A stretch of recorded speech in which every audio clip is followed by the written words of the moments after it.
An Enquiry Concerning Human Understanding by David Hume. Chapter 1. Of the different species of philosophy. Moral philosophy, or the science of human nature, may be treated after two different manners, each of which has its peculiar merit, and may contribute to the entertainment, instruction, and reformation of mankind. The one considers man chiefly as born for action, and as influenced in his measures by taste and sentiment, pursuing one object and avoiding another, according to the value which these objects seem to possess, and according to the light in which they present themselves. As virtue, of all objects, is allowed to be the most valuable, this species of philosophers paint her in the most amiable colours, borrowing all helps from poetry and eloquence, and treating their subject in an easy and obvious manner, and such as is best fitted to please the imagination and engage the affections. They select the most striking observations and instances from common life, place opposite characters in a proper contrast, and alluring us into the paths of virtue by the views of glory and happiness, direct our steps in these paths by the soundest precepts and most illustrious examples. They make us feel the difference between vice and virtue. They excite and regulate our sentiments, and so they can but bend our hearts to the love of probity and true honour. They think that they have fully attained the end of all their labours. The other species of philosophers consider man in the light of a reasonable rather than an active being, and endeavour to form his understanding more than cultivate his manners. They regard human nature as a subject of speculation, and with a narrow scrutiny examine it, in order to find those principles which regulate our understanding, excite our sentiments, and make us approve or blame any particular object, action, or behaviour. They think it a reproach to all literature that philosophy should not yet have fixed, beyond controversy, the foundation of morals, reasoning, and criticism, and should forever talk of truth and falsehood, vice and virtue, beauty and deformity, without being able to determine the source of these distinctions. While they attempt this arduous task, they are deterred by no difficulties, but proceeding from particular instances to general principles, they still push on their inquiries to principles more general, and rest not satisfied till they arrive at those original principles, by which, in every science, all human curiosity must be bounded. Though their speculations seem abstract, and even unintelligible to common readers, they aim at the approbation of the learned and the wise, and think themselves sufficiently compensated for the labour of their whole lives, if they can discover some hidden truths which may contribute to the instruction of posterity. It is certain that the easy and obvious philosophy will always, with the generality of mankind, have the preference above the accurate and abstruse, and by many will be recommended, not only as more agreeable, but more useful than the other. It enters more into common life, moulds the heart and affections, and by touching those principles which actuate men, reforms their conduct, and brings them nearer to that model of perfection which it describes. On the contrary, the abstruse philosophy, being founded on a turn of mind which cannot enter into business and action, vanishes when the philosopher leaves the shade and comes into open day, nor can its principles easily retain any influence over our conduct and behaviour.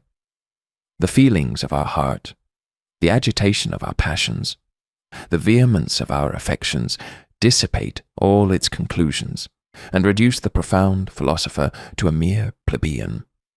This also must be confessed, that the most durable, as well as justest fame, has been acquired by the easy philosophy, and that abstract reasoners seem hitherto to have enjoyed only a momentary reputation, from the caprice or ignorance of their own age, but have not been able to support their renown with more equitable posterity. It is easy for a profound philosopher to commit a mistake in his subtle reasonings, and one mistake is the necessary parent of another, while he pushes on his consequences, and is not deterred from embracing any conclusion, by its unusual appearance or its contradiction to popular opinion.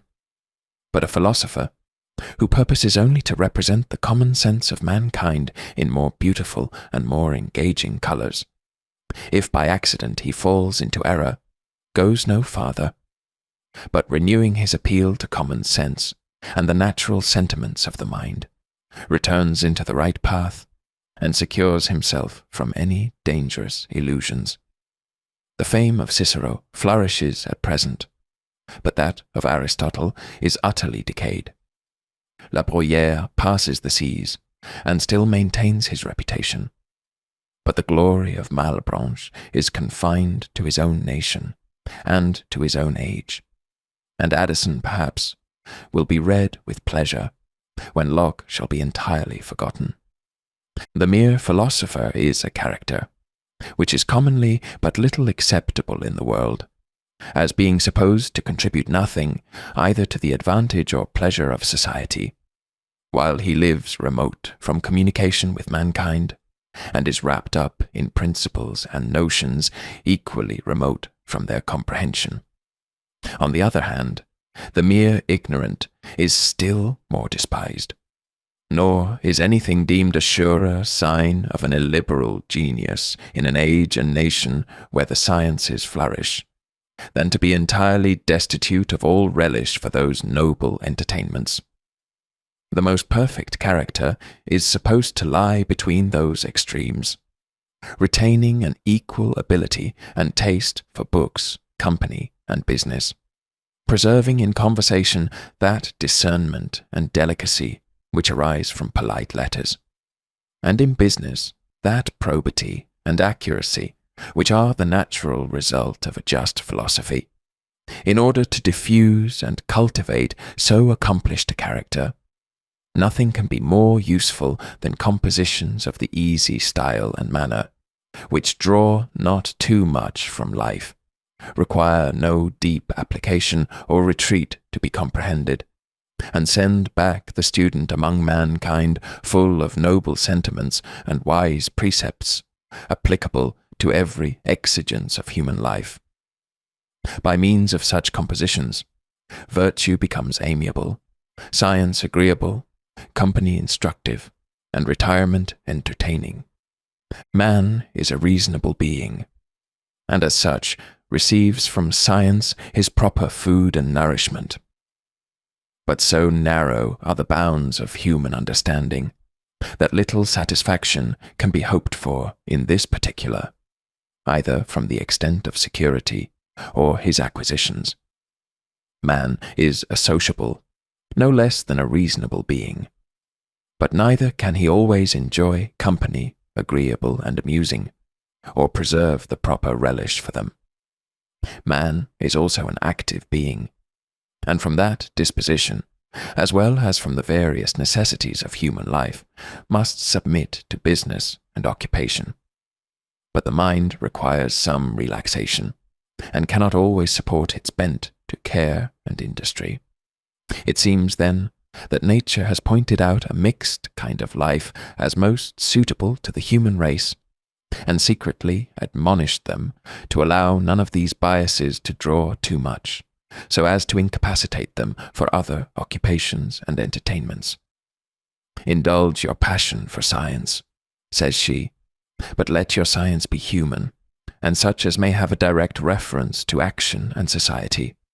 Abstruse thought and profound researches I prohibit, and will severely punish by the pensive melancholy which they introduce, by the endless uncertainty in which they involve you, and by the cold reception which your pretended discoveries shall meet with when communicated. Be a philosopher, but amidst all your philosophy, be still a man. Were the generality of mankind contented to prefer the easy philosophy to the abstract and profound, without throwing any blame or contempt on the latter, it might not be improper, perhaps, to comply with this general opinion, and allow every man to enjoy, without opposition, his own taste and sentiment. But as the matter is often carried farther, even to the absolute rejecting of all profound reasonings, or what is commonly called metaphysics, we shall now proceed to consider what can reasonably be pleaded in their behalf. We may begin with observing that one considerable advantage, which results from the accurate and abstract philosophy, is its subserviency to the easy and humane, which, without the former, can never attain a sufficient degree of exactness in its sentiments, precepts, or reasonings. All polite letters are nothing but pictures of human life in various attitudes and situations, and inspire us with different sentiments, of praise or blame, admiration or ridicule, according to the qualities of the object, which they set before us. An artist must be better qualified to succeed in this undertaking, who, besides a delicate taste and a quick apprehension, possesses an accurate knowledge of the internal fabric, the operations of the understanding, the workings of the passions, and the various species of sentiment which discriminate vice and virtue. How painful soever this inward search or inquiry may appear, it becomes, in some measure, requisite to those who would describe with success the obvious and outward appearances of life and manners. The anatomist presents to the eye the most hideous and disagreeable objects, but his science is useful to the painter in delineating even a Venus or an Helen, while the latter employs all the richest colours of his art, and gives his figures the most graceful and engaging airs. He must still carry his attention to the inward structure of the human body, the position of the muscles, the fabric of the bones, and the use and figure of every part or organ. Accuracy is, in every case, advantageous to beauty, and just reasoning to delicate sentiment. In vain would we exalt the one by depreciating the other. Besides, we may observe, in every art or profession, even those which most concern life or action, that a spirit of accuracy, however acquired, carries all of them nearer their perfection, and renders them more subservient to the interests of society. And though a philosopher may live remote from business, the genius of philosophy, if carefully cultivated by several, must gradually diffuse itself throughout the whole society, and bestow a similar correctness on every art and calling. The politician will acquire greater foresight and subtlety in the subdividing and balancing of power, the lawyer more method and finer principles in his reasonings, and the general more regularity in his discipline, and more caution in his plans and operations. The stability of modern governments above the ancient, and the accuracy of modern philosophy, have improved, and probably will still improve, by similar gradations. Were there no advantage to be reaped from these studies, beyond the gratification of an innocent curiosity, yet ought not even this to be despised, as being one accession to those few safe and harmless pleasures which are bestowed on human race. The sweetest and most inoffensive path of life leads through the avenues of science and learning, and whoever can either remove any obstructions in this way, or open up any new prospect, ought so far to be esteemed a benefactor to mankind. And though these researches may appear painful and fatiguing, it is with some minds, as with some bodies, which being endowed with vigorous and florid health, require severe exercise, and reap a pleasure from what, to the generality of mankind, may seem burdensome and laborious. Obscurity indeed is painful to the mind as well as to the eye, but to bring light from obscurity by whatever labour must needs be delightful and rejoicing. But this obscurity in the profound and abstract philosophy is objected to, not only as painful and fatiguing, but as the inevitable source of uncertainty and error. Here indeed lies the justest and most plausible objection against a considerable part of metaphysics, that they are not properly a science, but arise either from the fruitless efforts of human vanity, which would penetrate into subjects utterly inaccessible to the understanding, or from the craft of popular superstitions, which, being unable to defend themselves on fair ground, raise these entangling brambles to cover and protect their weakness. Chased from the open country, these robbers fly into the forest, and lie in wait to break in upon every unguarded avenue of the mind, and overwhelm it with religious fears and prejudices. The stoutest antagonist, if he remit his watch a moment, is oppressed, and many, through cowardice and folly, open the gates to the enemies, and willingly receive them with reverence and submission as their legal sovereigns. But is this a sufficient reason why philosophers should desist from such researches, and leave superstition still in possession of her retreat?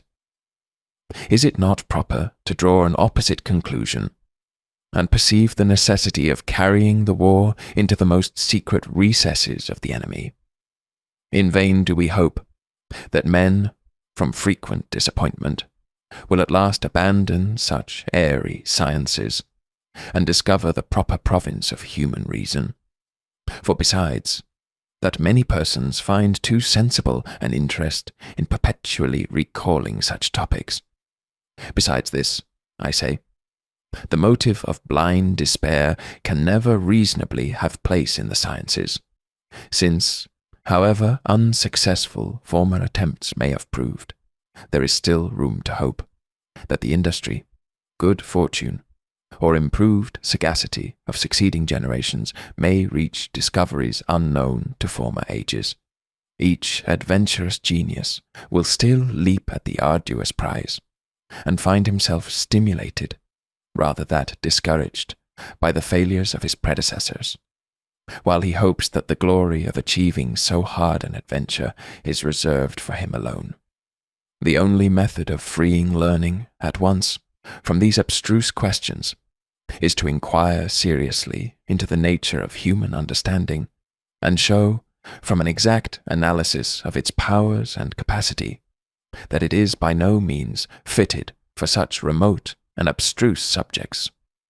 We must submit to this fatigue, in order to live at ease ever after, and must cultivate true metaphysics with some care, in order to destroy the false and adulterate.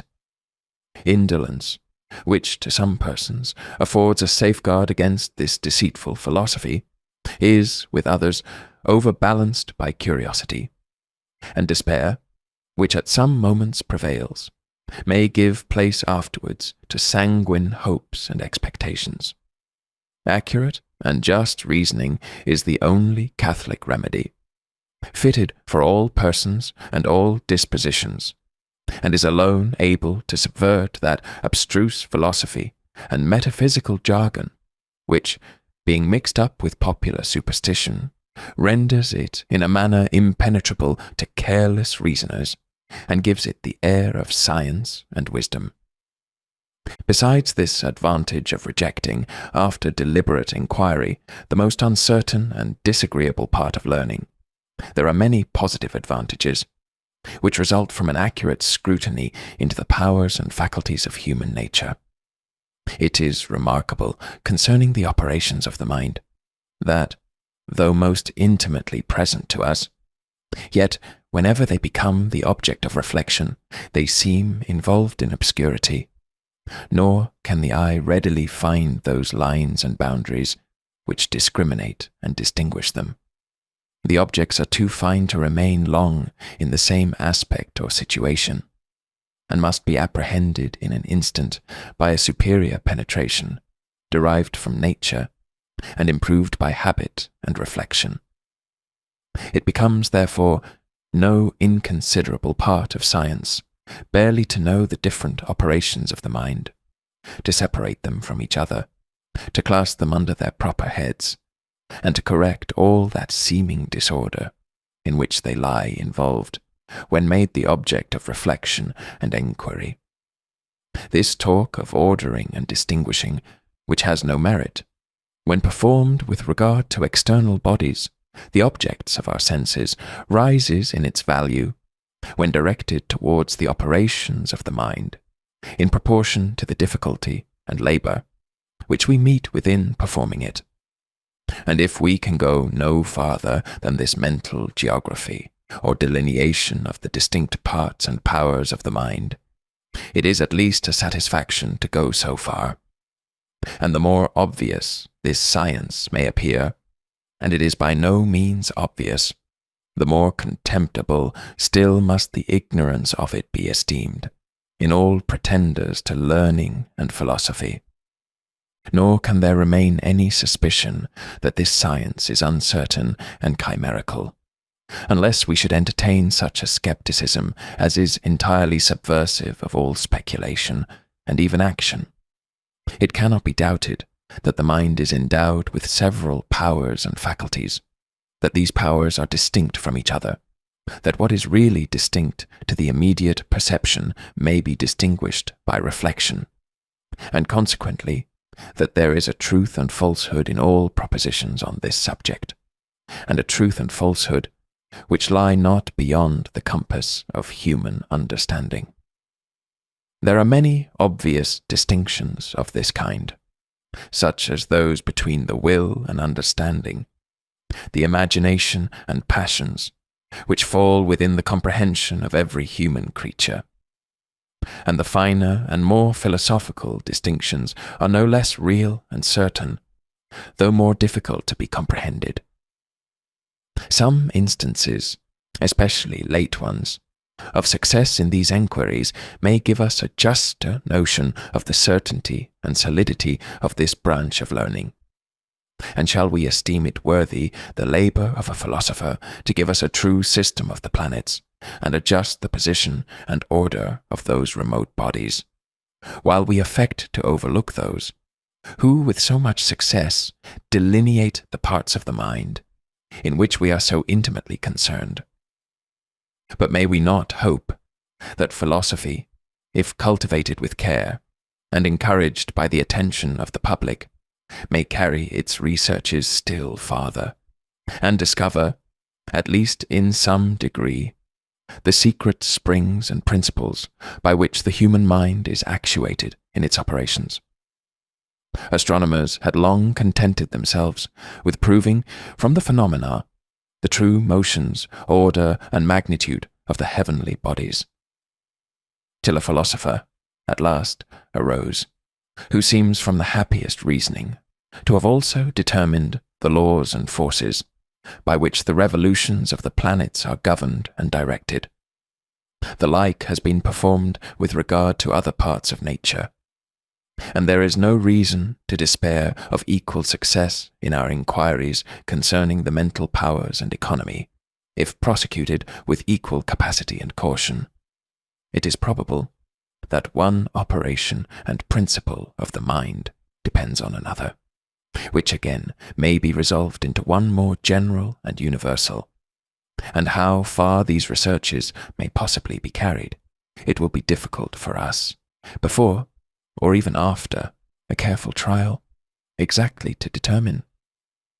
This is certain, that attempts of this kind are every day made even by those who philosophize the most negligently, and nothing can be more requisite than to enter upon the enterprise with thorough care and attention. That if it lie within the compass of human understanding, it may at last be happily achieved. If not, it may, however, be rejected with some confidence and security.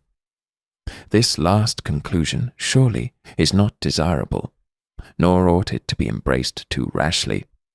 For how much must we diminish from the beauty and value of this species of philosophy upon such a supposition?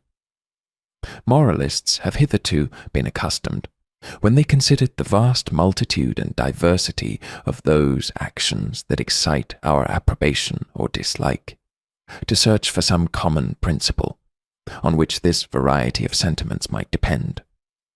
And though they have sometimes carried the matter too far, by their passion for some one general principle, it must, however, be confessed that they are excusable in expecting to find some general principles into which all the vices and virtues were justly to be resolved. The like has been the endeavour of critics, logicians, and even politicians, nor have their attempts been wholly unsuccessful, though perhaps longer time, greater accuracy, and more ardent application may bring these sciences still nearer their perfection.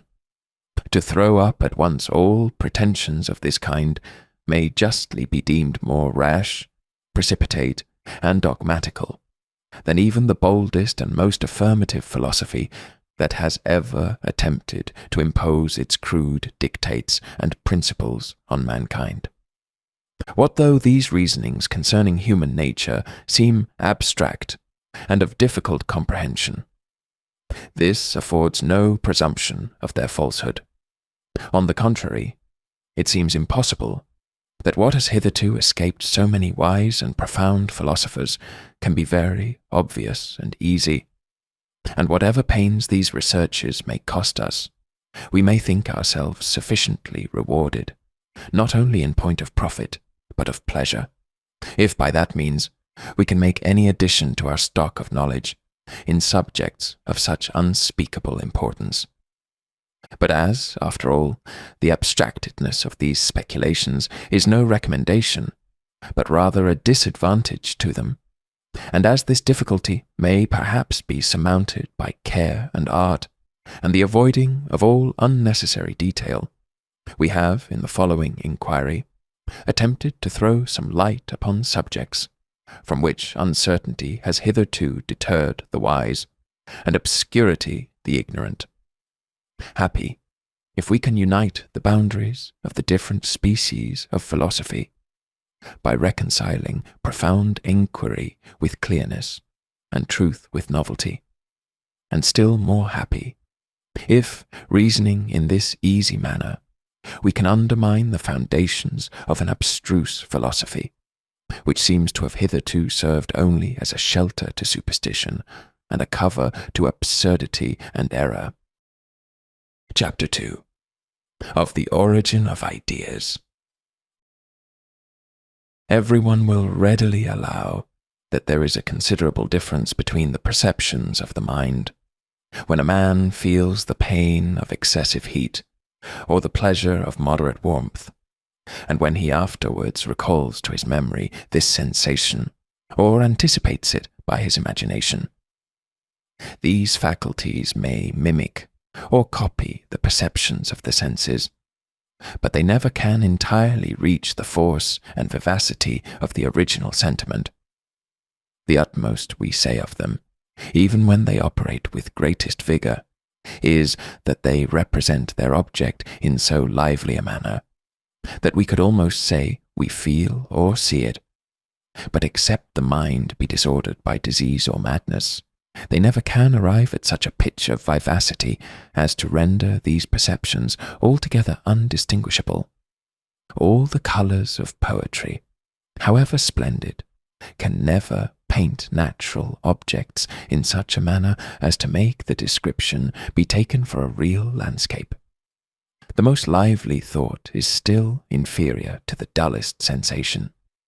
We may observe a like distinction to run through all the other perceptions of the mind. A man in a fit of anger is actuated in a very different manner from one who only thinks of that emotion. If you tell me that any person is in love, I easily understand your meaning, and form a just conception of his situation, but never can mistake that conception for the real disorders and agitations of the passion. When we reflect on our past sentiments and affections, our thought is a faithful mirror, and copies its objects truly.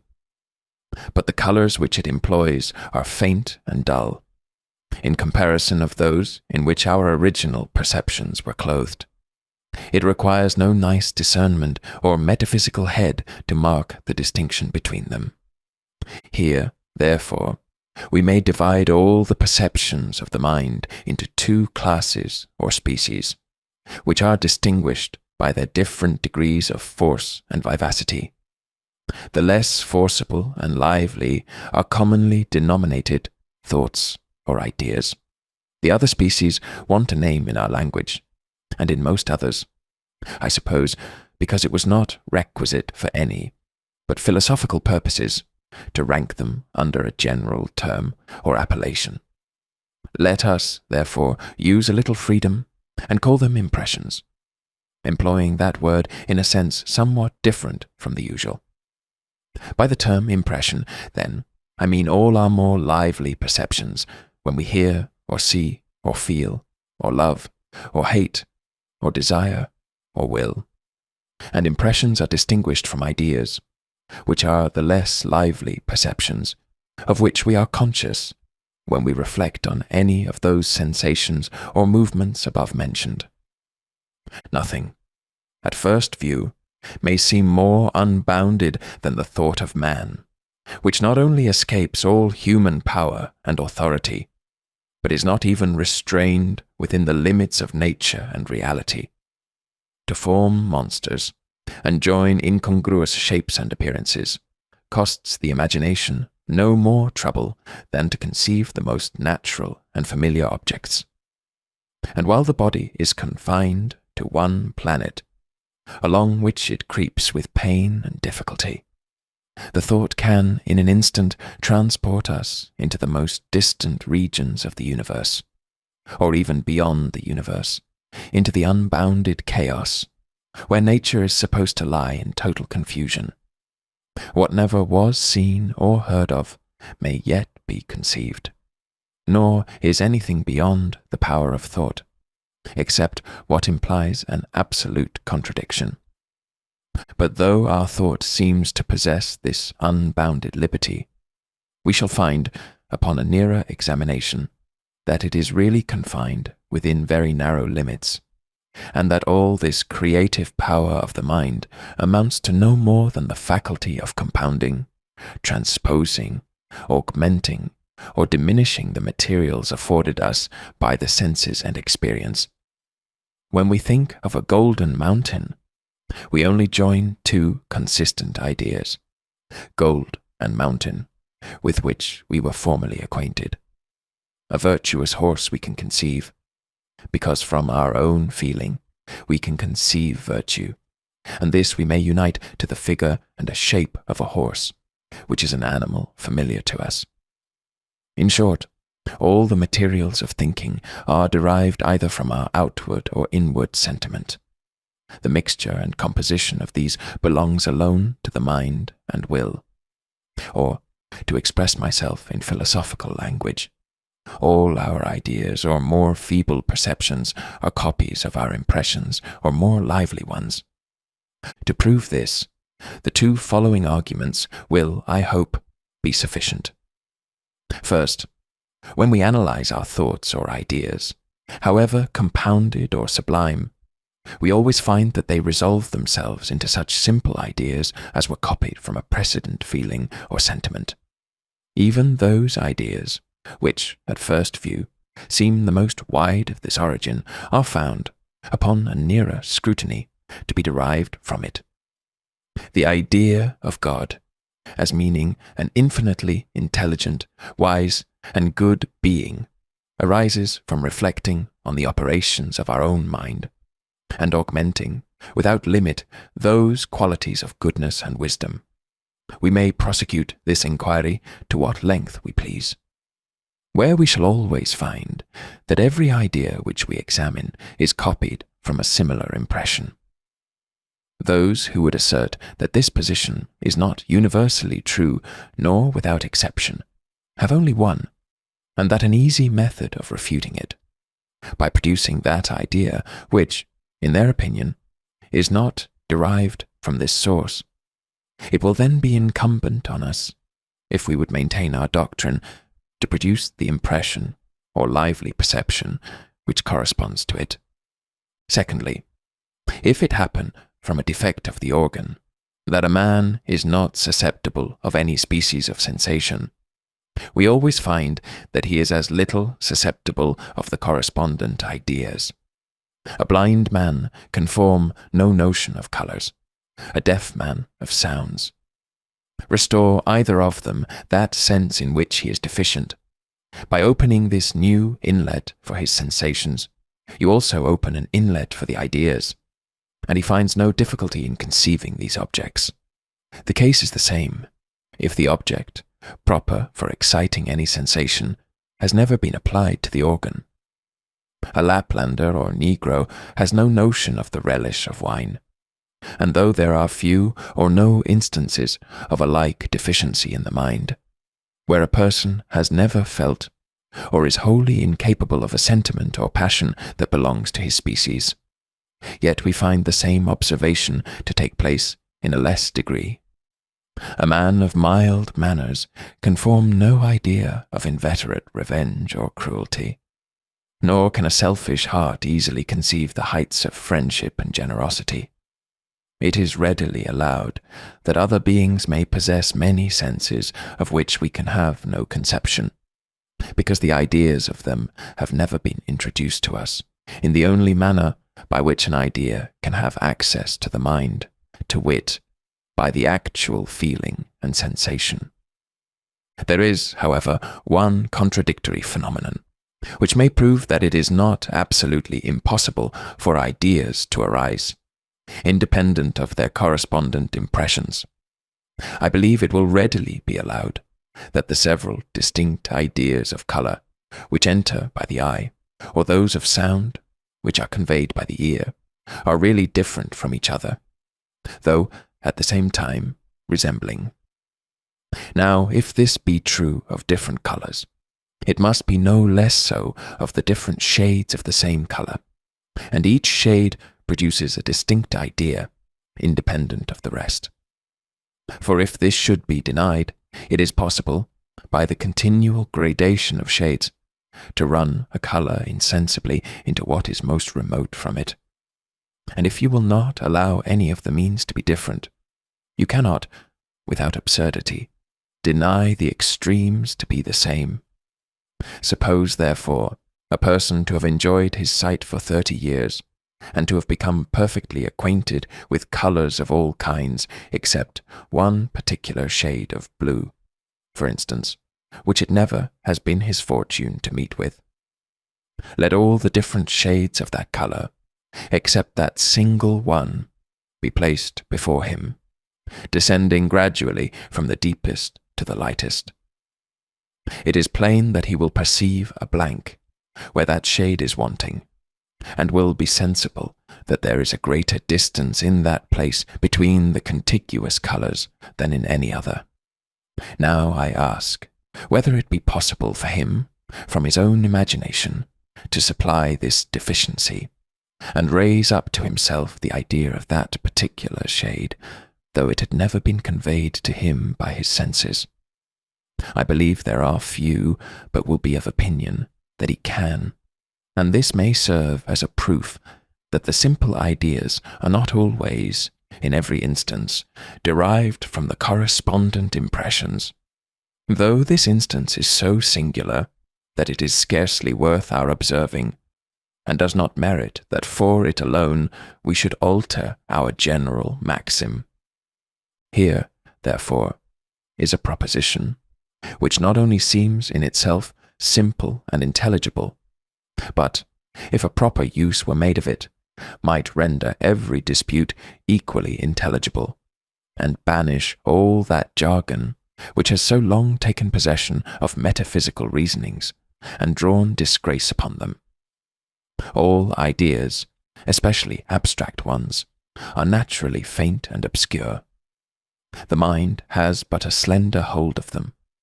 They are apt to be confounded with other resembling ideas, And when we have often employed any term, though without a distinct meaning, we are apt to imagine it has a determinate idea annexed to it. On the contrary, all impressions, that is, all sensations, either outward or inward, are strong and vivid. The limits between them are more exactly determined, nor is it easy to fall into any error or mistake with regard to them.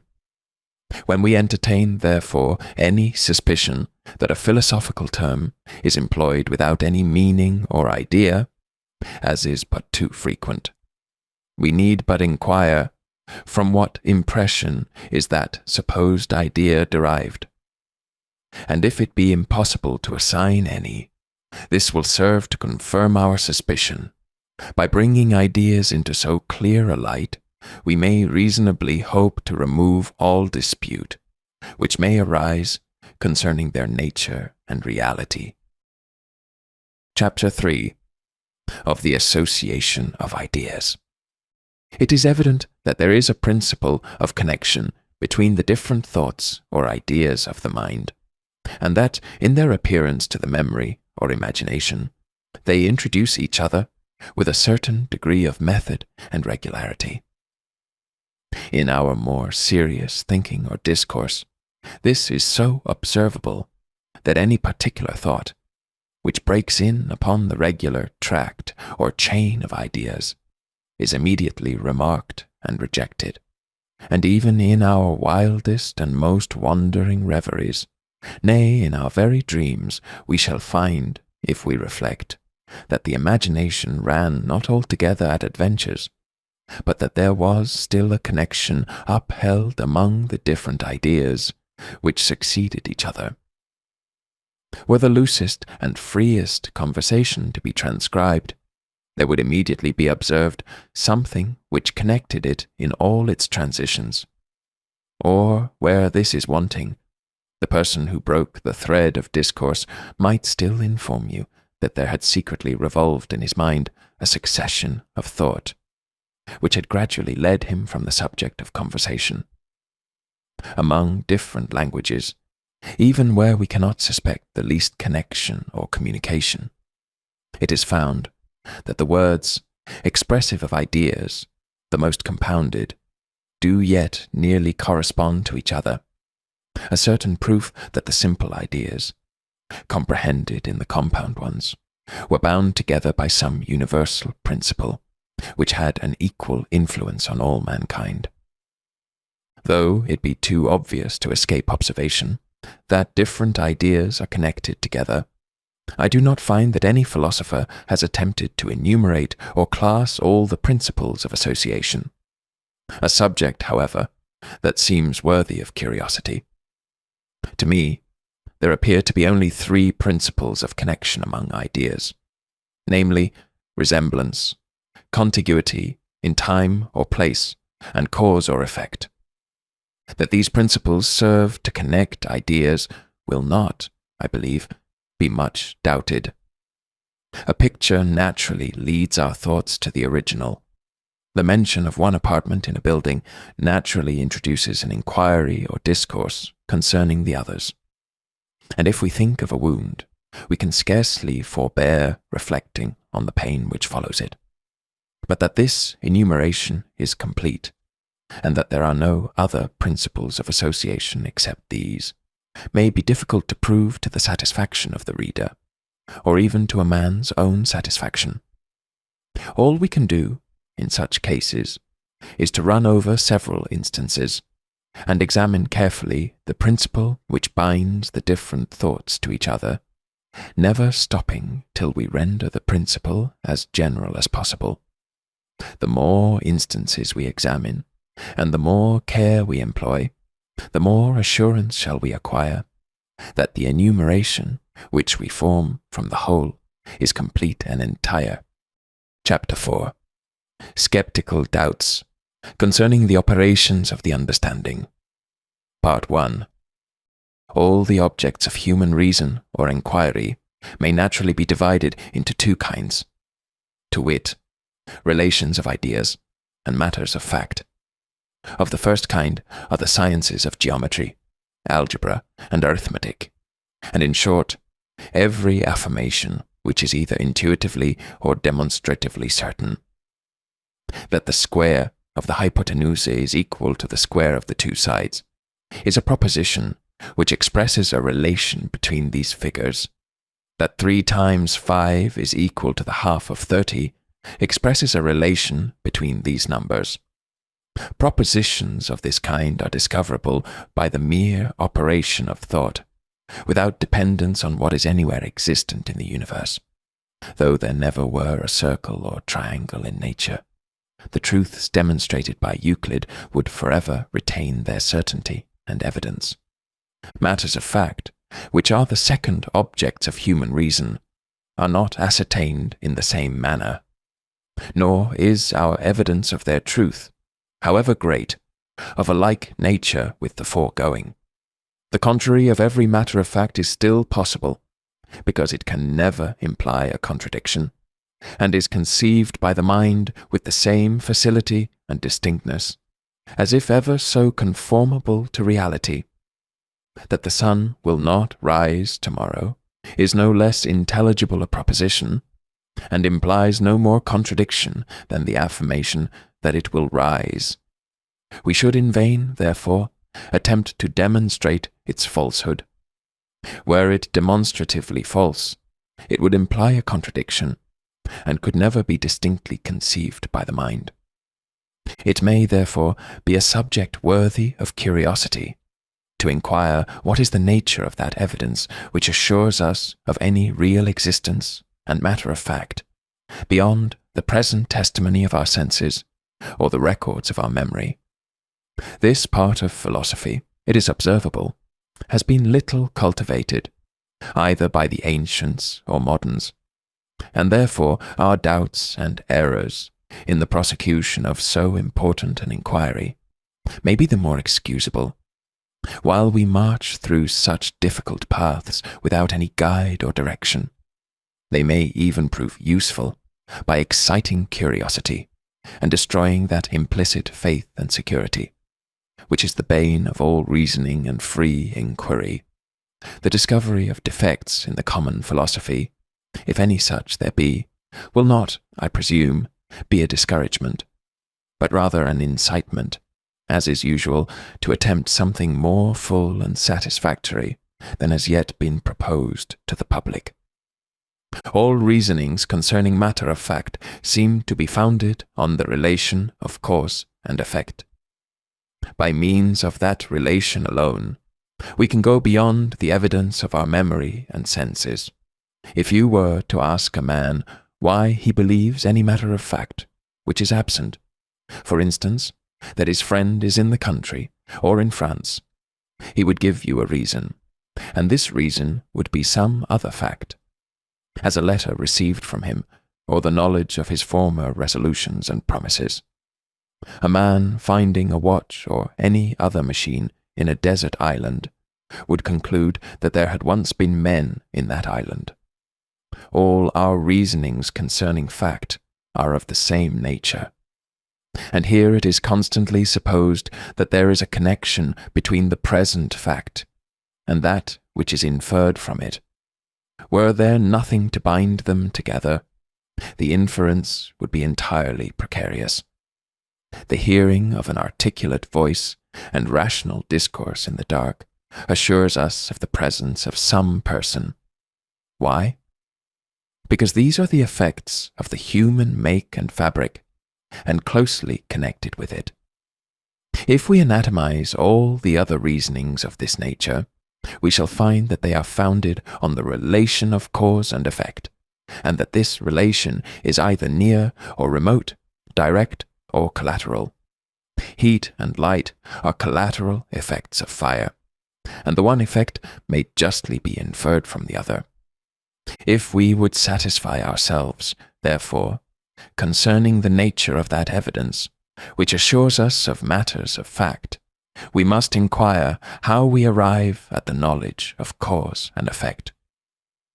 I shall venture to affirm as a general proposition, which admits of no exception, that the knowledge of this relation is not, in any instance, attained by reasonings a priori, but arises entirely from experience, when we find that any particular objects are constantly conjoined with each other. Let an object be presented to a man of ever so strong natural reason and abilities.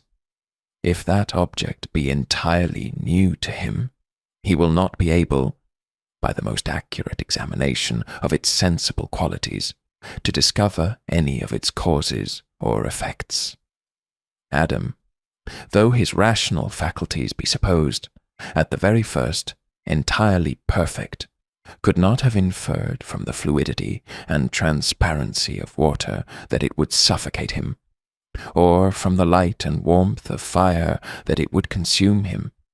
No object ever discovers, by the qualities which appear to the senses, either the causes which produced it, or the effects which will arise from it.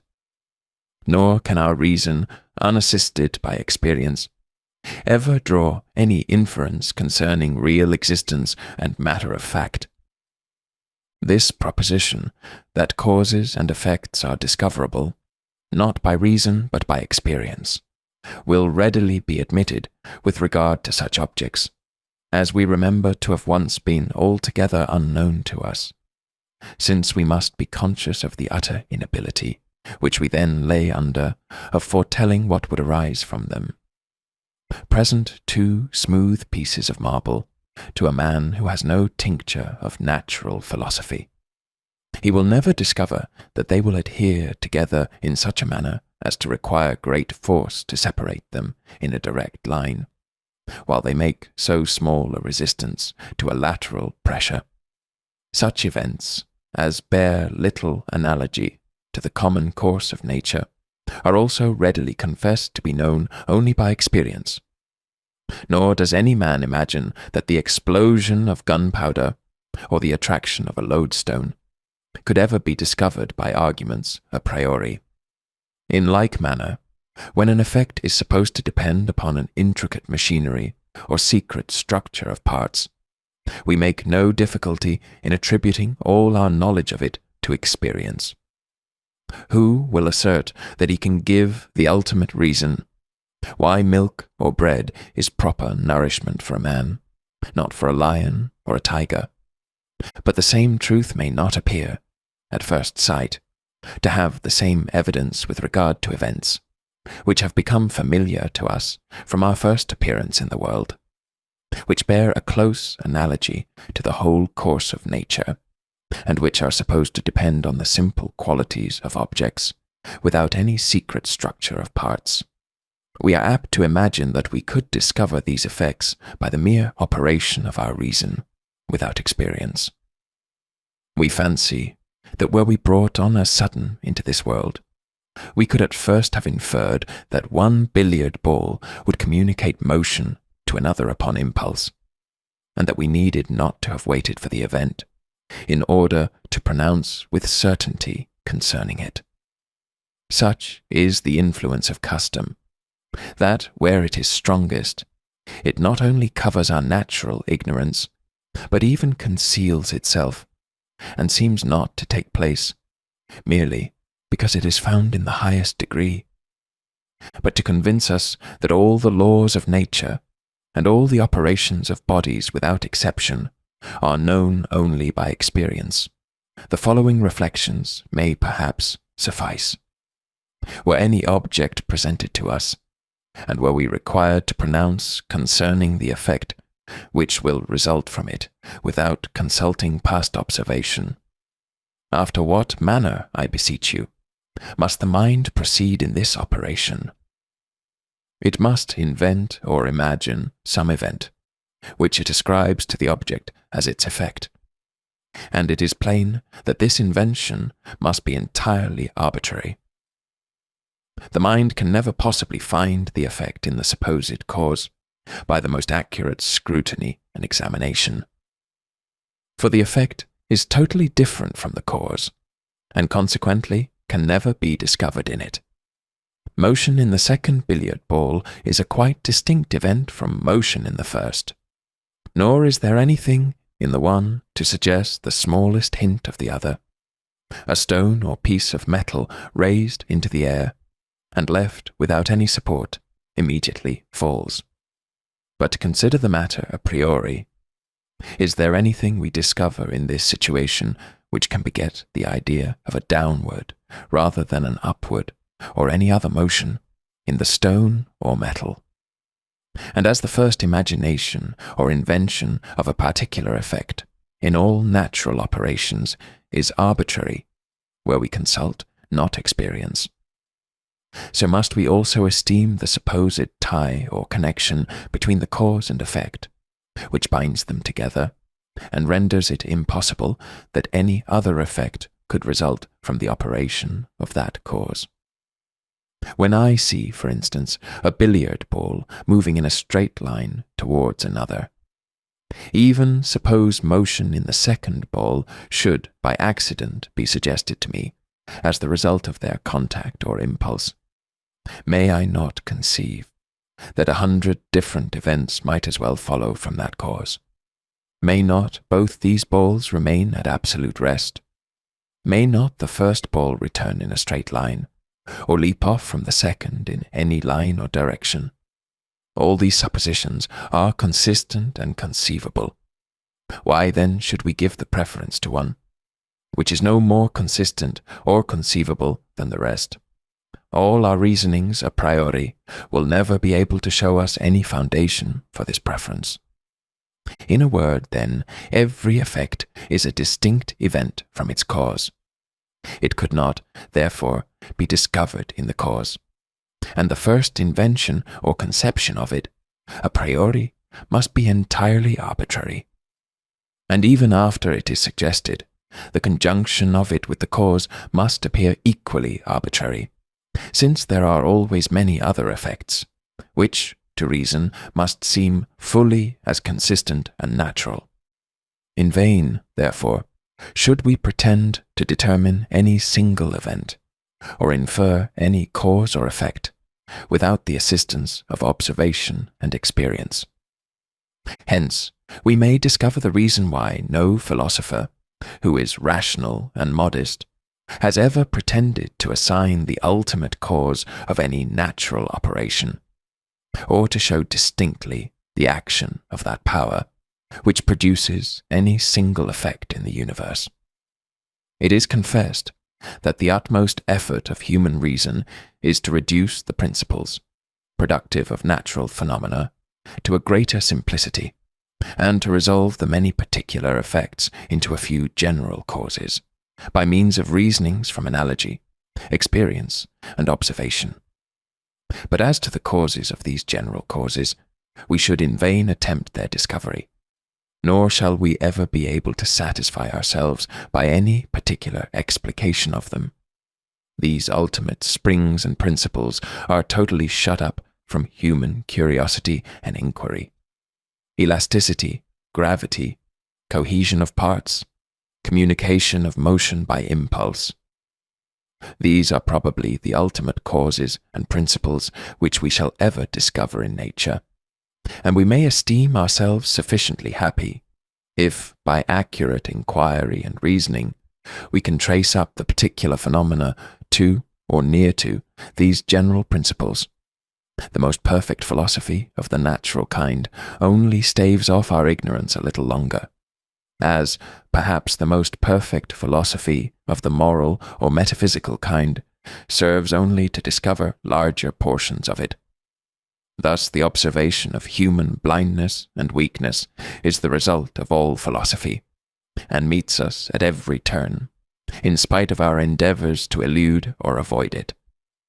Nor is geometry, when taken into the assistance of natural philosophy, ever able to remedy this defect, or lead us into the knowledge of ultimate causes, by all that accuracy of reasoning for which it is so justly celebrated.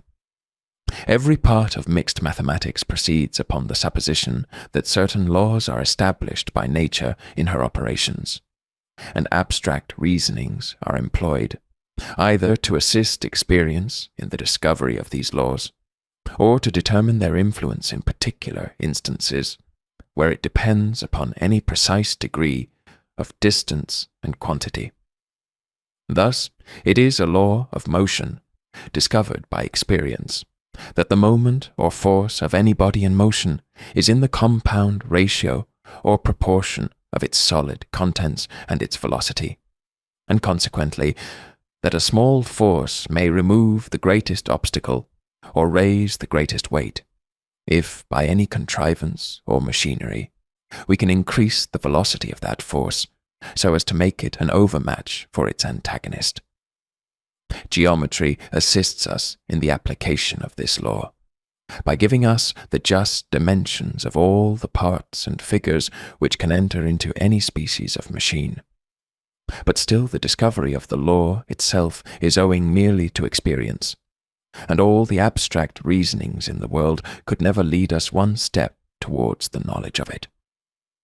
When we reason a priori, and consider merely any object or cause as it appears to the mind, independent of all observation, it never could suggest to us the notion of any distinct object, such as its effect, much less show us the inseparable and inviolable connection between them.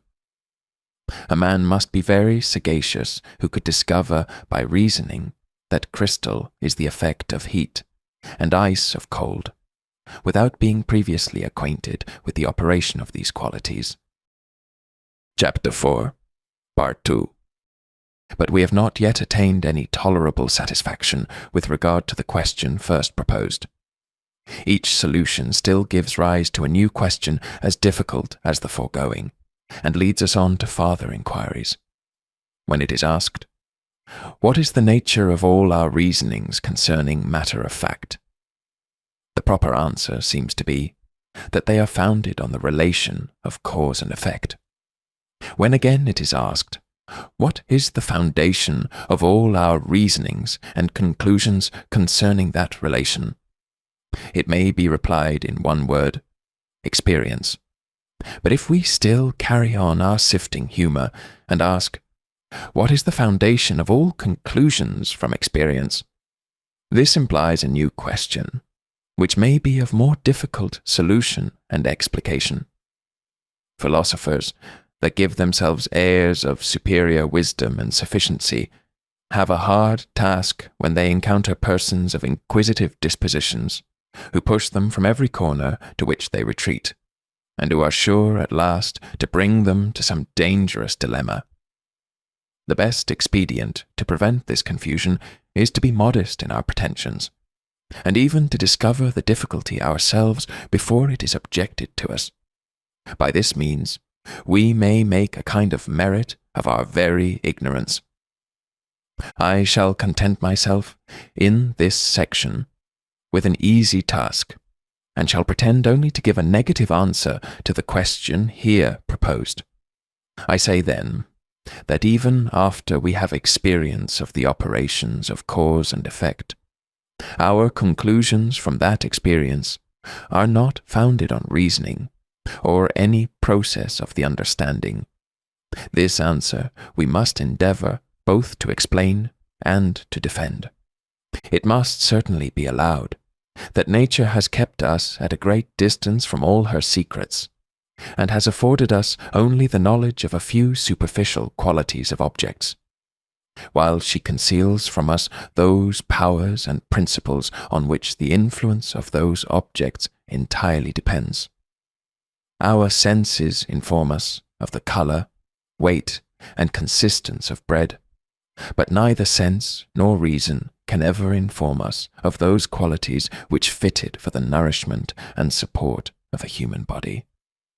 Sight or feeling conveys an idea of the actual motion of bodies. But as to that wonderful force or power, which would carry on a moving body forever in a continued change of place, and which bodies never lose but by communicating it to others, of this we cannot form the most distant conception. But notwithstanding this ignorance of natural powers and principles, we always presume, when we see like sensible qualities, that they have like secret powers, and expect that effects similar to those which we have experienced will follow from them. If a body of like colour and consistence with that bread, which we have formerly eat, be presented to us, we make no scruple of repeating the experiment, and foresee, with certainty, like nourishment and support. Now this is a process of the mind or thought, of which I would willingly know the foundation. It is allowed on all hands that there is no known connection between the sensible qualities and the secret powers, and consequently that the mind is not led to form such a conclusion concerning their constant and regular conjunction by anything which it knows of their nature. As to past experience, it can be allowed to give direct and certain information of those precise objects only, and that precise period of time, which fell under its cognizance. But why this experience should be extended to future times, and to other objects, which for aught we know, may be only in appearance similar. This is the main question on which I would insist. The bread, which I formerly eat, nourished me. That is, a body of such sensible qualities was at that time endued with such secret powers. But does it follow that other bread must also nourish me at another time, and that like sensible qualities must always be attended with like secret powers? The consequence seems no wise necessary. At least it must be acknowledged that there is here a consequence drawn by the mind, that there is a certain step taken, a process of thought, and an inference which wants to be explained. These two propositions are far from being the same.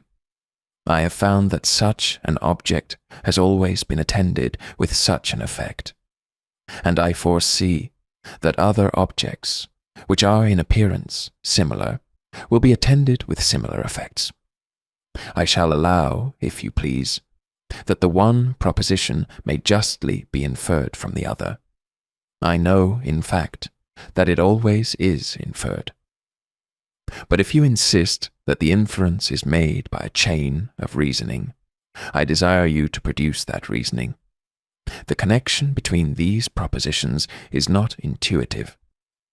There is required a medium, which may enable the mind to draw such an inference, if indeed it be drawn by reasoning and argument. What that medium is, I must confess, passes my comprehension, and it is incumbent on those to produce it, who assert that it really exists, and is the origin of all our conclusions concerning matter of fact. This negative argument must certainly, in process of time, become altogether convincing, if many penetrating and able philosophers shall turn their inquiries this way, and no one be ever able to discover any connecting proposition or intermediate step which supports the understanding in this conclusion. But as the question is yet new, every reader may not trust so far to his own penetration as to conclude, because an argument escapes his inquiry, that therefore it does not really exist. For this reason, it may be requisite to venture upon a more difficult task, and enumerating all the branches of human knowledge, endeavour to show that none of them can afford such an argument. All reasonings may be divided into two kinds, namely, demonstrative reasoning, or that concerning relations of ideas, and moral reasoning, or that concerning matter of fact and existence.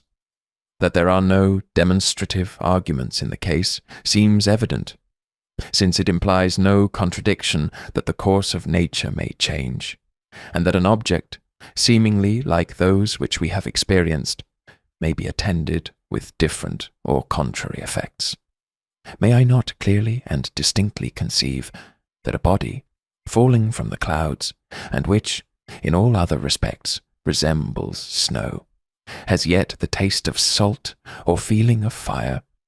Is there any more intelligible proposition than to affirm that all the trees will flourish in December and January, and decay in May and June? Now whatever is intelligible, and can be distinctly conceived, implies no contradiction, and can never be proved false by any demonstrative argument or abstract reasoning priori. If we be, therefore, engaged by arguments to put trust in past experience and make it the standard of our future judgment, these arguments must be probable only, or such as regard matter of fact and real existence, according to the division above mentioned. But that there is no argument of this kind must appear, if our explication of that species of reasoning be admitted as solid and satisfactory. We have said that all arguments concerning existence are founded on the relation of cause and effect, that our knowledge of that relation is derived entirely from experience, and that all our experimental conclusions proceed upon the supposition that the future will be conformable to the past. To endeavour, therefore, the proof of this last supposition by probable arguments, or arguments regarding existence, must be evidently going in a circle and taking that for granted, which is the very point in question.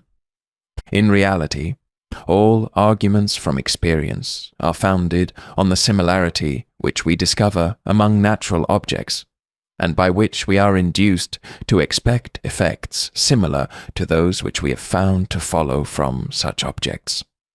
And though none but a fool or madman will ever pretend to dispute the authority of experience, or to reject that great guide of human life, it may surely be allowed a philosopher to have so much curiosity at least as to examine the principle of human nature, which gives this mighty authority to experience, and makes us draw advantage from that similarity which nature has placed among different objects. From causes which appear similar, we expect similar effects. This is the sum of all our experimental conclusions. Now it seems evident that if this conclusion were formed by reason, it would be as perfect at first, and upon one instance, as after ever so long a course of experience. But the case is far otherwise, nothing so like as eggs, yet no one, on account of this appearing similarity, expects the same taste and relish in all of them. It is only after a long course of uniform experiments in any kind that we attain a firm reliance and security with regard to a particular event. Now where is that process of reasoning which, from one instance, draws a conclusion, so different from that which it infers from 100 instances that are no wise different from that single one? This question I propose as much for the sake of information, as with an intention of raising difficulties. I cannot imagine any such reasoning, but I keep my mind still open to instruction, if anyone will vouchsafe to bestow it on me. Should it be said that, from a number of uniform experiments, we infer a connection between the sensible qualities and the secret powers, this, I must confess, seems the same difficulty, couched in different terms. The question still recurs, on what process of argument this inference is founded? Where is the medium, the interposing ideas, which join propositions so very wide of each other? It is confessed that the colour, consistence, and other sensible qualities of bread appear not of themselves to have any connection with the secret powers of nourishment and support, for otherwise we could infer these secret powers from the first appearance of these sensible qualities without the aid of experience, contrary to the sentiment of all philosophers, and contrary to plain matter of fact. Here, then, is our natural state of ignorance with regard to the powers and influence of all objects. How is this remedied by experience? It only shows us a number of uniform effects, resulting from certain objects, and teaches us that those particular objects, at that particular time, were endowed with such powers and forces. When a new object, endowed with similar sensible qualities, is produced, we expect similar powers and forces and look for a like effect. From a body of like colour and consistence with bread, we expect like nourishment and support. But this surely is a step or progress of the mind, which wants to be explained. When a man says, "I have found, in all past instances, such sensible qualities conjoined with such secret powers," and when he says, "Similar sensible qualities will always be conjoined with similar secret powers," he is not guilty of a tautology, nor are these propositions in any respect the same. You say that the one proposition is an inference from the other, but you must confess that the inference is not intuitive, neither is it demonstrative. Of what nature is it then? To say it is experimental is begging the question. For all inferences from experience suppose as their foundation that the future will resemble the past, and that similar powers will be conjoined with similar sensible qualities. If there be any suspicion that the course of nature may change, and that the past may be no rule for the future, all experience becomes useless, and can give rise to no inference or conclusion. It is impossible, therefore, that any arguments from experience can prove this resemblance of the past to the future, since all these arguments are founded on the supposition of that resemblance. Let the course of things be allowed hitherto ever so regular. That alone, without some new argument or inference, proves not that, for the future, it will continue so. In vain do you pretend to have learned the nature of bodies from your past experience. Their secret nature, and consequently all their effects and influence, may change, without any change in their sensible qualities. This happens sometimes, and with regard to some objects. Why may it not happen always, and with regard to all objects? What logic, what process of argument secures you against this supposition? My practice, you say, refutes my doubts, but you mistake the purport of my question. As an agent, I am quite satisfied in the point, but as a philosopher, who has some share of curiosity, I will not say skepticism. I want to learn the foundation of this inference. No reading, no inquiry has yet been able to remove my difficulty, or give me satisfaction in a matter of such importance. Can I do better than propose the difficulty to the public, even though, perhaps, I have small hopes of obtaining a solution? We shall, at least by this means, be sensible of our ignorance, if we do not augment our knowledge. I must confess that a man is guilty of unpardonable arrogance, who concludes, because an argument has escaped his own investigation, that therefore it doesn't really exist. I must also confess that, though all the learned, for several ages, should have employed themselves in fruitless search upon any subject, it may still, perhaps, be rash to conclude positively that the subject must, therefore, pass all human comprehension. Even though we examine all the sources of our knowledge and conclude them unfit for such a subject, there may still remain a suspicion that the enumeration is not complete, or the examination not accurate. But with regard to the present subject, there are some considerations which seem to remove all this accusation of arrogance or suspicion of mistake. It is certain that the most ignorant and stupid peasants, nay, infants, nay, even brute beasts, improve by experience, and learn the qualities of natural objects by observing the effects which result from them. When a child has felt the sensation of pain from touching the flame of a candle, he will be careful not to put his hand near any candle, but will expect a similar effect from a cause which is similar in its sensible qualities and appearance. If you assert, therefore, that the understanding of the child is led into this conclusion by any process of argument or ratiocination, I may justly require you to produce that argument, nor have you any pretence to refuse so equitable a demand.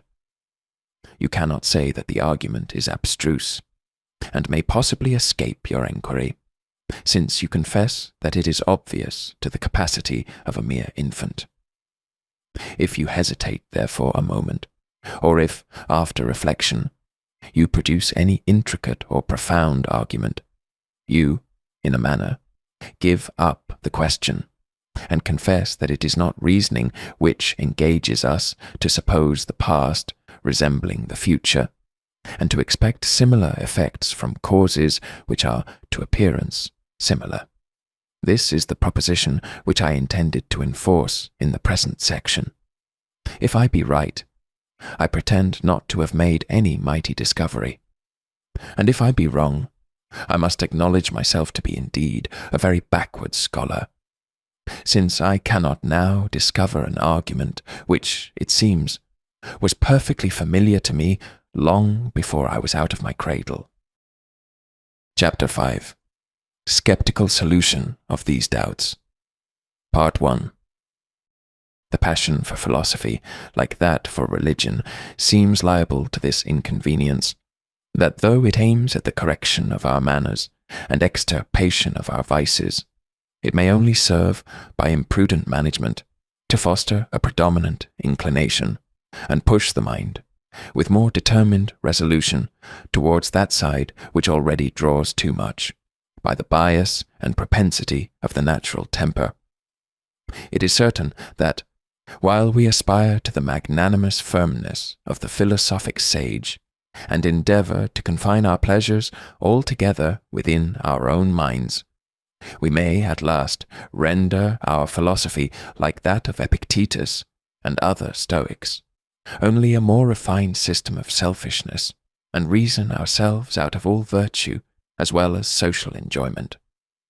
While we study with attention the vanity of human life, and turn all our thoughts towards the empty and transitory nature of riches and honours, we are perhaps all the while flattering our natural indolence, which, hating the bustle of the world and drudgery of business, seeks a pretence of reason to give itself a full and uncontrolled indulgence.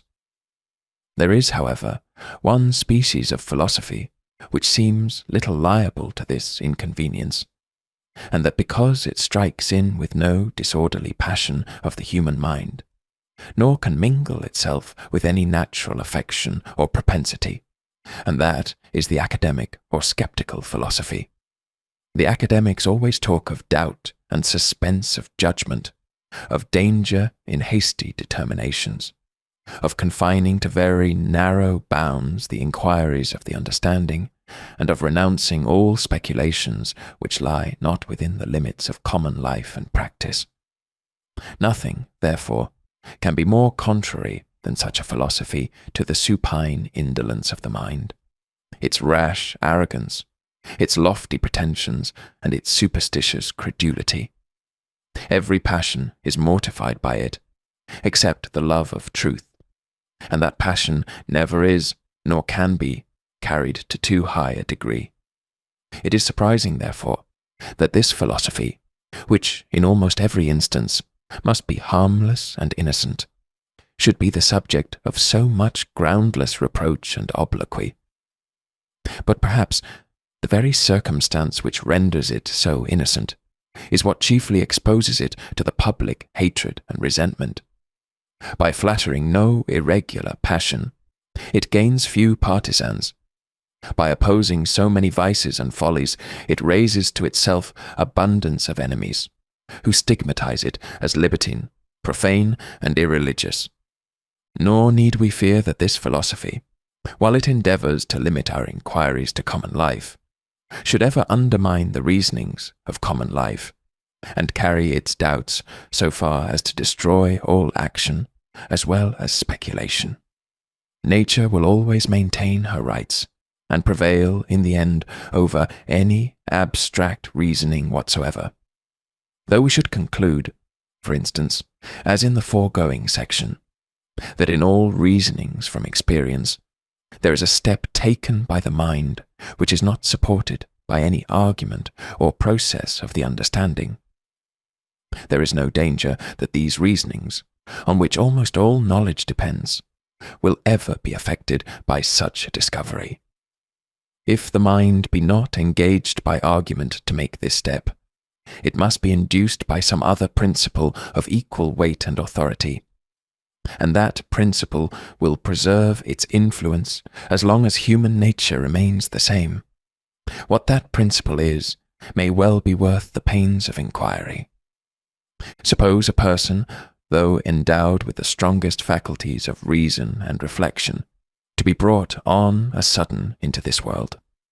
He would, indeed, immediately observe a continual succession of objects, and one event following another.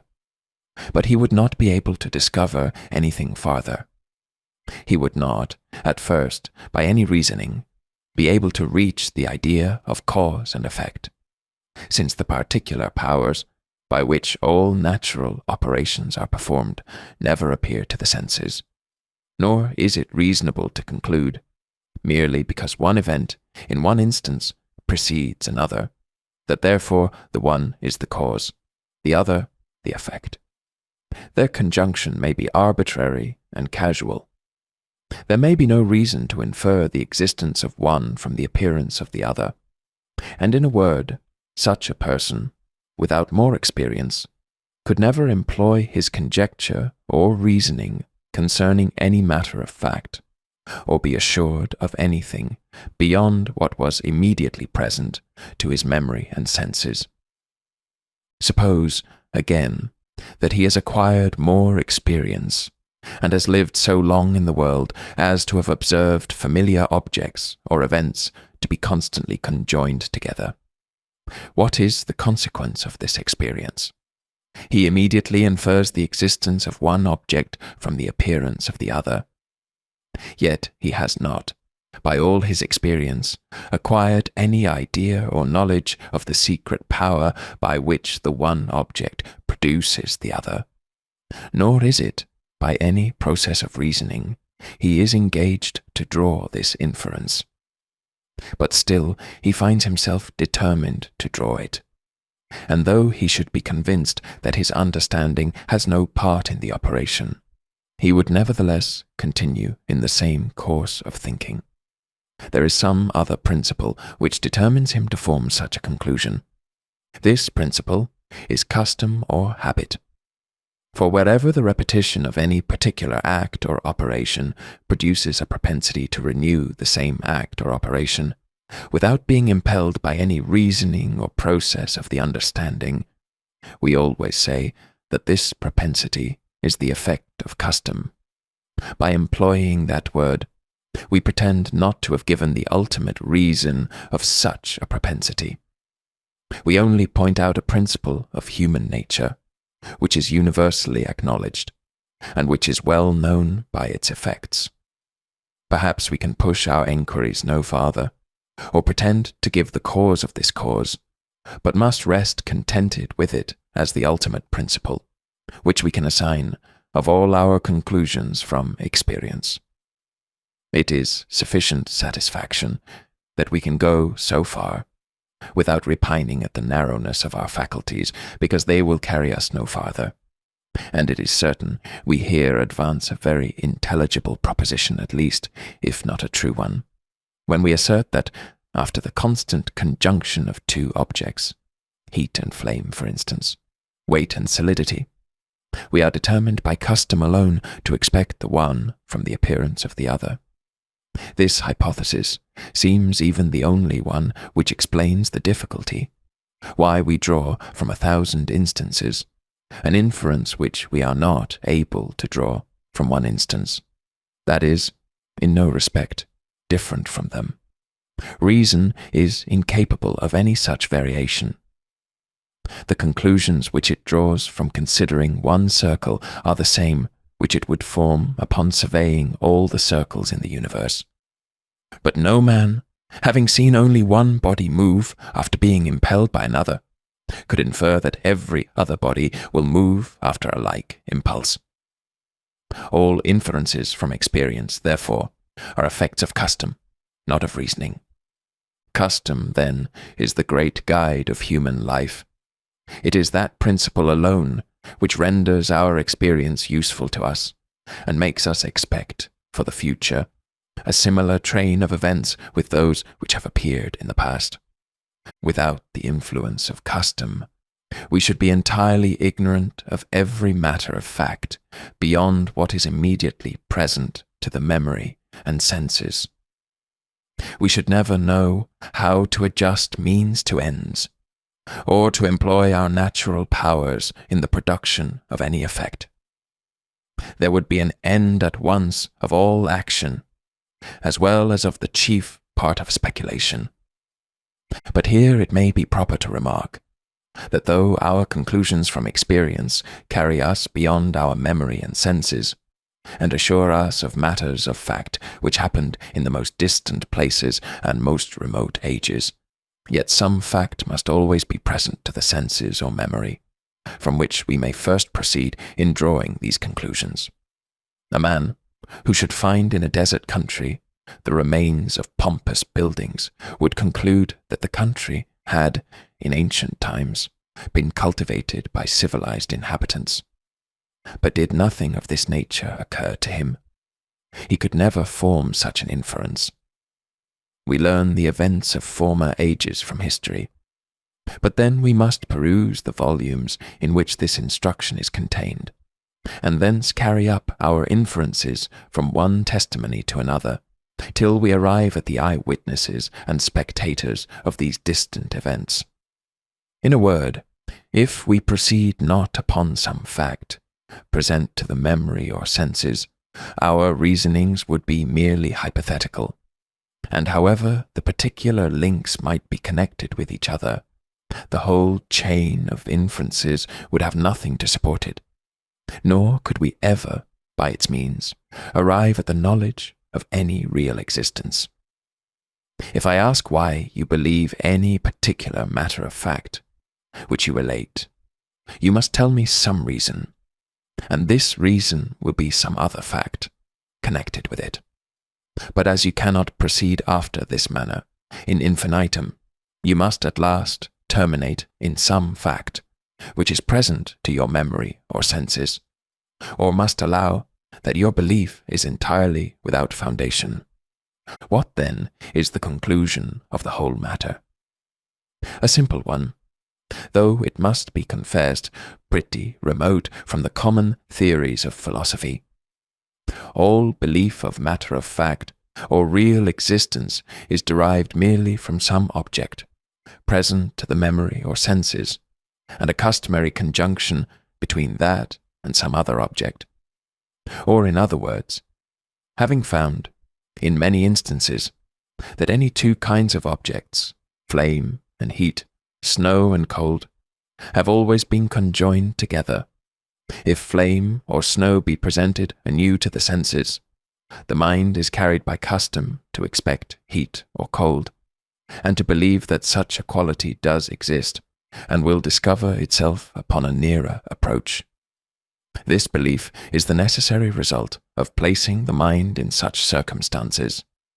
It is an operation of the soul, when we are so situated, as unavoidable as to feel the passion of love, when we receive benefits, or hatred when we meet with injuries. All these operations are a species of natural instincts, which no reasoning or process of the thought and understanding is able either to produce or to prevent.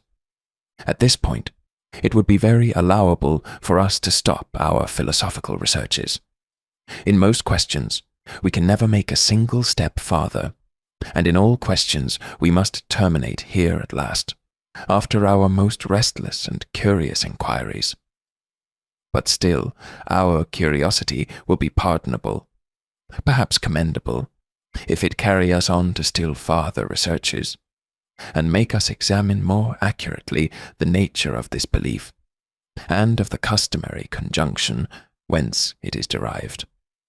By this means we may meet with some explications and analogies that will give satisfaction, at least to such as love the abstract sciences, and can be entertained with speculations, which, however accurate, may still retain a degree of doubt and uncertainty. As to readers of a different taste, the remaining part of this section is not calculated for them, and the following inquiries may well be understood, though it be neglected. Chapter 5, Part 2. Nothing is more free than the imagination of man, and though it cannot exceed that original stock of ideas furnished by the internal and external senses, it has unlimited power of mixing, compounding, separating, and dividing these ideas in all the varieties of fiction and vision. It can feign a train of events with all the appearance of reality, ascribe to them a particular time and place, conceive them as existent, and paint them out to itself with every circumstance that belongs to any historical fact, which it believes with the greatest certainty. Wherein, therefore, consists the difference between such a fiction and belief? It lies not merely in any peculiar idea, which is annexed to such a conception as commands our assent, and which is wanting to every known fiction.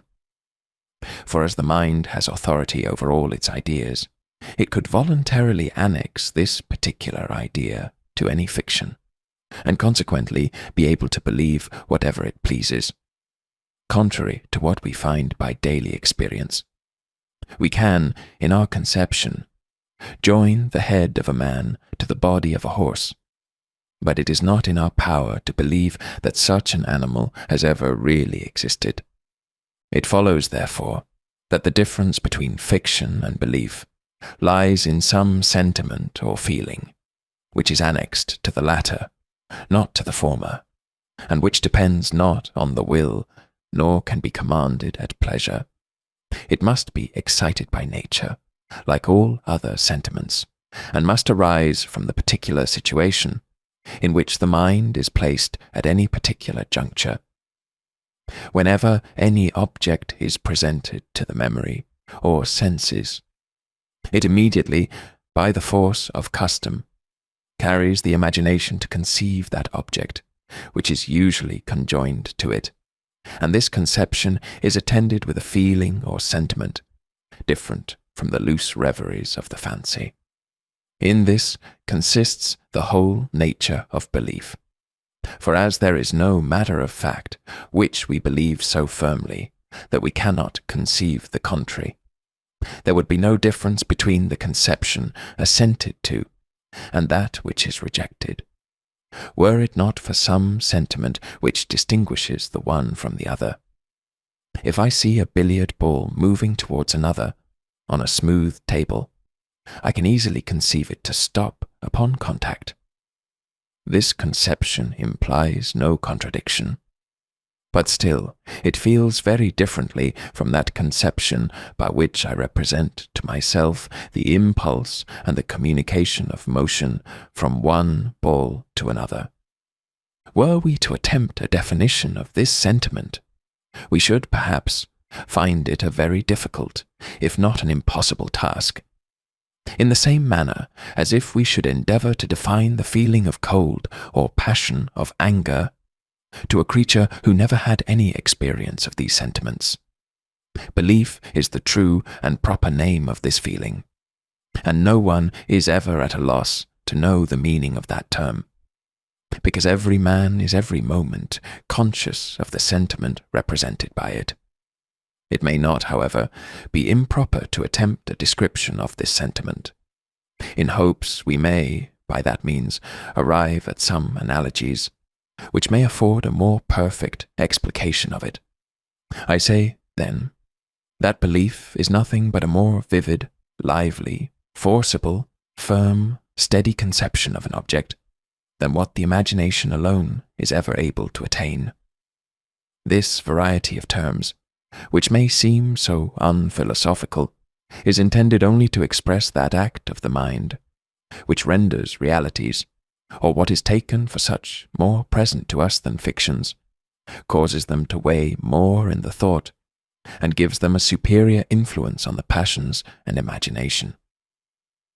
Provided we agree about the thing, it is needless to dispute about the terms.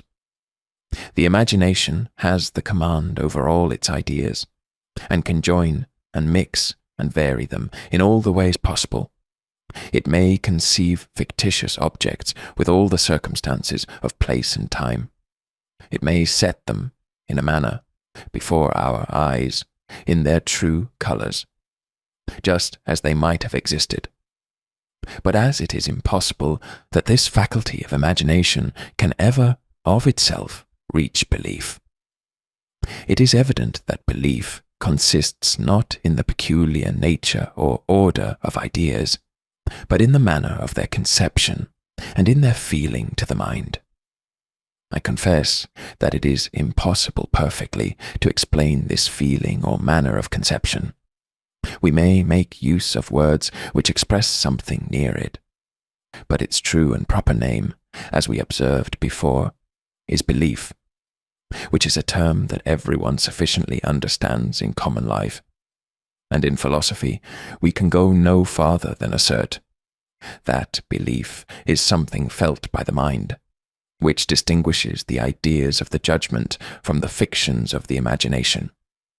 It gives them more weight and influence, makes them appear of greater importance, enforces them in the mind, and renders them the governing principle of our actions.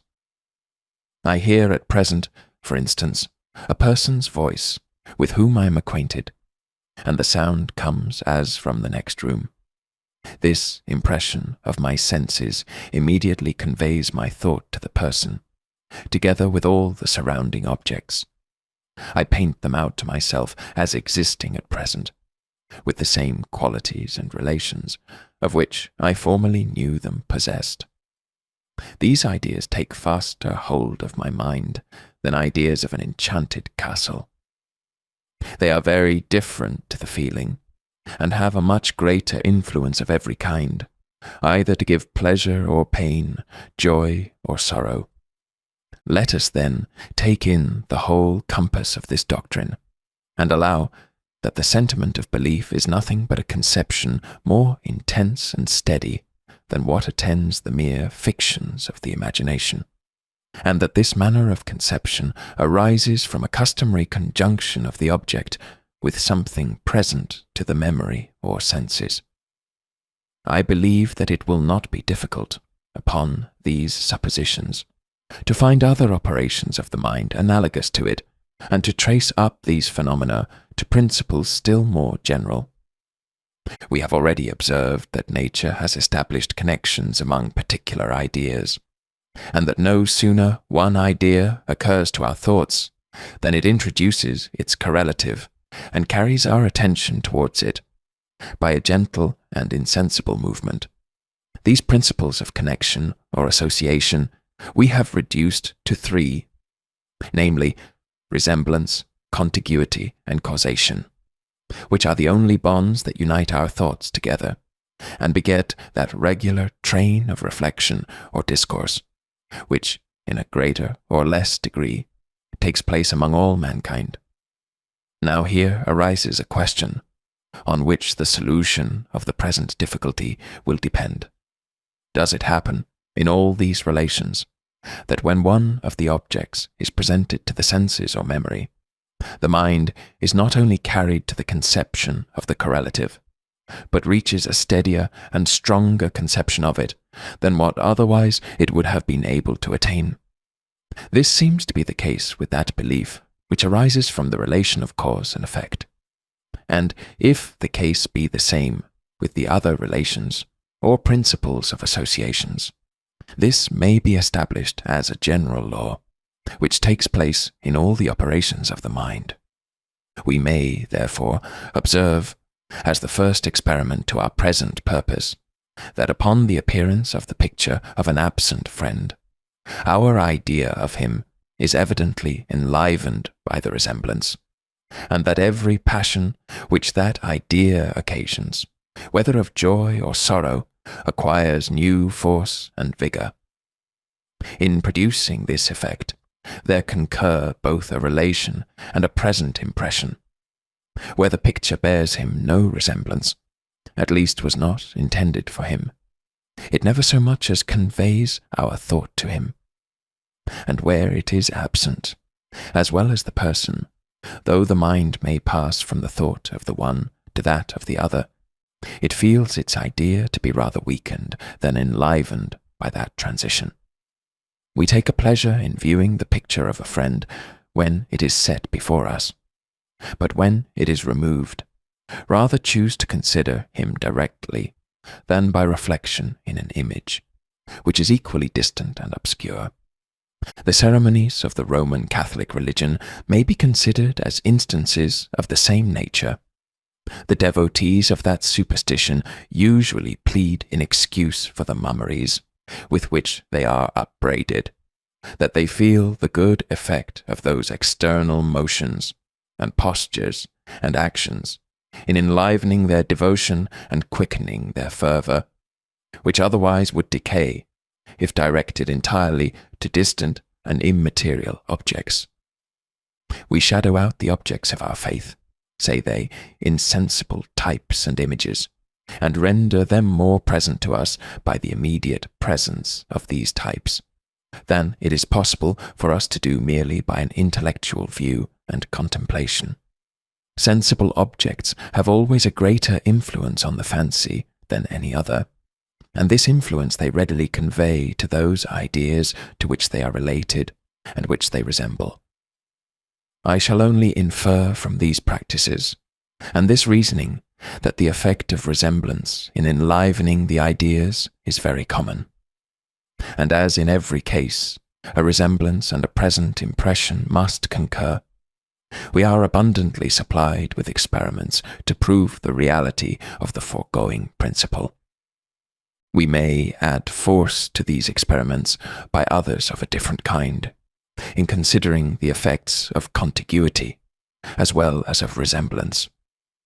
It is certain that distance diminishes the force of every idea, and that, upon our approach to any object, though it does not discover itself to our senses, it operates upon the mind with an influence which imitates an immediate impression.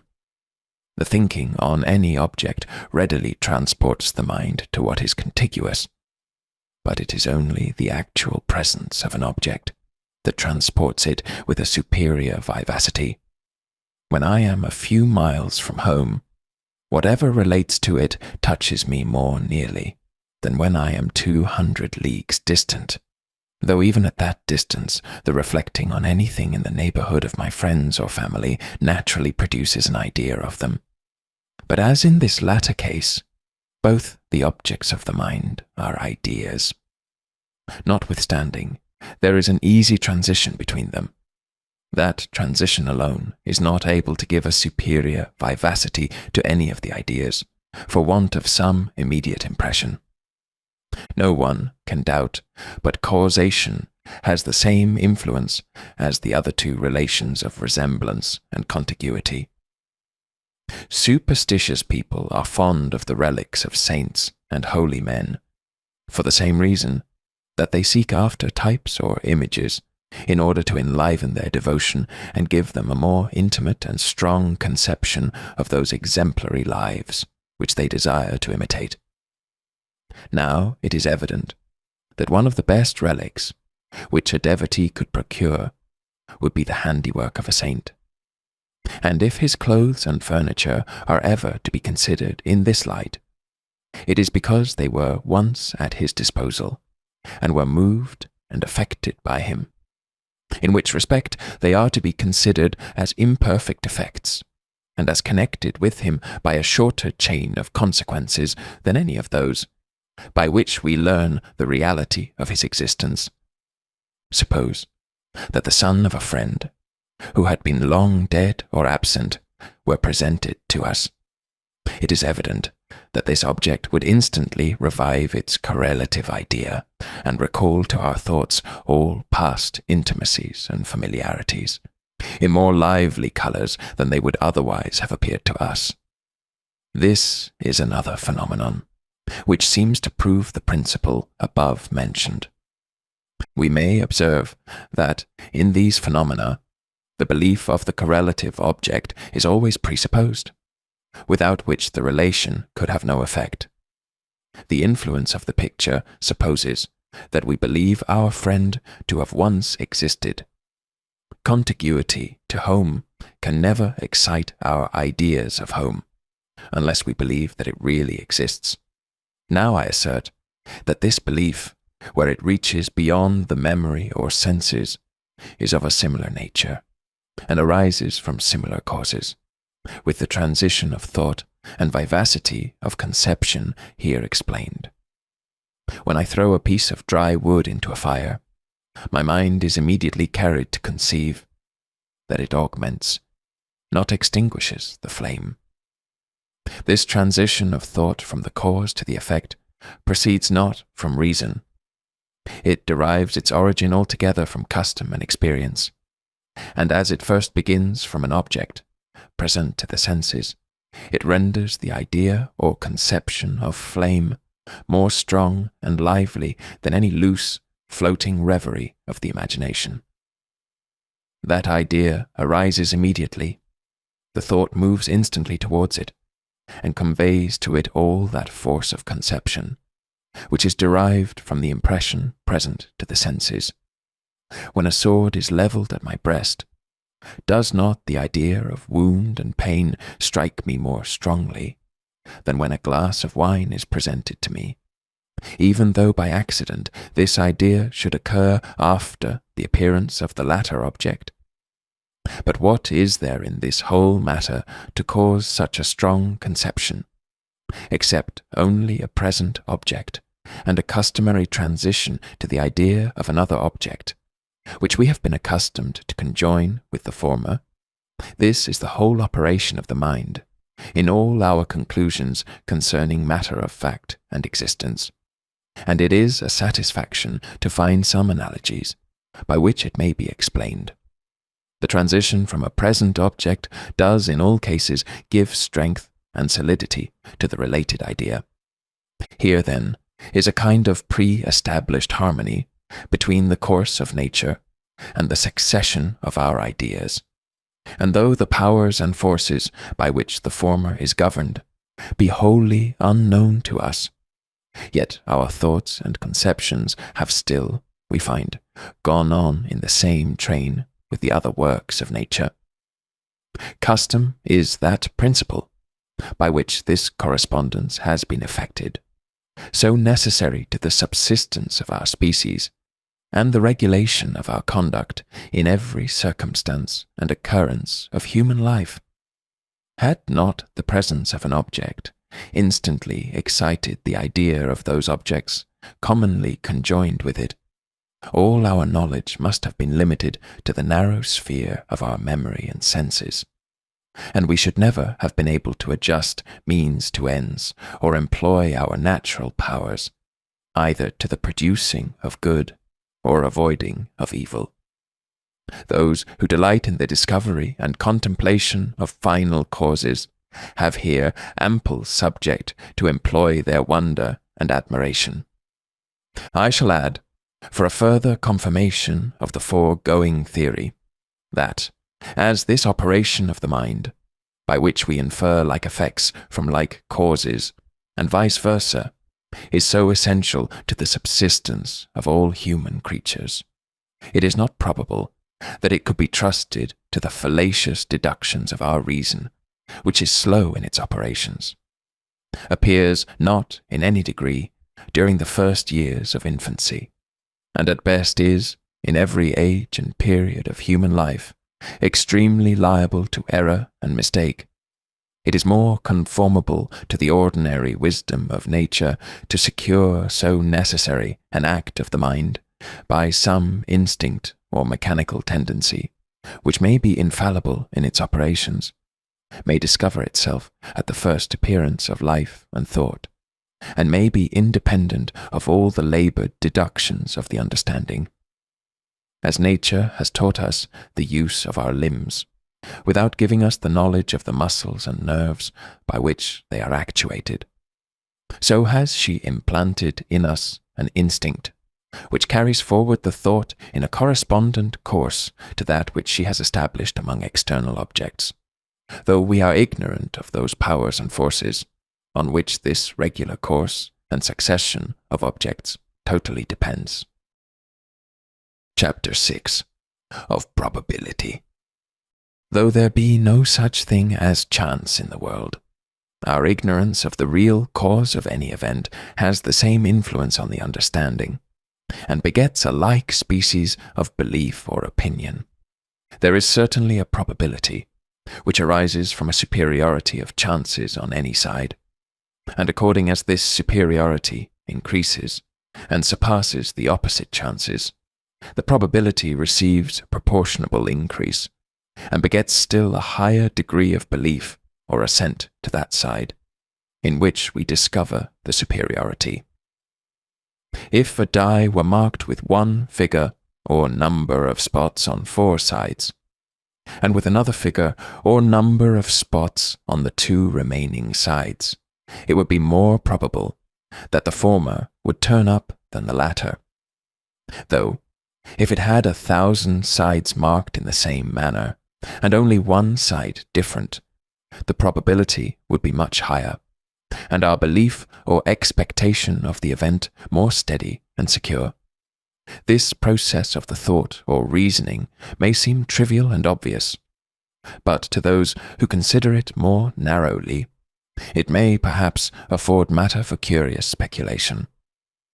It seems evident that when the mind looks forward to discover the event, which may result from the throw of such a die, it considers the turning up of each particular side as alike probable. And this is the very nature of chance, to render all the particular events comprehended in it entirely equal. But finding a greater number of sides concur in the one event than in the other, the mind is carried more frequently to that event, and meets it oftener in revolving the various possibilities or chances on which the ultimate result depends. This concurrence of several views in one particular event begets immediately, by an inexplicable contrivance of nature, the sentiment of belief, and gives that event the advantage over its antagonist, which is supported by a smaller number of views, and recurs less frequently to the mind. If we allow, that belief is nothing but a firmer and stronger conception of an object than what attends the mere fictions of the imagination, this operation may perhaps in some measure be accounted for. The concurrence of these several views or glimpses imprints the idea more strongly on the imagination, gives it superior force and vigor, renders its influence on the passions and affections more sensible, and in a word, begets that reliance or security which constitutes the nature of belief and opinion. The case is the same with the probability of causes, as with that of chance. There are some causes which are entirely uniform and constant in producing a particular effect, and no instance has ever yet been found of any failure or irregularity in their operation. Fire has always burned, and water suffocated every human creature.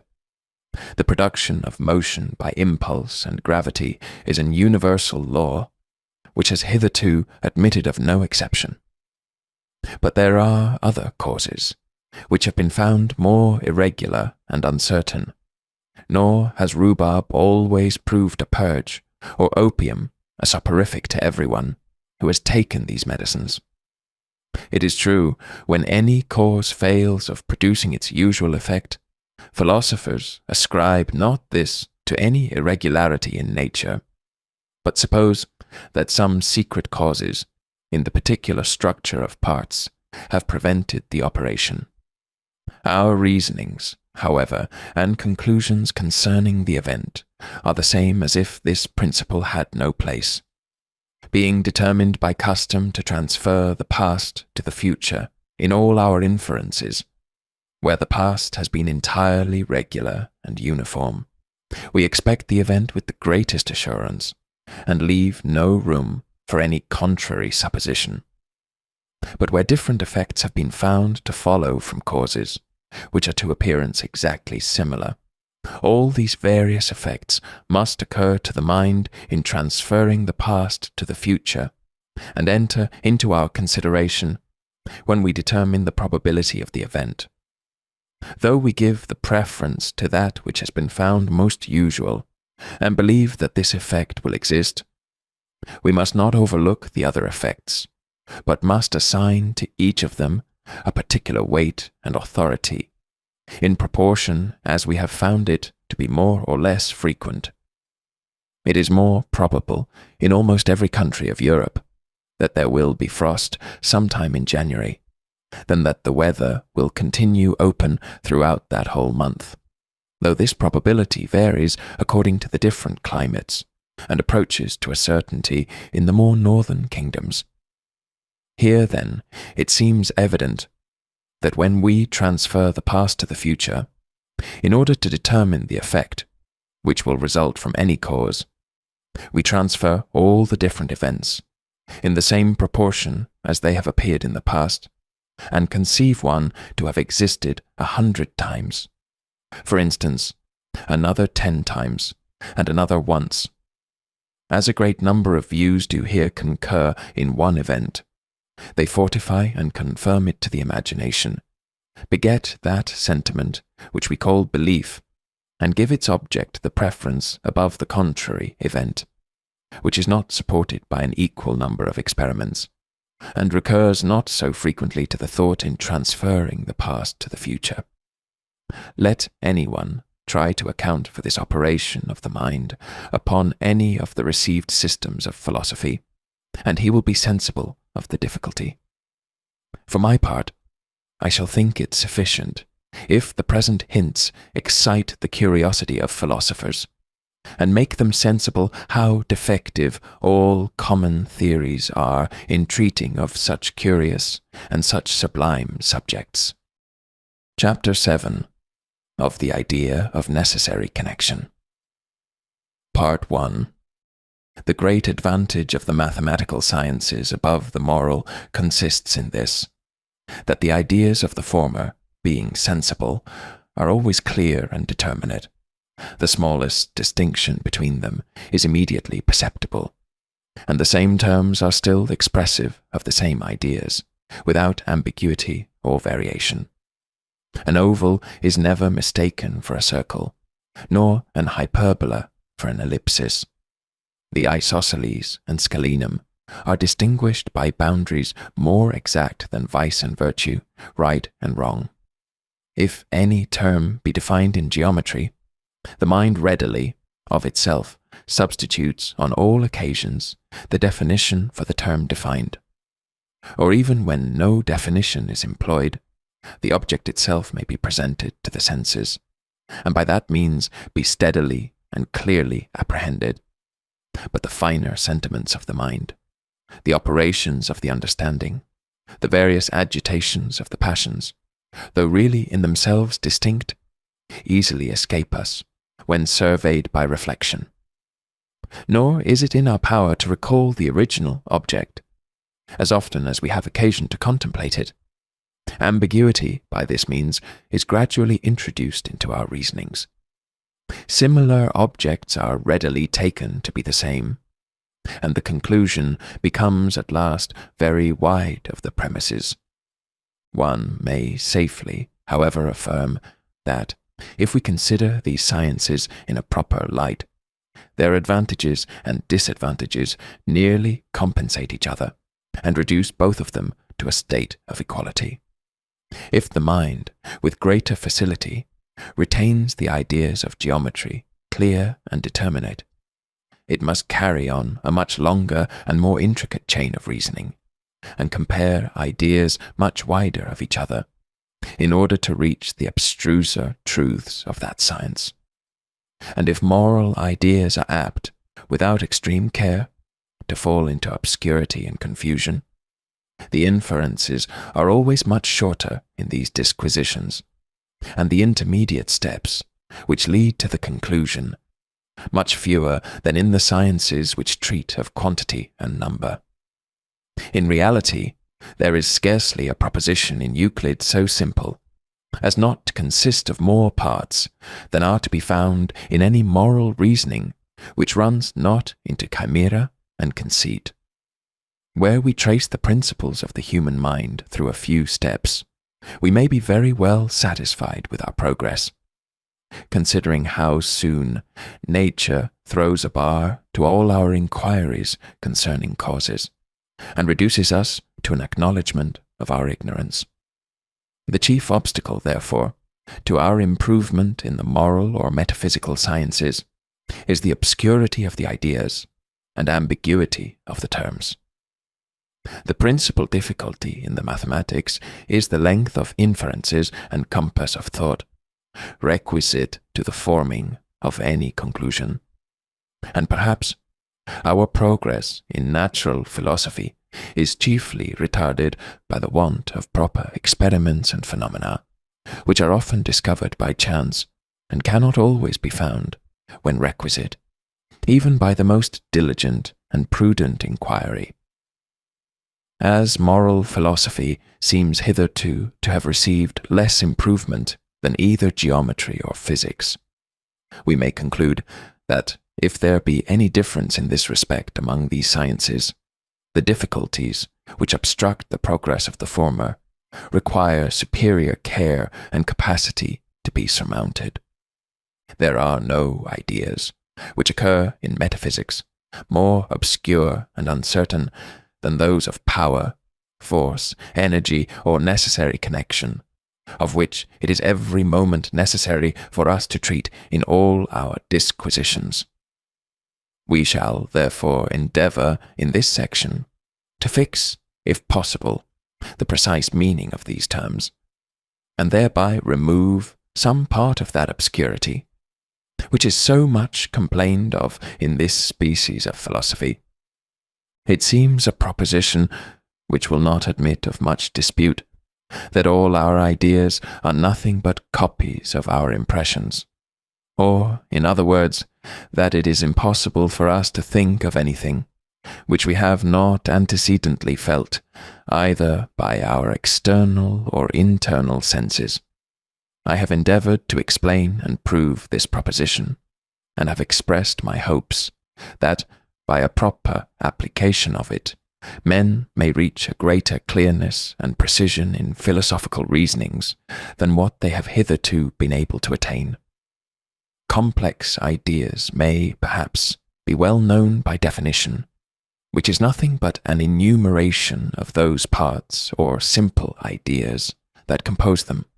But when we have pushed up definitions to the most simple ideas, and find still some ambiguity and obscurity, what resource are we then possessed of? By what invention can we throw light upon these ideas, and render them altogether precise and determinate to our intellectual view? Produce the impressions or original sentiments from which the ideas are copied. These impressions are all strong and sensible. They admit not of ambiguity. They are not only placed in a full light themselves, but may throw light on their correspondent ideas, which lie in obscurity. And by this means we may perhaps attain a new microscope or species of optics, by which, in the moral sciences, the most minute and most simple ideas may be so enlarged as to fall readily under our apprehension, and be equally known with the grossest and most sensible ideas that can be the object of our enquiry.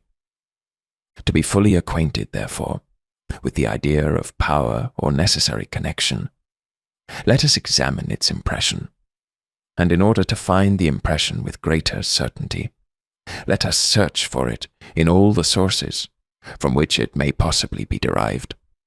When we look about us towards external objects and consider the operation of causes, we are never able, in a single instance, to discover any power or necessary connection, any quality which binds the effect to the cause and renders the one an infallible consequence of the other. We only find that the one does actually, in fact, follow the other. The impulse of one billiard ball is attended with motion in the second, This is the whole that appears to the outward senses. The mind feels no sentiment or inward impression from this succession of objects. Consequently, there is not, in any single, particular instance of cause and effect, anything which can suggest the idea of power or necessary connection. From the first appearance of an object, we never can conjecture what effect will result from it. But were the power or energy of any cause discoverable by the mind, we could foresee the effect, even without experience, and might at first pronounce with certainty concerning it, by mere dint of thought and reasoning. In reality, there is no part of matter that does ever, by its sensible qualities, discover any power or energy, or give us ground to imagine that it could produce anything, or be followed by any other object, which we could denominate its effect. Solidity, extension, motion. These qualities are all complete in themselves, and never point out any other event which may result from them. The scenes of the universe are continually shifting, and one object follows another in an uninterrupted succession. But the power of force, which actuates the whole machine, is entirely concealed from us, and never discovers itself in any of the sensible qualities of body. We know that, in fact, heat is a constant attendant of flame. But what is the connection between them? We have no room so much as to conjecture or imagine. It is impossible, therefore, that the idea of power can be derived from the contemplation of bodies, in single instances of their operation, because no bodies ever discover any power which can be the original of this idea, since, therefore, external objects as they appear to the senses give us no idea of power or necessary connection by their operation in particular instances. Let us see whether this idea be derived from reflection on the operations of our own minds, and be copied from any internal impression. It may be said that we are every moment conscious of internal power, while we feel that by the simple command of our will we can move the organs of our body or direct the faculties of our mind. An act of volition produces motion in our limbs, or raises a new idea in our imagination. This influence of the will we know by consciousness. Hence we acquire the idea of power or energy, and are certain that we ourselves and all other intelligent beings are possessed of power. This idea, then, is an idea of reflection, since it arises from reflecting on the operations of our own mind, and on the command which is exercised by will, both over the organs of the body and faculties of the soul. We shall proceed to examine this pretension, and first with regard to the influence of volition over the organs of the body. This influence, we may observe, is a fact which, like all other natural events, can be known only by experience, and can never be foreseen from any apparent energy or power in the cause, which connects it with the effect, and renders the one an infallible consequence of the other. The motion of our body follows upon the command of our will. Of this we are every moment conscious. But the means by which this is effected, the energy by which the will performs so extraordinary an operation, of this we are so far from being immediately conscious that it must forever escape our most diligent enquiry. For first, is there any principle in all nature more mysterious than the union of soul with body, by which a supposed spiritual substance acquires such an influence over a material one, that the most refined thought is able to actuate the grossest matter? Were we empowered by a secret wish to remove mountains or control the planets in their orbit, this extensive authority would not be more extraordinary, nor more beyond our comprehension. But if by consciousness we perceived any power or energy in the will, we must know this power. We must know its connection with the effect. We must know the secret union of soul and body, and the nature of both these substances, by which the one is able to operate in so many instances upon the other. Secondly, we are not able to move all the organs of the body with a like authority, though we cannot assign any reason besides experience, for so remarkable a difference between one and the other. Why has the will an influence over the tongue and fingers, not over the heart or liver? This question would never embarrass us, were we conscious of a power in the former case, not in the latter. We should then perceive, independent of experience, why the authority of will over the organs of the body is circumscribed within such particular limits. Being in that case fully acquainted with the power or force by which it operates, we should also know why its influence reaches precisely to such boundaries and no farther. A man suddenly struck with palsy in the leg or arm, or who had newly lost those members, frequently endeavours at first to move them and employ them in their usual offices. Here he is as much conscious of power to command such limbs, as a man in perfect health is conscious of power to actuate any member which remains in its natural state and condition. But consciousness never deceives. Consequently, neither in the one case nor in the other are we ever conscious of any power. We learn the influence of our will from experience alone, and experience only teaches us how one event constantly follows another, without instructing us in the secret connection which binds them together and renders them inseparable.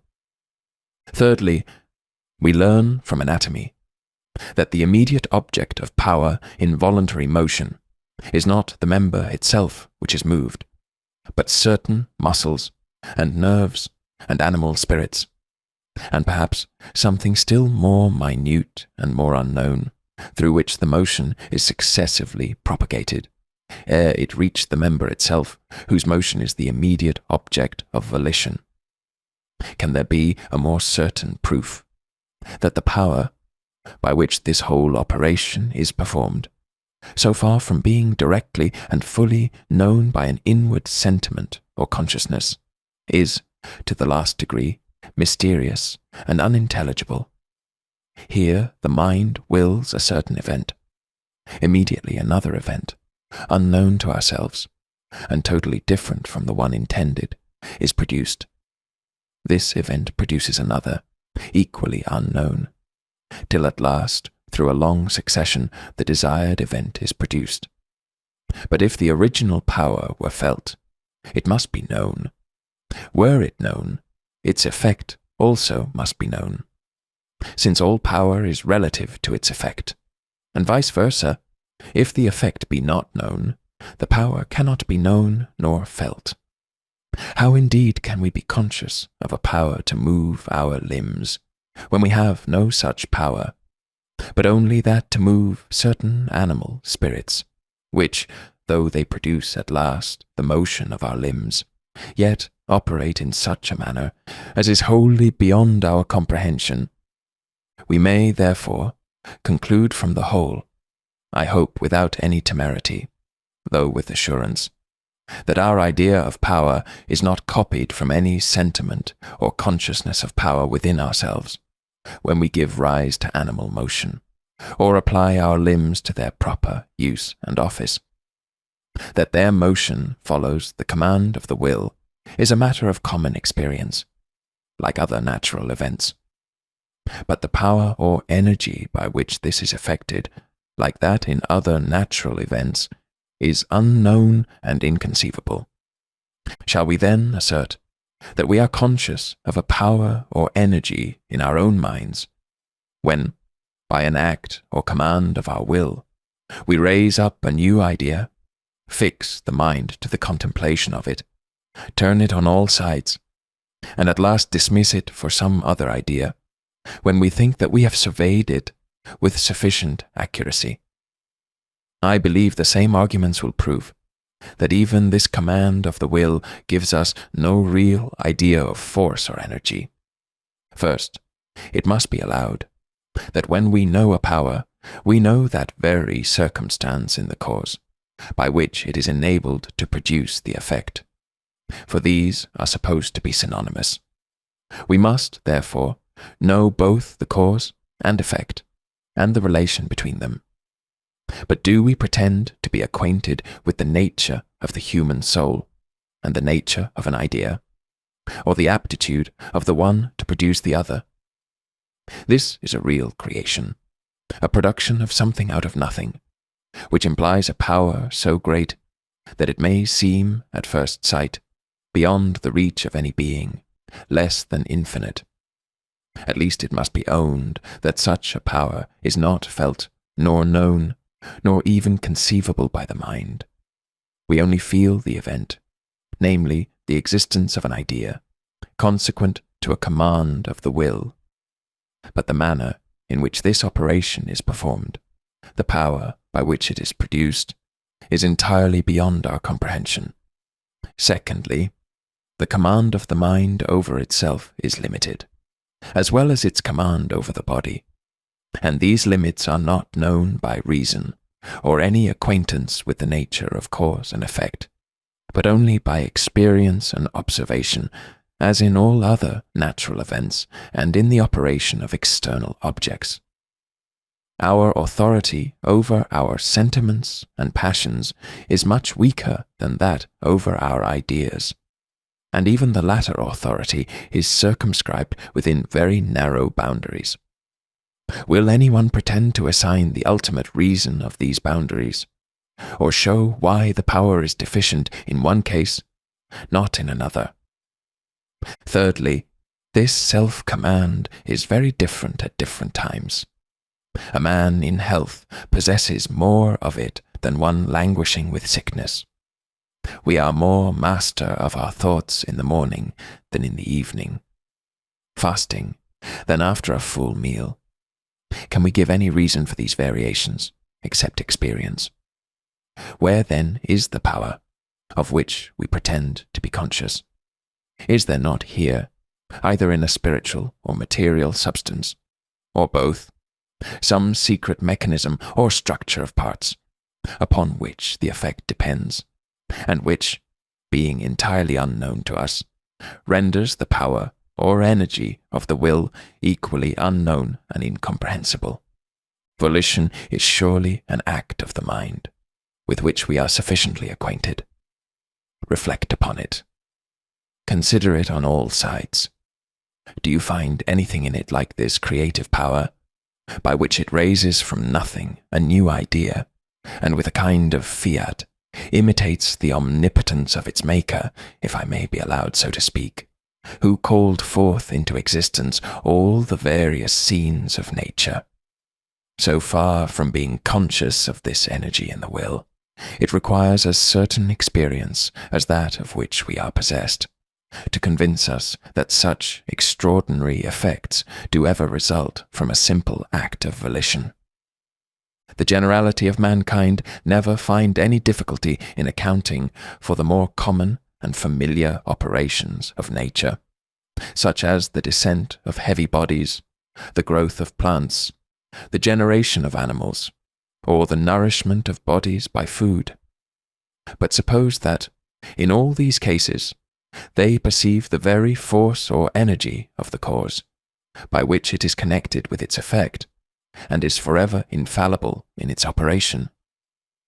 They acquire, by long habit, such a turn of mind that upon the appearance of the cause, they immediately expect with assurance its usual attendant, and hardly conceive it possible that any other event could result from it. It is only on the discovery of extraordinary phenomena, such as earthquakes, pestilence, and prodigies of any kind, that they find themselves at a loss to assign a proper cause, and to explain the manner in which the effect is produced by it.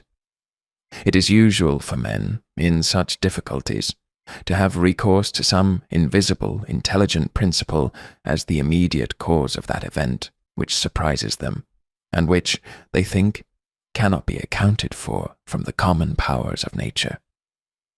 But philosophers, who carry their scrutiny a little farther, immediately perceive that even in the most familiar events, the energy of the cause is as unintelligible as in the most unusual, and that we only learn by experience the frequent conjunction of objects, without being ever able to comprehend anything like connection between them.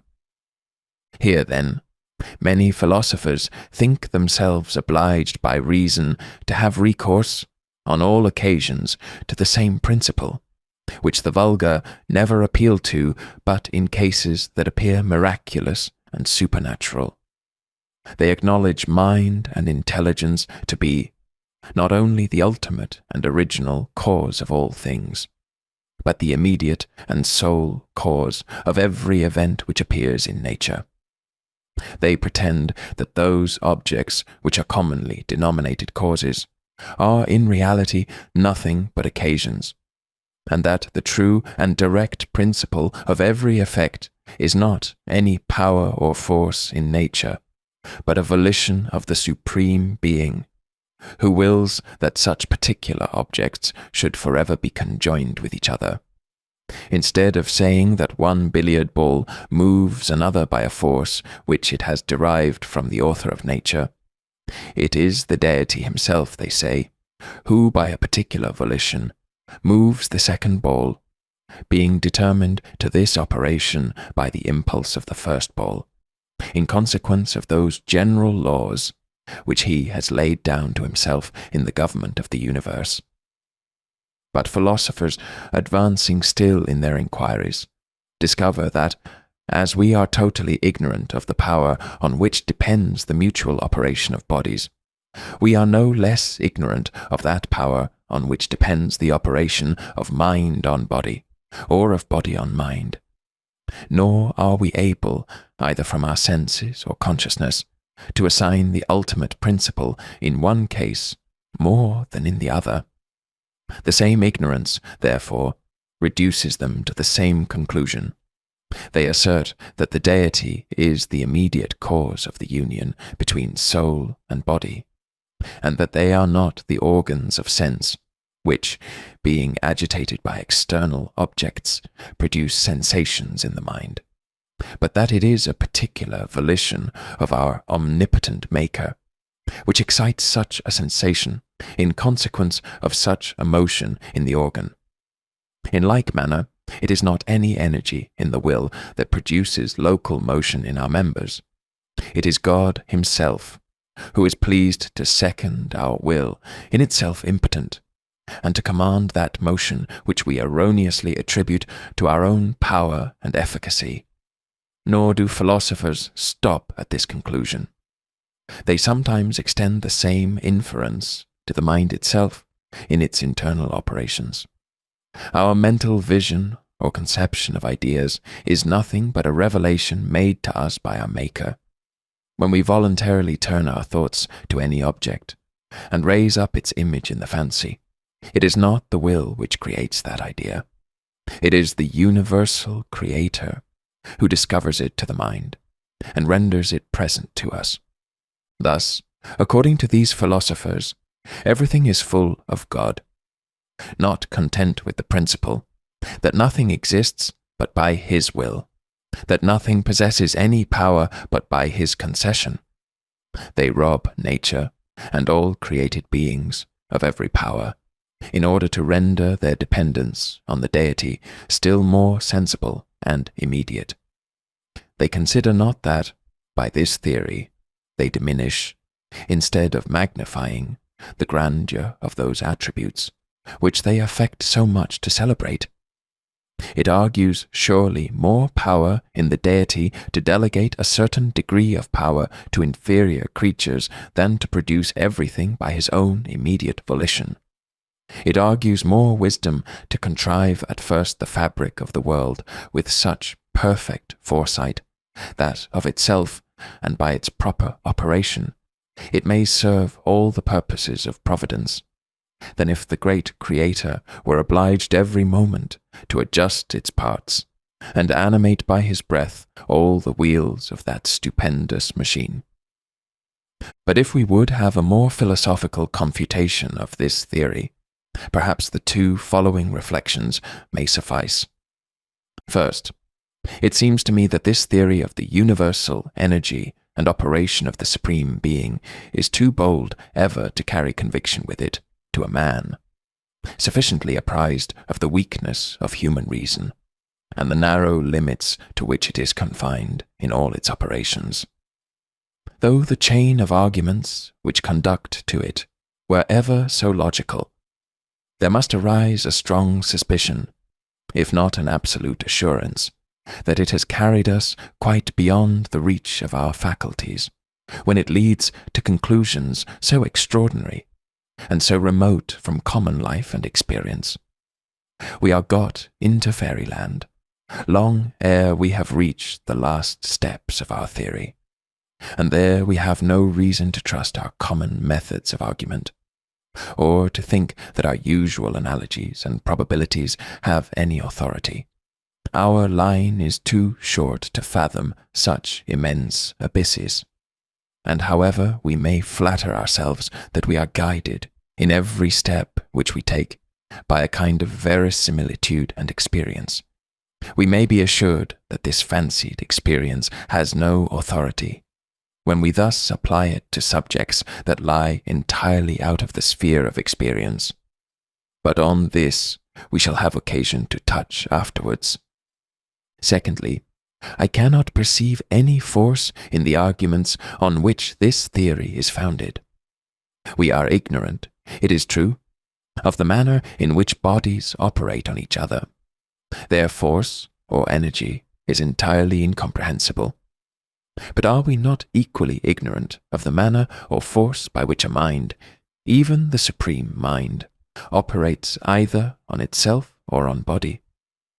Whence, I beseech you, do we acquire any idea of it? We have no sentiment or consciousness of this power in ourselves. We have no idea of the Supreme Being, but what we learn from reflection on our own faculties. Were our ignorance, therefore, a good reason for rejecting anything, we should be led into that principle of denying all energy in the Supreme Being, as much as in the grossest matter.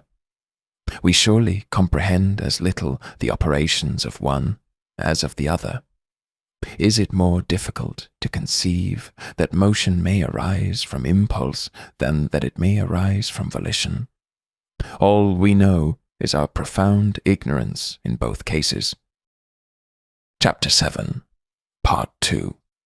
But to hasten to a conclusion of this argument, which is already drawn out to too great a length, we have sought in vain for an idea of power or necessary connection in all the sources from which we could suppose it to be derived. It appears that, in single instances of the operation of bodies, we never can, by our utmost scrutiny, discover anything but one event following another, without being able to comprehend any force or power by which the cause operates, or any connection between it and its supposed effect.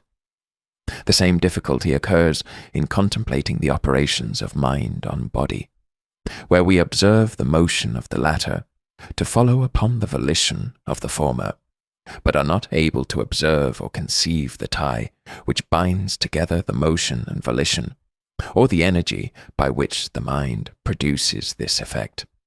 The authority of the will over its own faculties and ideas is not a whit more comprehensible, so that, upon the whole, there appears not, throughout all nature, any one instance of connection which is conceivable by us. All events seem entirely loose and separate. One event follows another, but we never can observe any tie between them. They seem conjoined, but never connected. And as we can have no idea of anything which never appeared to our outward sense or inward sentiment, the necessary conclusion seems to be that we have no idea of connection or power at all, and that these words are absolutely without any meaning when employed either in philosophical reasonings or common life. But there still remains one method of avoiding this conclusion, and one source which we have not yet examined. When any natural object or event is presented, it is impossible for us, by any sagacity or penetration, to discover or even conjecture, without experience, what event will result from it, or to carry our foresight beyond that object which is immediately present to the memory and senses. Even after one instance or experiment where we have observed a particular event to follow upon another, we are not entitled to form a general rule, or foretell what will happen in like cases, it being justly esteemed an unpardonable temerity to judge of the whole course of nature from one single experiment, however accurate or certain.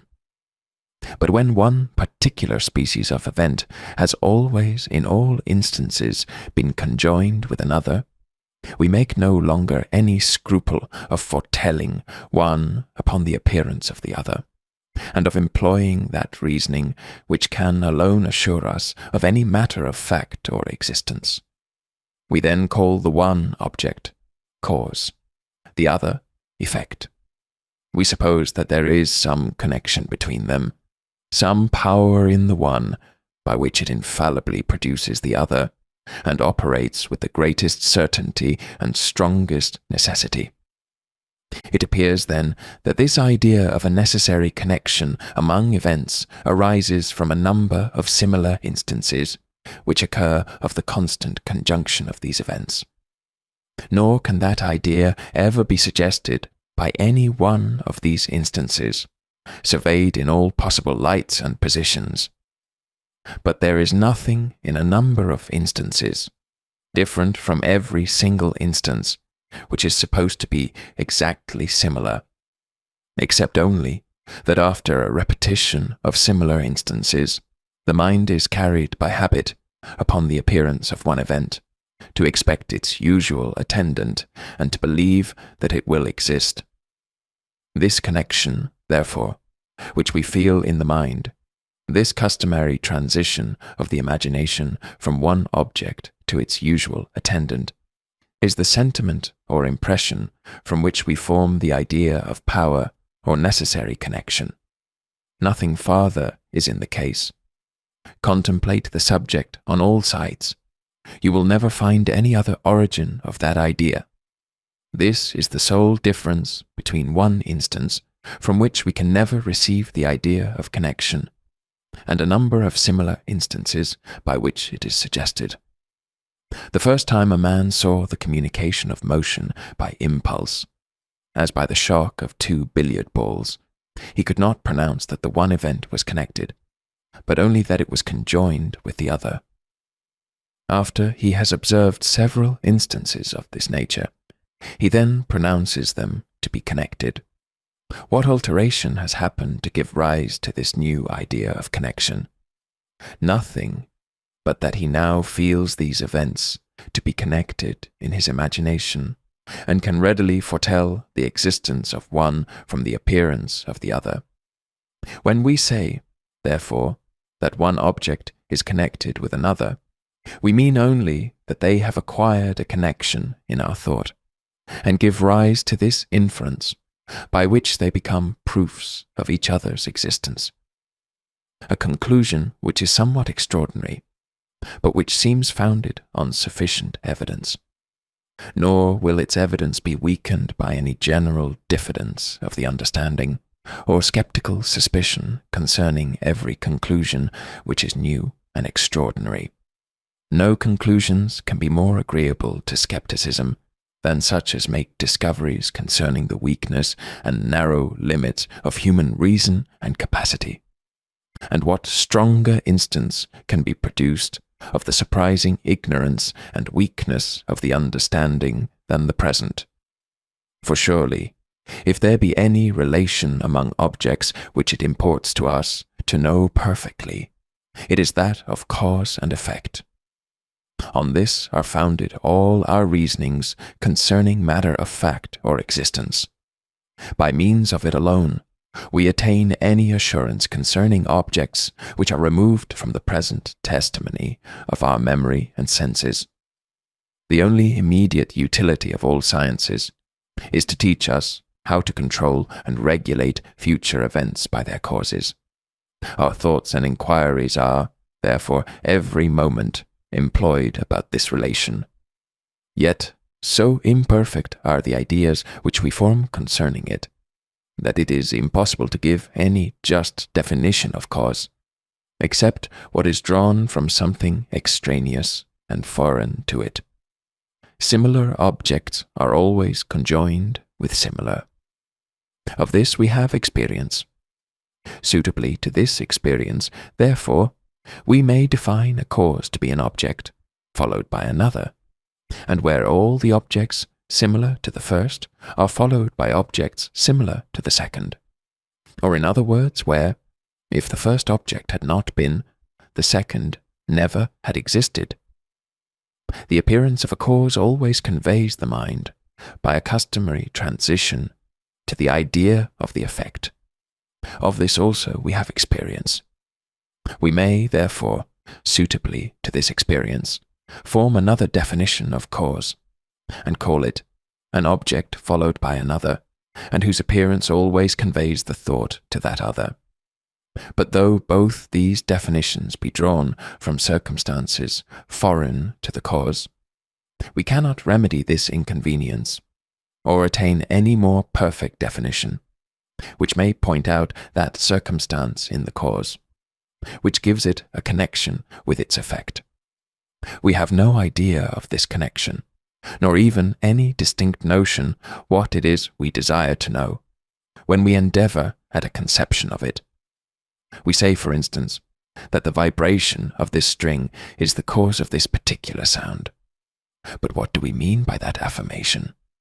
We either mean that this vibration is followed by this sound, and that all similar vibrations have been followed by similar sounds, or that this vibration is followed by this sound, and that upon the appearance of one the mind anticipates the senses, and forms immediately an idea of the other. We may consider the relation of cause and effect in either of these two lights, but beyond these we have no idea of it. To recapitulate, therefore, the reasonings of this section. Every idea is copied from some preceding impression or sentiment, and where we cannot find any impression, we may be certain that there is no idea. In all single instances of the operation of bodies or minds, there is nothing that produces any impression, nor consequently can suggest any idea of power or necessary connection. But when many uniform instances appear, and the same object is always followed by the same event, we then begin to entertain the notion of cause and connection. We then feel a new sentiment or impression, to wit, a customary connection in the thought or imagination between one object and its usual attendant. And this sentiment is the original of that idea which we seek for. For as this idea arises from a number of similar instances, and not from any single instance, it must arise from that circumstance in which the number of instances differ from every individual instance. But this customary connection or transition of the imagination is the only circumstance in which they differ. In every other particular, they are alike. The first instance which we saw of motion communicated by the shock of 2 billiard balls, to return to this obvious illustration, is exactly similar to any instance that may at present occur to us, except only that we could not at first infer one event from the other, which we are enabled to do at present after so long a course of uniform experience. I know not whether the reader will readily apprehend this reasoning. I am afraid that, should I multiply words about it, or throw it into a greater variety of lights, it would only become more obscure and intricate. in all abstract reasonings, there is one point of view which, if we can happily hit, we shall go farther towards illustrating the subject than by all the eloquence and copious expression in the world. This point of view we should endeavour to reach, and reserve the flowers of rhetoric for subjects which are more adapted to them. Chapter 8 of Liberty and Necessity. Part 1. It might reasonably be expected in questions which have been canvassed and disputed with great eagerness since the first origin of science and philosophy, that the meaning of all the terms, at least, should have been agreed upon among the disputants.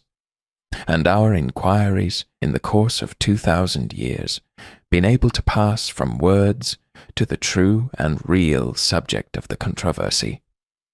For how easy may it seem to give exact definitions of the terms employed in reasoning, and make these definitions, not the mere sound of words, the object of future scrutiny and examination. But if we consider the matter more narrowly, we shall be apt to draw a quite opposite conclusion. From this circumstance alone, that a controversy has been long kept on foot, and remains still undecided, we may presume that there is some ambiguity in the expression, and that the disputants affix different ideas to the terms employed in the controversy. For as the faculties of the mind are supposed to be naturally alike in every individual, otherwise nothing could be more fruitless than to reason or dispute together. It were impossible, if men affix the same ideas to their terms, that they could so long form different opinions of the same subject, especially when they communicate their views, and each party turn themselves on all sides in search of arguments which may give them the victory over their antagonists. It is true, if men attempt the discussion of questions which lie entirely beyond the reach of human capacity, such as those concerning the origin of worlds, or the economy of the intellectual system or region of spirits, they may long beat the air in their fruitless contests, and never arrive at any determinate conclusion. But if the question regard any subject of common life and experience, nothing, one would think, could preserve the dispute so long undecided, but some ambiguous expressions, which keep the antagonists still at a distance, and hinder them from grappling with each other. This has been the case in the long disputed question concerning liberty and necessity, and to so remarkable a degree that, if I be not much mistaken, we shall find that all mankind, both learned and ignorant, have always been of the same opinion with regard to this subject, and that a few intelligible definitions would immediately have put an end to the whole controversy. I own that this dispute has been so much canvassed on all hands, and has led philosophers into such a labyrinth of obscure sophistry, that it is no wonder if a sensible reader indulge his ease so far as to turn a deaf ear to the proposal of such a question, from which he can expect neither instruction or entertainment. But the state of the argument here proposed may, perhaps, serve to renew his attention, as it has more novelty, promises at least some decision of the controversy, and will not much disturb his ease by any intricate or obscure reasoning. I hope, therefore, to make it appear that all men have ever agreed in the doctrine both of necessity and of liberty, according to any reasonable sense, which can be put on these terms, and that the whole controversy has hitherto turned merely upon words. We shall begin with examining the doctrine of necessity. It is universally allowed that matter in all its operations is actuated by a necessary force, and that every natural effect is so precisely determined by the energy of its cause, that no other effect in such particular circumstances could possibly have resulted from it. The degree and direction of every motion is, by the laws of nature, prescribed with such exactness that a living creature may as soon arise from the shock of two bodies as motion in any other degree or direction than what is actually produced by it. Would we, therefore, form a just and precise idea of necessity, we must consider whence that idea arises when we apply it to the operation of bodies. It seems evident that if all the scenes of nature were continually shifted in such a manner that no two events bore any resemblance to each other, but every object was entirely new, without any similitude to whatever had been seen before, we should never, in that case, have attained the least idea of necessity or of a connection among these objects. We might say, upon such a supposition, that one object or event has followed another, not that one was produced by the other. The relation of cause and effect must be utterly unknown to mankind. Inference and reasoning concerning the operations of nature would, from that moment, be at an end, and the memory and senses remain the only canals by which the knowledge of any real existence could possibly have access to the mind. Our idea, therefore, of necessity and causation arises entirely from the uniformity observable in the operations of nature, where similar objects are constantly conjoined together, and the mind is determined by custom to infer the one from the appearance of the other. These two circumstances form the whole of that necessity, which we ascribe to matter. Beyond the constant conjunction of similar objects, and the consequent inference from one to the other, we have no notion of any necessity or connection. If it appear, therefore, that all mankind have ever allowed, without any doubt or hesitation, that these two circumstances take place in the voluntary actions of men, and in the operations of mind, it must follow that all mankind have ever agreed in the doctrine of necessity, and that they have hitherto disputed, merely for not understanding each other.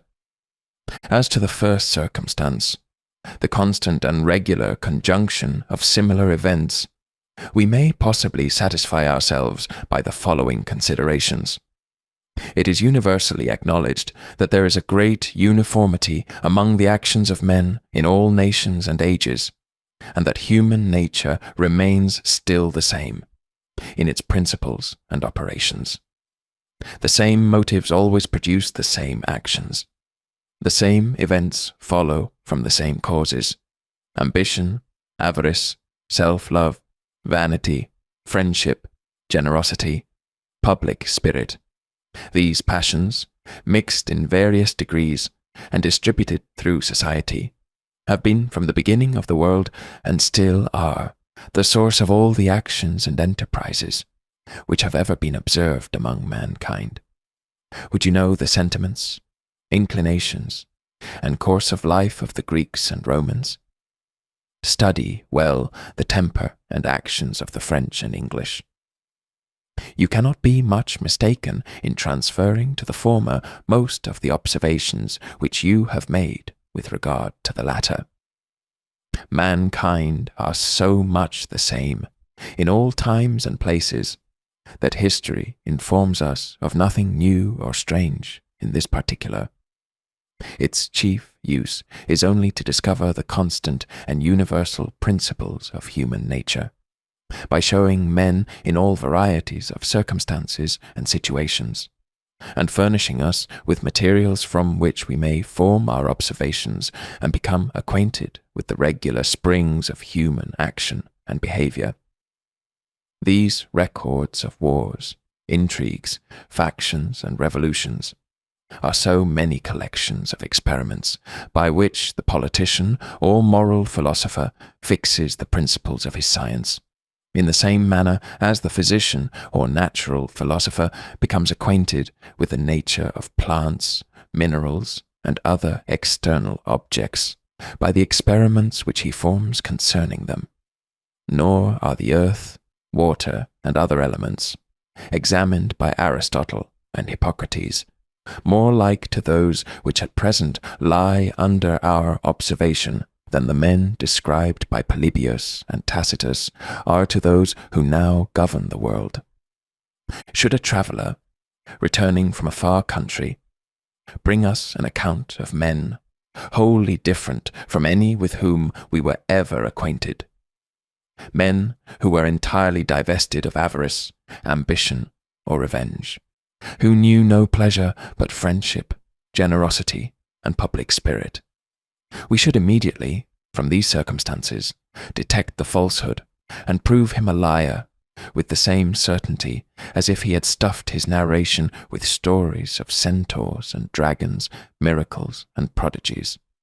And if we would explode any forgery in history, we cannot make use of a more convincing argument than to prove that the actions ascribed to any person are directly contrary to the course of nature, and that no human motives, in such circumstances, could ever induce him to such a conduct. The veracity of Quintus Curtius is as much to be suspected when he describes the supernatural courage of Alexander, by which he was hurried on singly to attack multitudes, as when he describes his supernatural force and activity, by which he was able to resist them. So readily and universally do we acknowledge a uniformity in human motives and actions as well as in the operations of body.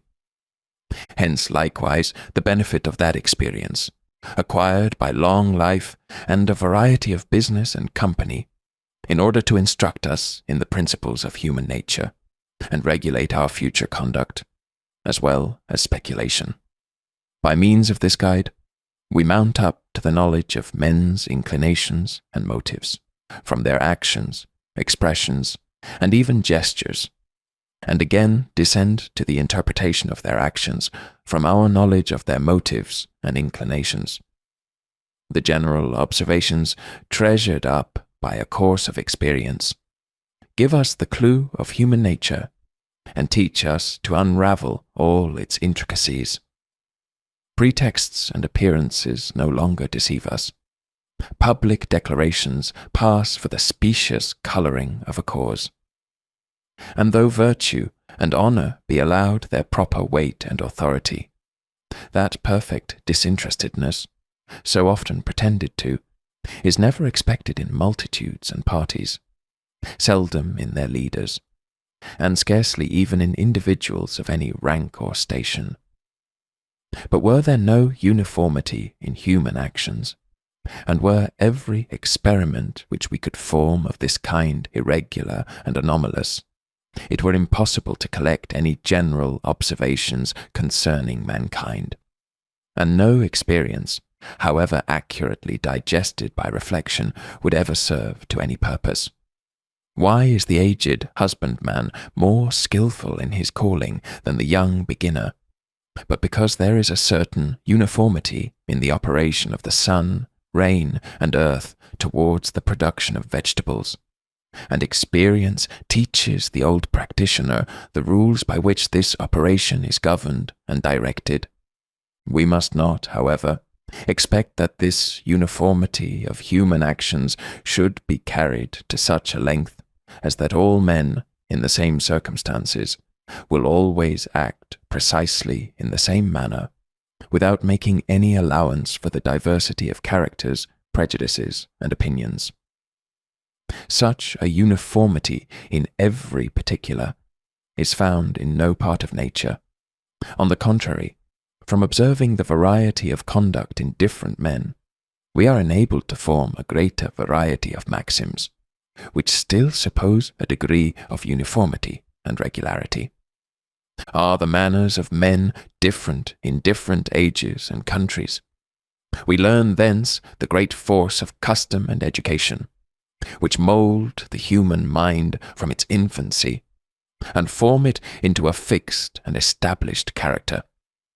Is the behaviour and conduct of the one sex very unlike that of the other? Is it thence we become acquainted with the different characters which nature has impressed upon the sexes, and which she preserves with constancy and regularity? Are the actions of the same person much diversified in the different periods of his life, from infancy to old age? This affords room for many general observations concerning the gradual change of our sentiments and inclinations, and the different maxims which prevail in the different ages of human creatures. Even the characters, which are peculiar to each individual, have a uniformity in their influence. Otherwise, our acquaintance with the persons and our observation of their conduct could never teach us their dispositions, or serve to direct our behavior with regard to them. I grant it possible to find some actions which seem to have no regular connection with any known motives, and are exceptions to all the measures of conduct which have ever been established for the government of men. But if we would willingly know what judgment should be formed of such irregular and extraordinary actions, we may consider the sentiments commonly entertained with regard to those irregular events which appear in the course of nature and the operations of external objects. All causes are not conjoined to their usual effects with like uniformity. An artificer, who handles only dead matter, may be disappointed of his aim, as well as the politician, who directs the conduct of sensible and intelligent agents. The vulgar, who take things according to their first appearance, attribute the uncertainty of events to such an uncertainty in the causes as makes the latter often fail of their usual influence, though they meet with no impediment in their operation. But philosophers, observing that, almost in every part of nature, there is contained a vast variety of springs and principles, which are hid by reason of their minuteness or remoteness, find that it is at least possible the contrariety of events may not proceed from any contingency in the cause, but from the secret operation of contrary causes. This possibility is converted into certainty by farther observation, when they remark that, upon an exact scrutiny, a contrariety of effects always betrays a contrariety of causes, and proceeds from their mutual opposition. A peasant can give no better reason for the stopping of any clock or watch than to say that it does not commonly go right. But an artist easily perceives that the same force in the spring or pendulum has always the same influence on the wheels, but fails of its usual effect, perhaps by reason of a grain of dust, which puts a stop to the whole movement. From the observation of several parallel instances, philosophers form a maxim that the connection between all causes and effects is equally necessary, and that its seeming uncertainty in some instances proceeds from the secret opposition of contrary causes. Thus, for instance, in the human body, when the usual symptoms of health or sickness disappoint our expectation, when medicines operate not with their wonted powers, when irregular events follow from any particular cause, the philosopher and physician are not surprised at the matter, nor are ever tempted to deny, in general, the necessity and uniformity of those principles by which the animal economy is conducted. They know that a human body is a mighty complicated machine, that many secret powers lurk in it, which are altogether beyond our comprehension, that to us it must often appear very uncertain in its operations, and that therefore the irregular events, which outwardly discover themselves, can be no proof that the laws of nature are not observed with the greatest regularity in its internal operations and government. The philosopher, if he be consistent, must apply the same reasoning to the actions and volitions of intelligent agents. The most irregular and unexpected resolutions of men may frequently be accounted for by those who know every particular circumstance of their character and situation. A person of an obliging disposition gives a peevish answer, but he has the toothache, or has not dined, A stupid fellow discovers an uncommon alacrity in his carriage, but he has met with a sudden piece of good fortune, or even when an action, as sometimes happens, cannot be particularly accounted for, either by the person himself or by others. We know in general that the characters of men are, to a certain degree, inconstant and irregular.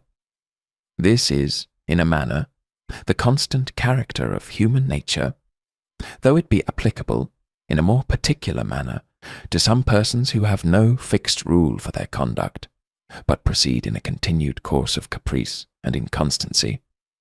The internal principles and motives may operate in a uniform manner, notwithstanding these seeming irregularities, in the same manner as the winds, rain, clouds, and other variations of the weather are supposed to be governed by steady principles, though not easily discoverable by human sagacity and inquiry. Thus, it appears, not only that the conjunction between motives and voluntary actions is as regular and uniform as that between the cause and effect in any part of nature, but also that this regular conjunction has been universally acknowledged among mankind, and has never been the subject of dispute, either in philosophy or common life. Now, as it is from past experience that we draw all inferences concerning the future, and as we conclude that objects will always be conjoined together, which we find to have always been conjoined, it may seem superfluous to prove that this experienced uniformity in human actions is a source whence we draw inferences concerning them. But in order to throw the argument into a greater variety of lights, we shall also insist, though briefly, on this latter topic. The mutual dependence of men is so great in all societies that scarce any human action is entirely complete in itself, or is performed without some reference to the actions of others, which are requisite to make it answer fully the intention of the agent. The poorest artificer, who labours alone, expects at least the protection of the magistrate, to ensure him the enjoyment of the fruits of his labour. He also expects that, when he carries his goods to market, and offers them at a reasonable price, he shall find purchasers, and shall be able, by the money he acquires, to engage others to supply him with those commodities which are requisite for his subsistence. In proportion as men extend their dealings, and render their intercourse with others more complicated, they always comprehend, in their schemes of life, a greater variety of voluntary actions, which they expect from the proper motives to cooperate with their own. In all these conclusions, they take their measures from past experience, in the same manner as in their reasonings concerning external objects, and firmly believe that men, as well as all the elements, are to continue, in their operations, the same that they have ever found them. A manufacturer reckons upon the labour of his servants for the execution of any work as much as upon the tools which he employs, and would be equally surprised were his expectations disappointed. In short, this experimental inference and reasoning concerning the actions of others enters so much into human life that no man, while awake, is ever a moment without employing it. Have we not reason, therefore, to affirm that all mankind have always agreed in the doctrine of necessity, according to the foregoing definition and explication of it? Nor have philosophers ever entertained a different opinion from the people in this particular. For, not to mention that almost every action of their life supposes that opinion, there are even few of the speculative parts of learning to which it is not essential. What would become of history had we not a dependence on the veracity of the historian according to the experience which we have had of mankind? How could politics be a science if laws and forms of government had not a uniform influence upon society? Where would be the foundation of morals, if particular characters had no certain or determinate power to produce particular sentiments, and if these sentiments had no constant operation on actions? And with what pretence could we employ our criticism upon any poet or polite author, if we could not pronounce the conduct and sentiments of his actors either natural or unnatural to such characters, and in such circumstances? It seems almost impossible, therefore, to engage either in science or action of any kind without acknowledging the doctrine of necessity, and this inference from motive to voluntary actions, from characters to conduct. And indeed, when we consider how aptly natural and moral evidence link together, and form only one chain of argument, we shall make no scruple to allow that they are of the same nature, and derived from the same principles. A prisoner who has neither money nor interest discovers the impossibility of his escape, as well when he considers the obstinacy of the jailer, as the walls and bars with which he is surrounded, and in all attempts for his freedom chooses rather to work upon the stone and iron of the one than upon the inflexible nature of the other. The same prisoner, when conducted to the scaffold, foresees his death as certainly from the constancy and fidelity of his guards, as from the operation of the axe or wheel. His mind runs along a certain train of ideas: the refusal of the soldiers to consent to his escape, the action of the executioner, the separation of the head and body, bleeding convulsive motions, and death. Here is a connected chain of natural causes and voluntary actions, but the mind feels no difference between them in passing from one link to another, nor is less certain of the future event than if it were connected with the objects present to the memory or senses by a train of causes, cemented together by what we are pleased to call a physical necessity. The same experienced union has the same effect on the mind, whether the united objects be motives, volition, and actions, or figure and motion. We may change the name of things, but their nature and their operation on the understanding never change. Were a man, whom I know to be honest and opulent, and with whom I live in intimate friendship, to come into my house, where I am surrounded with my servants, I rest assured that he is not to stab me before he leaves it in order to rob me of my silver standish, and I no more suspect this event than the falling of the house itself, which is new and solidly built and founded. But he may have been seized with a sudden and unknown frenzy. So may a sudden earthquake arise, and shake and tumble my house about my ears. I shall therefore change the suppositions. I shall say that I know with certainty that he is not to put his hand into the fire, and hold it there till it be consumed. And this event, I think I can foretell with the same assurance, as that, if he throw himself out at the window, and meet with no obstruction, he will not remain a moment suspended in the air. No suspicion of an unknown frenzy can give the least possibility to the former event, which is so contrary to all the known principles of human nature. A man who at noon leaves his purse full of gold on the pavement at Charing Cross may as well expect that it will fly away like a feather, as that he will find it untouched an hour after. Above 1/2 of human reasonings contain inferences of a similar nature, attended with more or less degrees of certainty, proportioned to our experience of the usual conduct of mankind in such particular situations. I have frequently considered what could possibly be the reason why all mankind, though they have ever, without hesitation, acknowledged the doctrine of necessity in their whole practice and reasoning, have yet discovered such a reluctance to acknowledge it in words, and have rather shown a propensity, in all ages, to profess the contrary opinion. The matter, I think, may be accounted for after the following manner. If we examine the operations of body, and the production of effects from their causes, we shall find that all our faculties can never carry us farther in our knowledge of this relation than barely to observe that particular objects are constantly conjoined together, and that the mind is carried, by a customary transition, from the appearance of one to the belief of the other.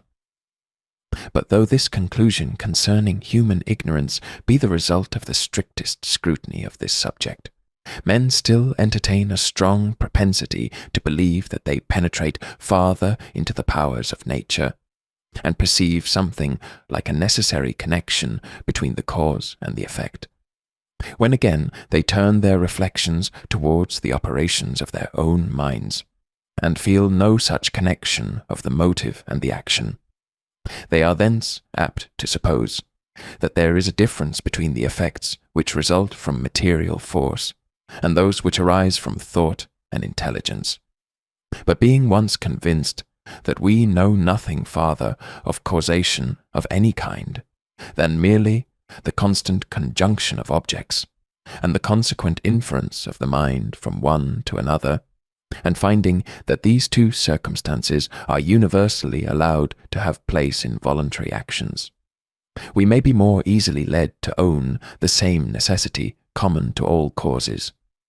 And though this reasoning may contradict the systems of many philosophers, in ascribing necessity to the determinations of the will, we shall find, upon reflection, that they dissent from it in words only, not in their real sentiment. Necessity, according to the sense in which it is here taken, has never yet been rejected, nor can ever, I think, be rejected by any philosopher. It may only, perhaps, be pretended that the mind can perceive in the operations of matter some farther connection between the cause and effect, and connection that has not place in voluntary actions of intelligent beings. Now, whether it be so or not can only appear upon examination, and it is incumbent on these philosophers to make good their assertion by defining or describing that necessity, and pointing it out to us in the operations of material causes. It would seem, indeed, that men begin at the wrong end of this question concerning liberty and necessity, when they enter upon it by examining the faculties of the soul, the influence of the understanding, and the operations of the will. Let them first discuss a more simple question, namely, the operations of body and of brute, unintelligent matter, and try whether they can there form any idea of causation and necessity, except that of a constant conjunction of objects, and subsequent inference of the mind from one to another. If these circumstances form, in reality, the whole of that necessity which we conceive in matter, and if these circumstances be also universally acknowledged to take place in the operations of the mind, the dispute is at an end. At least, must be owned to be thenceforth merely verbal.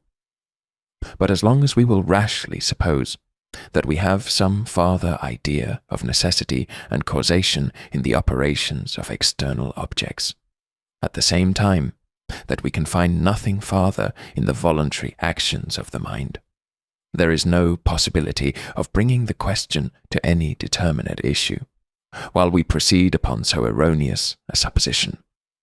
The only method of undeceiving us is to mount up higher, to examine the narrow extent of science when applied to material causes, and to convince ourselves that all we know of them is the constant conjunction and inference above mentioned.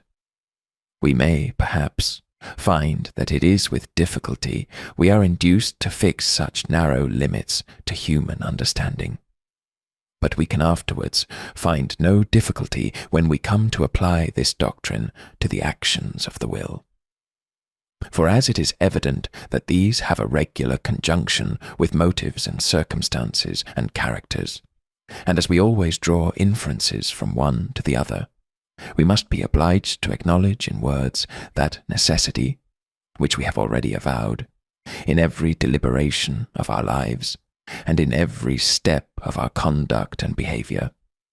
But to proceed in this reconciling project with regard to the question of liberty and necessity, the most contentious question of metaphysics, the most contentious science, it will not require many words to prove that all mankind have ever agreed in the doctrine of liberty, as well as in that of necessity, and that the whole dispute, in this respect also, has been hitherto merely verbal.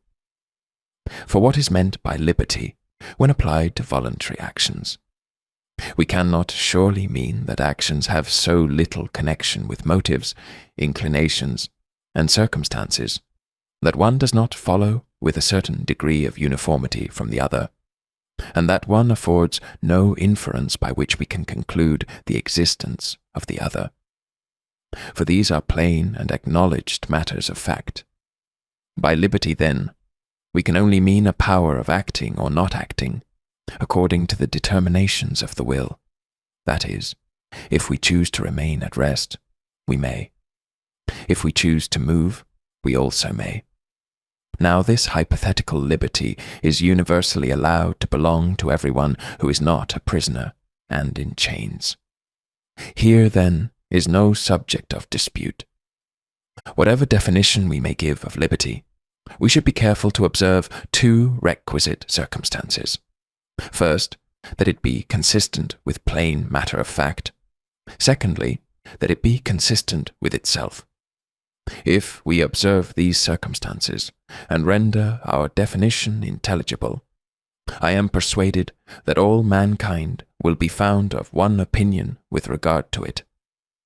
It is universally allowed that nothing exists without a cause of its existence, and that chance, when strictly examined, is a mere negative word, and means not any real power which has anywhere a being in nature. But it is pretended that some causes are necessary, some not necessary. Here, then, is the advantage of definitions.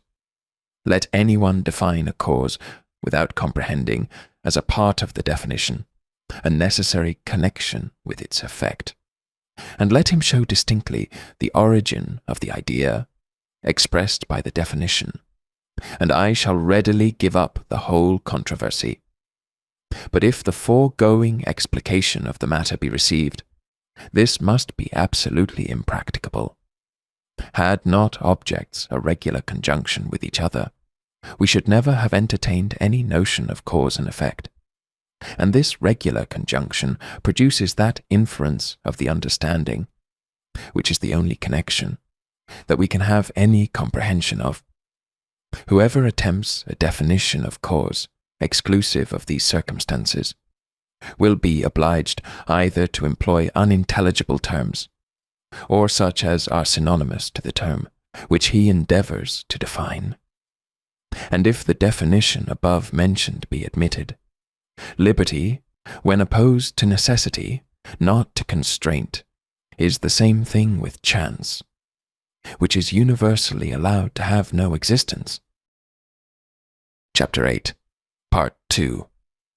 There is no method of reasoning more common, and yet none more blamable, than, in philosophical disputes, to endeavour the refutation of any hypothesis, by a pretense of its dangerous consequences to religion and morality.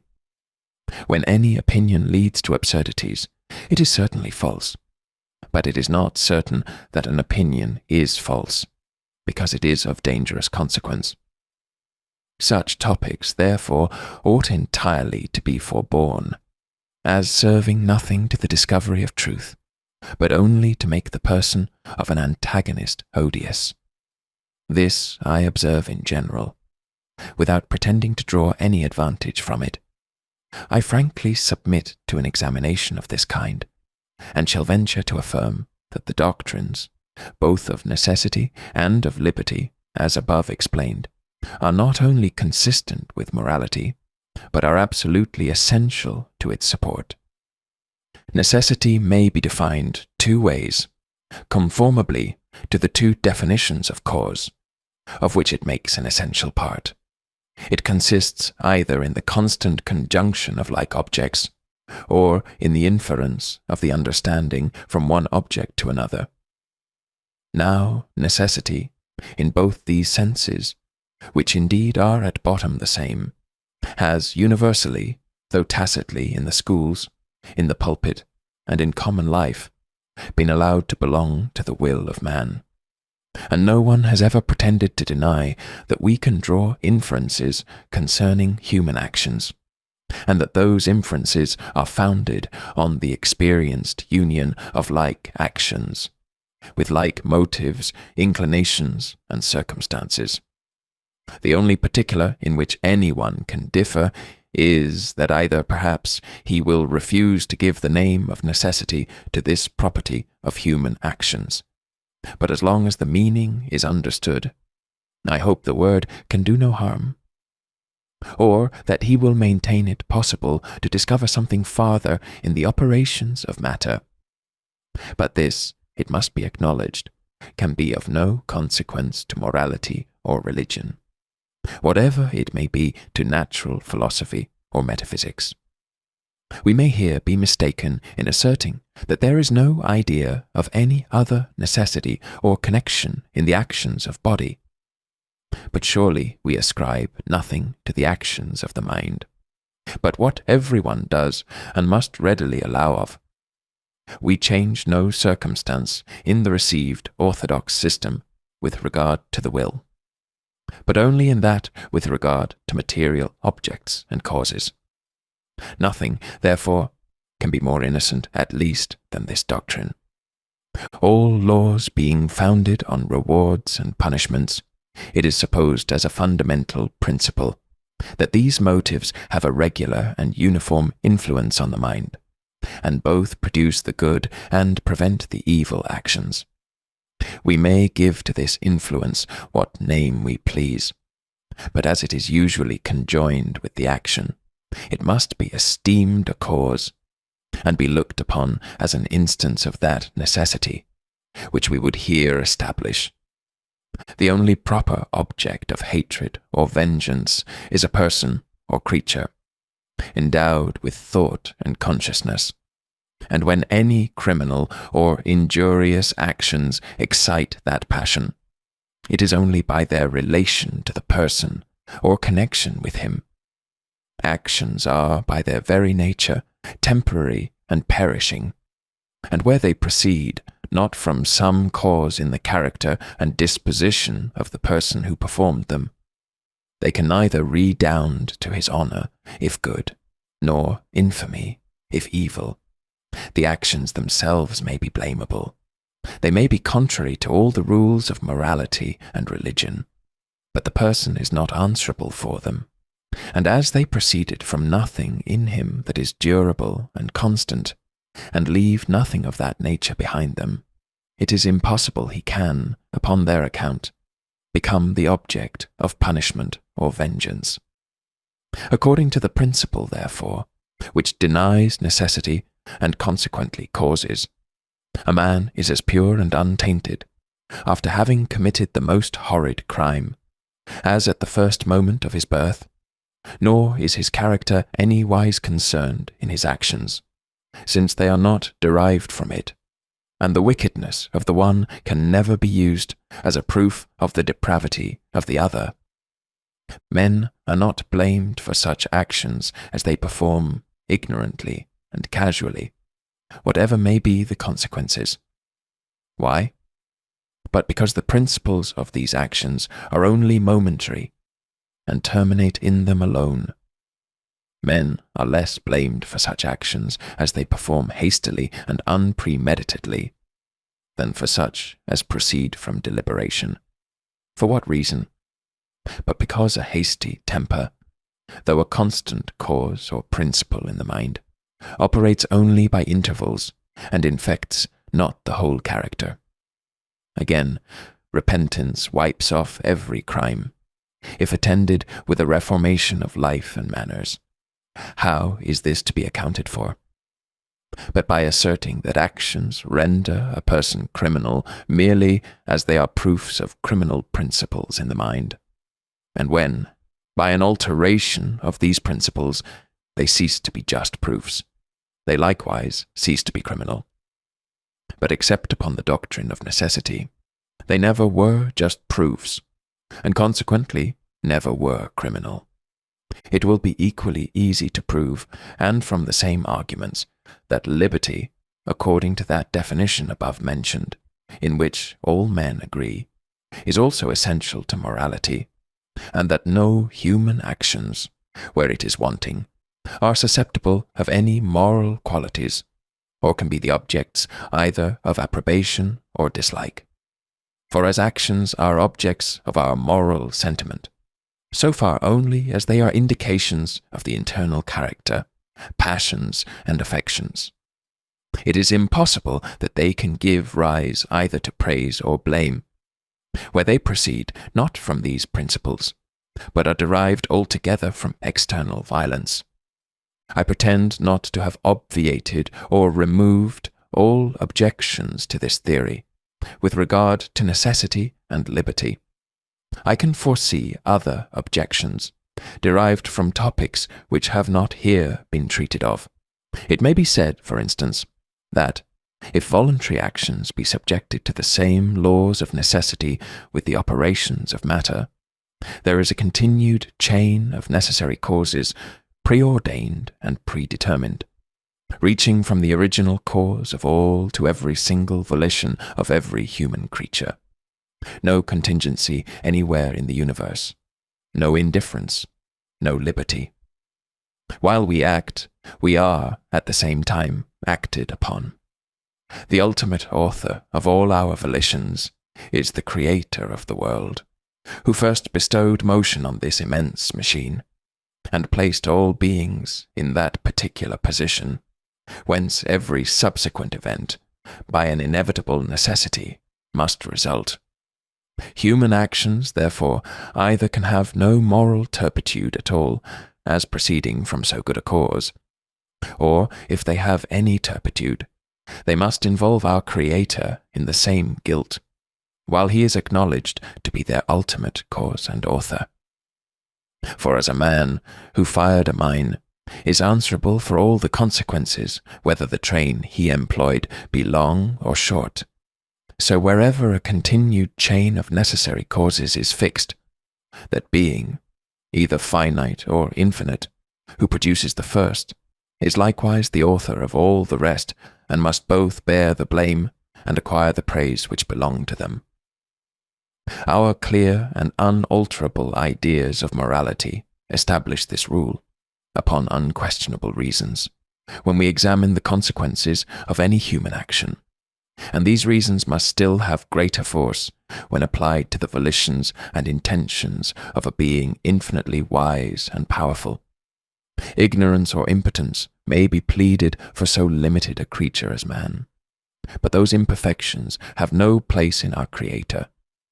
He foresaw, he ordained, he intended all those actions of men, which we so rashly pronounce criminal, and we must therefore conclude, either that they are not criminal, or that the deity, not man, is accountable for them. But as either of these positions is absurd and impious, it follows that the doctrine from which they are deduced cannot possibly be true, as being liable to all the same objections. An absurd consequence, if necessary, proves the original doctrine to be absurd, in the same manner as criminal actions render criminal the original cause, if the connection between them be necessary and evitable. This objection consists of two parts, which we shall examine separately. First, that if human actions can be traced up by a necessary chain to the deity, they can never be criminal, on account of the infinite perfection of that being from whom they are derived, and who can intend nothing but what is altogether good and laudable. Or, secondly, If they be criminal, we must retract the attribute of perfection, which we ascribe to the deity, and must acknowledge him to be the ultimate author of guilt and moral turpitude in all his creatures. The answer to the first objection seems obvious and convincing. There are many philosophers who, after an exact scrutiny of all the phenomena of nature, conclude that the whole, considered as one system, is, in every period of its existence, ordered with perfect benevolence, and that the utmost possible happiness will, in the end, result to all created beings, without any mixture of positive or absolute ill or misery. Every physical ill, say they, makes an essential part of this benevolent system, and could not possibly be removed even by the deity himself, considered as a wise agent, without giving entrance to greater ill or excluding greater good, which will result from it. From this theory, some philosophers, and the ancient Stoics among the rest, derived a topic of consolation under all afflictions, while they taught their pupils that those ills under which they laboured were, in reality, goods to the universe, and that to an enlarged view, which could comprehend the whole system of nature, every event became an object of joy and exultation. But though this topic be specious and sublime, it was soon found in practice weak and ineffectual. You would surely more irritate than appease a man lying under the racking pains of the gout by preaching up to him the rectitude of those general laws which produced the malignant humours in his body, and led them through the proper canals to the sinews and nerves, where they now excite such acute torments. These enlarged views may, for a moment, please the imagination of a speculative man who is placed in ease and security, but neither can they dwell with constancy on his mind, even though undisturbed by the emotions of pain or passion. Much less can they maintain their ground when attacked by such powerful antagonists. The affections take a narrower and more natural survey of their object, and by an economy more suitable to the infirmity of human minds, regard alone the beings around us, and are actuated by such events as appear good or ill to the private system. The case is the same with morale as with physical ill. It cannot reasonably be supposed that those remote considerations, which are found of so little efficacy with regard to one, will have a more powerful influence with regard to the other. The mind of man is so formed by nature that, upon the appearance of certain characters, dispositions, and actions, it immediately feels the sentiment of approbation or blame. Nor are there any emotions more essential to its frame and constitution. The characters which engage our approbation are chiefly such as contribute to the peace and security of human society, as the characters which excite blame are chiefly such as tend to public detriment and disturbance. Whence it may reasonably be presumed that the moral sentiments arise, either mediately or immediately, from a reflection of these opposite interests. What though philosophical meditations establish a different opinion or conjecture, that everything is right with regard to the whole, and that the qualities which disturb society are in the main as beneficial, and are as suitable to the primary intention of nature, as those which more directly promote its happiness and welfare? Are such remote and uncertain speculations able to counterbalance the sentiments which arise from the natural and immediate view of the objects? A man who is robbed of a considerable sum, does he find his vexation for the loss anywise diminished by these sublime reflections? Why, then, should his moral resentment against the crime be supposed incompatible with them?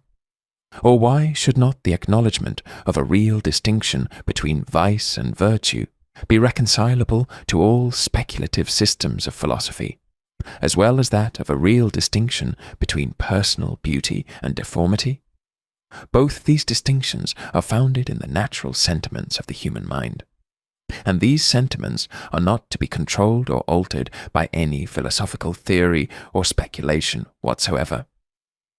The second objection admits not of so easy and satisfactory an answer, nor is it possible to explain distinctly how the deity can be the mediate cause of all the actions of men, without being the author of sin and moral turpitude.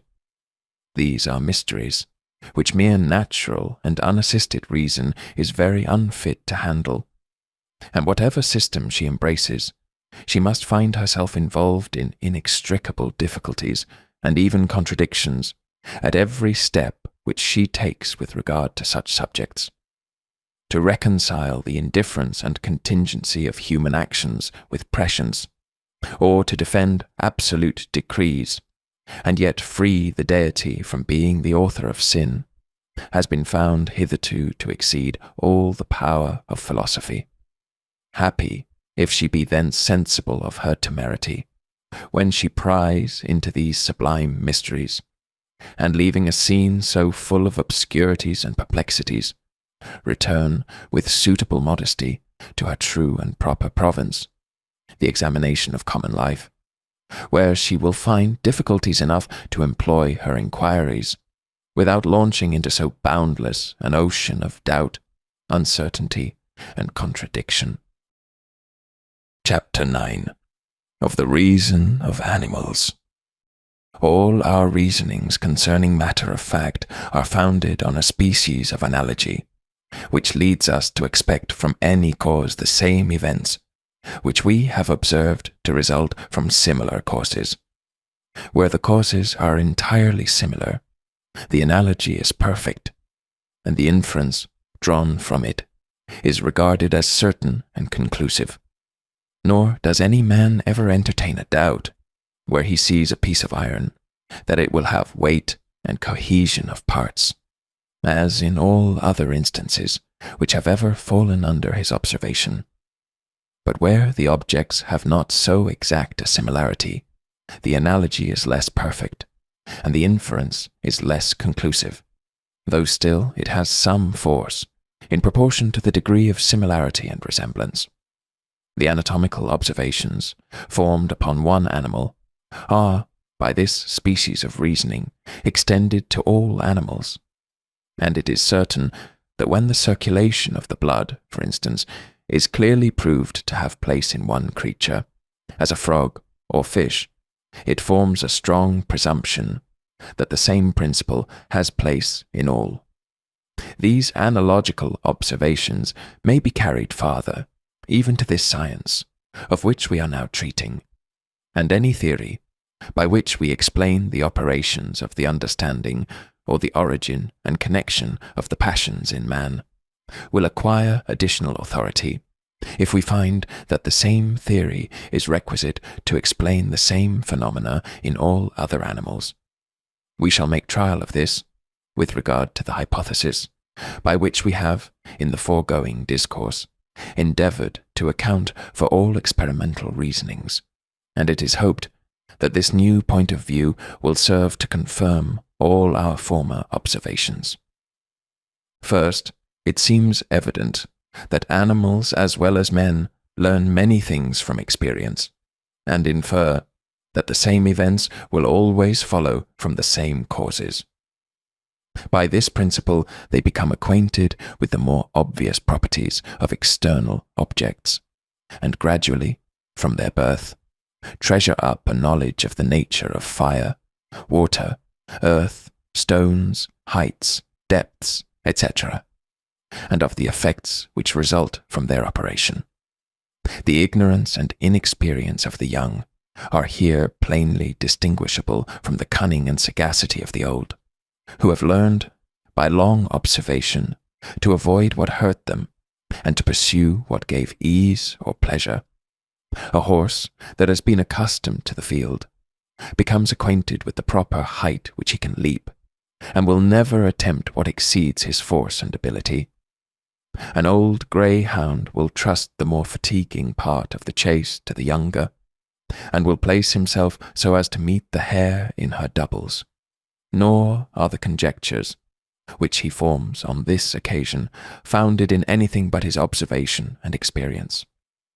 This is still more evident from the effects of discipline and education on animals, who, by the proper application of rewards and punishments, may be taught any course of action, and most contrary to their natural instincts and propensities.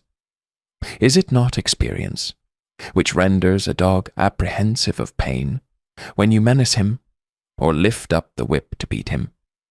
Is it not even experience which makes him answer to his name, and infer from such an arbitrary sound that you mean him rather than any of his fellows, and intend to call him when you pronounce it in a certain manner and with a certain tone and accent?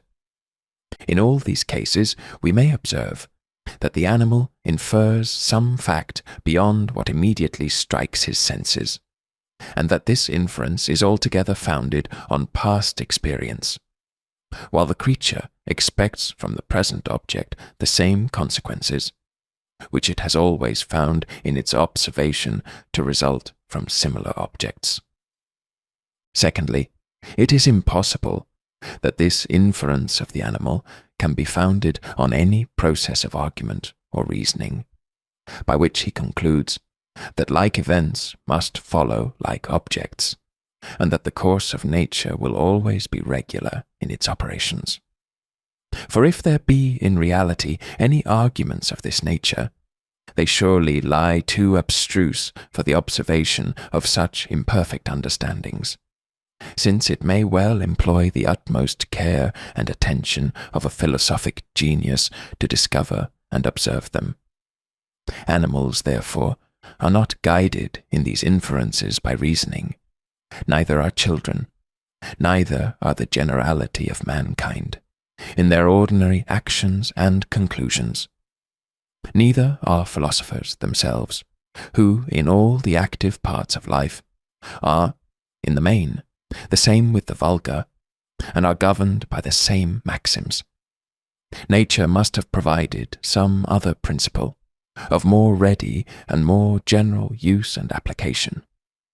Nor can an operation of such immense consequence in life as that of inferring effects from causes be trusted to the uncertain process of reasoning and argumentation. Were this doubtful with regard to men, it seems to admit of no question with regard to the brute creation, and the conclusion being once firmly established in the one, we have a strong presumption, from all the rules of analogy, that it ought to be universally admitted, without any exception or reserve. It is custom alone, which engages animals, from every object that strikes their senses, to infer its usual attendant, and carries their imagination, from the appearance of the one, to conceive the other, in that particular manner, which we denominate belief. No other explication can be given of this operation, in all the higher as well as lower classes of sensitive beings, which fall under our notice and observation. But though animals learn many parts of their knowledge from observation, there are also many parts of it which they derive from the original hand of nature, which much exceed the share of capacity they possess on ordinary occasions, and in which they improve little or nothing by the longest practice and experience. These we denominate instincts, and are so apt to admire as something very extraordinary and inexplicable by all the disquisitions of human understanding. But our wonder will perhaps cease or diminish when we consider that the experimental reasoning itself, which we possess in common with beasts, and on which the whole conduct of life depends, is nothing but a species of instinct or mechanical power that acts in us unknown to ourselves, and in its chief operations is not directed by any such relations or comparisons of ideas as are the proper objects of our intellectual faculties. though the instinct be different, yet still it is an instinct, which teaches a man to avoid the fire, as much as that, which teaches a bird with such exactness the art of incubation and the whole economy and order of its nursery. Chapter 10 of Miracles, Part 1. There is, in Dr. Tillotson's writings, an argument against the real presence, which is as concise and elegant and strong as any argument can possibly be supposed against a doctrine, so little worthy of a serious refutation. It is acknowledged on all hands, says that learned prelate, that the authority, either of the Scripture or of tradition, is founded merely in the testimony of the apostles, who were eyewitnesses to those miracles of our Saviour, by which he proved his divine mission.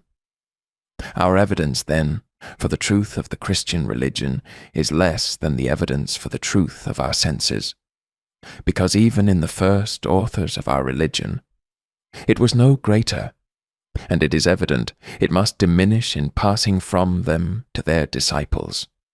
Nor can anyone rest such confidence in their testimony as in the immediate object of his senses, but a weaker evidence can never destroy a stronger, and therefore, were the doctrine of the real presence ever so clearly revealed in Scripture, it were directly contrary to the rules of just reasoning to give our assent to it.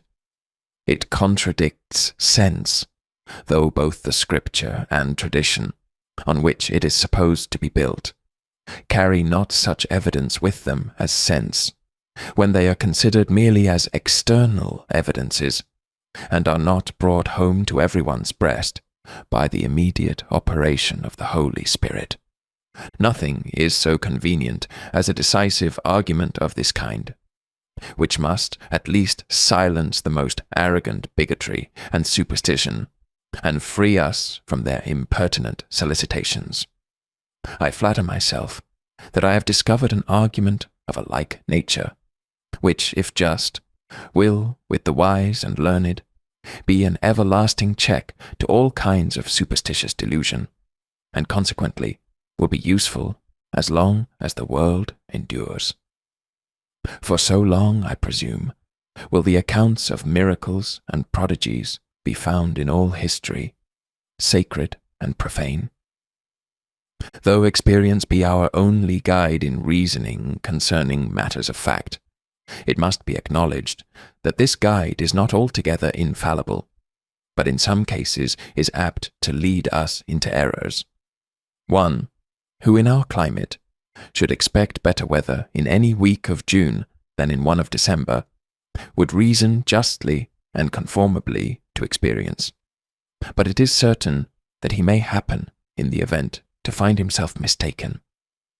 However, we may observe that in such a case he would have no cause to complain of experience, because it commonly informs us beforehand of the uncertainty, by that contrariety of events, which we may learn from a diligent observation. All effects follow, not with like certainty from their supposed causes. Some events are found, in all countries and all ages, to have been constantly conjoined together. Others are found to have been more variable, and sometimes to disappoint our expectations, so that, in our reasonings concerning matter of fact, there are all imaginable degrees of assurance, from the highest certainty to the lowest species of moral evidence. A wise man, therefore, proportions his belief to the evidence. In such conclusions as are founded on an infallible experience, he expects the event with the last degree of assurance, and regards his past experience as a full proof of the future existence of that event. In other cases, he proceeds with more caution. He weighs the opposite experiments. He considers which side is supported by the greater number of experiments. To that side he inclines with doubt and hesitation, and when at last he fixes his judgment, the evidence exceeds not what we properly call probability. All probability, then, supposes an opposition of experiments and observations, where the one side is found to overbalance the other, and to produce a degree of evidence proportioned to the superiority. 100 instances or experiments on one side and 50 on another afford a doubtful expectation of any event, though 100 uniform experiments, with only one that is contradictory, reasonably beget a pretty strong degree of assurance. In all cases, we must balance the opposite experiments, where they are opposite, and deduct the smaller number from the greater, in order to know the exact force of the superior evidence. To apply these principles to a particular instance, we may observe that there is no species of reasoning more common, more useful, and even necessary to human life, than that which is derived from the testimony of men and the reports of eye-witnesses and spectators. This species of reasoning, perhaps, one may deny to be founded on the relation of cause and effect. I shall not dispute about a word. It will be sufficient to observe that our assurance in any argument of this kind is derived from no other principle than our observation of the veracity of human testimony, and of the usual conformity of facts to the reports of witnesses. It being a general maxim that no objects have any discoverable connection together, and that all the inferences which we can draw from one to another are founded merely on our experience of their constant and regular conjunction, it is evident that we ought not to make an exception to this maxim in favour of human testimony, whose connection with any event seems, in itself, as little necessary as any other. Were not the memory tenacious to a certain degree?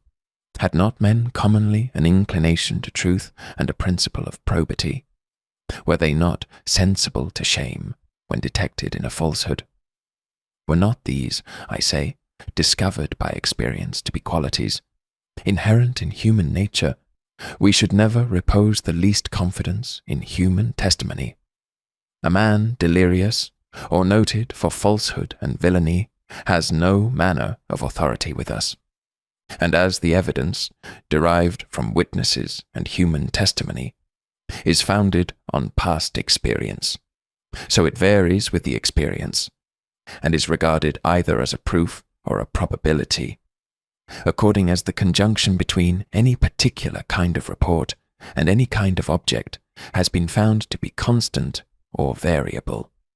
There are a number of circumstances to be taken into consideration in all judgments of this kind, and the ultimate standard by which we determine all disputes that may arise concerning them is always derived from experience and observation. Where this experience is not entirely uniform on any side, it is attended with an unavoidable contrariety in our judgments, and with the same opposition and mutual destruction of argument as in every other kind of evidence. We frequently hesitate concerning the reports of others. We balance the opposite circumstances, which cause any doubt or uncertainty, and when we discover a superiority on any side, we incline to it, but still with a diminution of assurance in proportion to the force of its antagonist. This contrariety of evidence, in the present case, may be derived from several different causes, from the opposition of contrary testimony, from the character or number of the witnesses, from the manner of their delivering their testimony, or from the union of all these circumstances. We entertain a suspicion concerning any matter of fact, when the witnesses contradict each other, when they are but few, or of a doubtful character, when they have an interest in what they affirm, when they deliver their testimony with hesitation, or on the contrary, with too violent asseverations. There are many other particulars of the same kind, which may diminish or destroy the force of any argument derived from human testimony. Suppose, for instance, that the fact which the testimony endeavours to establish partakes of the extraordinary and the marvellous, In that case, the evidence, resulting from the testimony, admits of a diminution, greater or less, in proportion as the fact is more or less unusual. The reason why we place any credit in witnesses and historians is not derived from any connection, which we perceive a priori, between testimony and reality, but because we are accustomed to find a conformity between them. But when the fact attested is such a one as has seldom fallen under our observation, here is a contest of two opposite experiences, of which the one destroys the other, as far as its force goes, and the superior can only operate on the mind by the force which remains. The very same principle of experience, which gives us a certain degree of assurance in the testimony of witnesses, gives us also, in this case, another degree of assurance against the fact which they endeavour to establish, from which contradiction there necessarily arises a counterpoise and mutual destruction of belief and authority. I should not believe such a story were it told me by Cato, was a proverbial saying in Rome, even during the lifetime of that philosophical patriot. The incredibility of a fact, it was allowed, might invalidate so great an authority. The Indian prince, who refused to believe the first relations concerning the effects of frost, reasoned justly, and it naturally required very strong testimony to engage his assent to facts that arose from a state of nature with which he was unacquainted, and which bore so little analogy to those events of which he had had constant and uniform experience. Though they were not contrary to his experience, they were not conformable to it.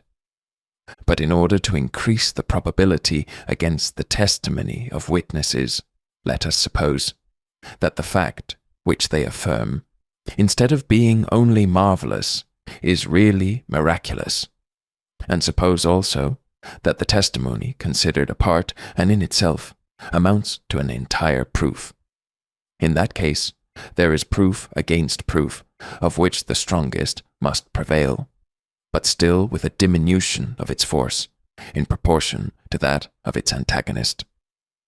A miracle is a violation of the laws of nature, and as a firm and unalterable experience has established these laws, the proof against a miracle, from the very nature of the fact, is as entire as any argument from experience can possibly be imagined. Why is it more than probable that all men must die, that lead cannot of itself remain suspended in the air, that fire consumes wood and is extinguished by water, unless it be that these events are found agreeable to the laws of nature, and there is required a violation of these laws, or in other words, a miracle to prevent them? Nothing is esteemed a miracle, if it ever happen in the common course of nature. It is no miracle that a man, seemingly in good health, should die on a sudden, because such a kind of death, though more unusual than any other, has yet been frequently observed happen. But it is a miracle that a dead man should come to life, because that has never been observed in any age or country. There must, therefore, be a uniform experience against every miraculous event. Otherwise, the event would not merit that appellation. And as a uniform experience amounts to a proof, there is here a direct and full proof, from the nature of the fact, against the existence of any miracle. Nor can such a proof be destroyed, or the miracle rendered credible, but by an opposite proof, which is superior. The plain consequence is, and it is a general maxim worthy of our attention, that no testimony is sufficient to establish a miracle, unless the testimony be of such a kind, that its falsehood would be more miraculous than the fact which it endeavours to establish. And even in that case, there is a mutual destruction of arguments, and the superior only gives us an assurance suitable to that degree of force, which remains after deducting the inferior.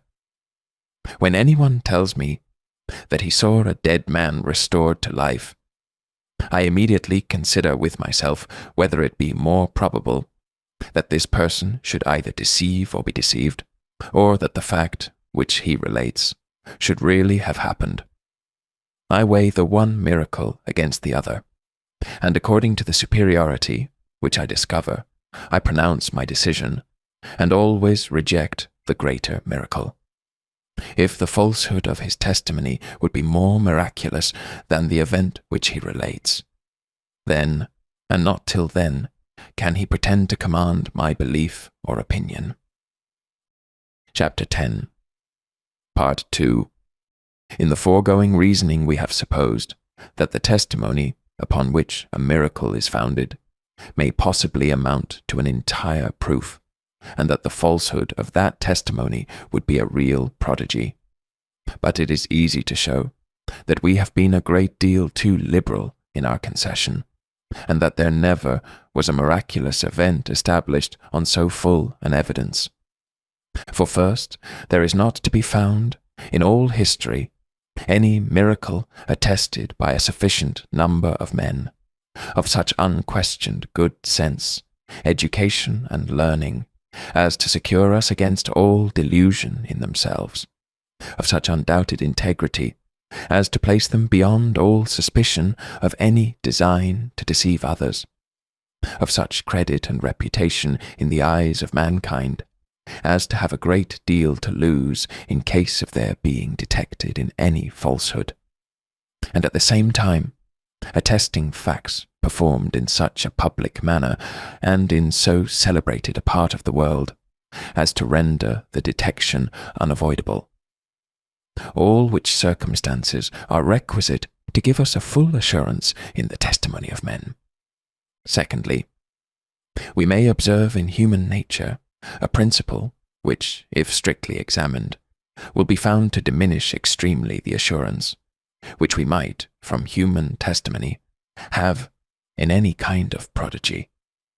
The maxim by which we commonly conduct ourselves in our reasonings is that the objects of which we have no experience resembles those of which we have, that what we have found to be most usual is always most probable, and that where there is an opposition of arguments, we ought to give the preference to such as are founded on the greatest number of past observations.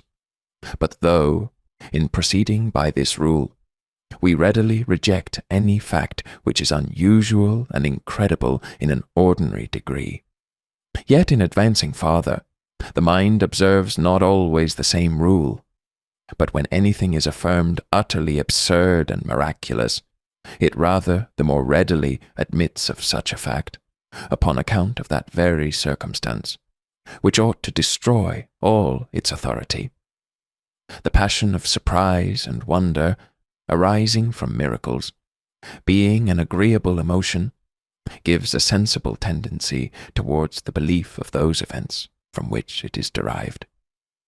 And this goes so far, that even those who cannot enjoy this pleasure immediately, nor can believe those miraculous events, of which they are informed, yet love to partake of the satisfaction at second hand or by rebound, and place a pride and delight in exciting the admiration of others. With what greediness are the miraculous accounts of travellers received, their descriptions of sea and land monsters, their relations of wonderful adventures, strange men, and uncouth manners. But if the spirit of religion join itself to the love of wonder, there is an end of common sense, and human testimony in these circumstances loses all pretensions to authority. A religionist may be an enthusiast, and imagine he sees what has no reality. He may know his narrative to be false, and yet persevere in it, with the best intentions in the world, for the sake of promoting so holy a cause. Or even where this delusion hasn't place, vanity, excited by so strong a temptation, operates on him more powerfully than on the rest of mankind in any other circumstances, and self-interest with equal force. His auditors may not have, and commonly have not sufficient judgment to canvass his evidence. What judgment they have, they renounce by principle, in these sublime and mysterious subjects. Or if they were ever so willing to employ it, passion and a heated imagination disturb the regularity of its operations. Their credulity increases his impudence, and his impudence overpowers their credulity. Eloquence, when at its highest pitch, leaves little room for reason or reflection, but addressing itself entirely to the fancy or the affections, captivates the willing hearers, and subdues their understanding. Happily, this pitch it seldom attains, but what a Tully or a Demosthenes could scarcely effect over a Roman or Athenian audience, every Capuchin, every itinerant or stationary teacher can perform over the generality of mankind, and in a higher degree by touching such gross and vulgar passions. The many instances of forged miracles and prophecies and supernatural events, which, in all ages, have either been detected by contrary evidence, or which detect themselves by their absurdity, prove sufficiently the strong propensity of mankind to the extraordinary and the marvellous, and ought reasonably to beget a suspicion against all relations of this kind. This is our natural way of thinking, even with regard to the most common and most credible events. For instance, there is no kind of report which rises so easily and spreads so quickly, especially in country places and provincial towns, as those concerning marriages, insomuch that two young persons of equal condition never see each other twice, but the whole neighbourhood immediately join them together. The pleasure of telling a piece of news so interesting, of propagating it, and of being the first reporters of it, spreads the intelligence. And this is so well known, that no man of sense gives attention to these reports, till he find them confirmed by some greater evidence. Do not the same passions, and others still stronger, incline the generality of mankind to believe and report, with the greatest vehemence and assurance, all religious miracles? Thirdly, it forms a strong presumption against all supernatural and miraculous relations, that they are observed chiefly to abound among ignorant and barbarous nations, or if a civilized people has ever given admission to any of them, that people will be found to have received them from ignorant and barbarous ancestors, who transmitted them with that inviolable sanction and authority which always attend received opinions.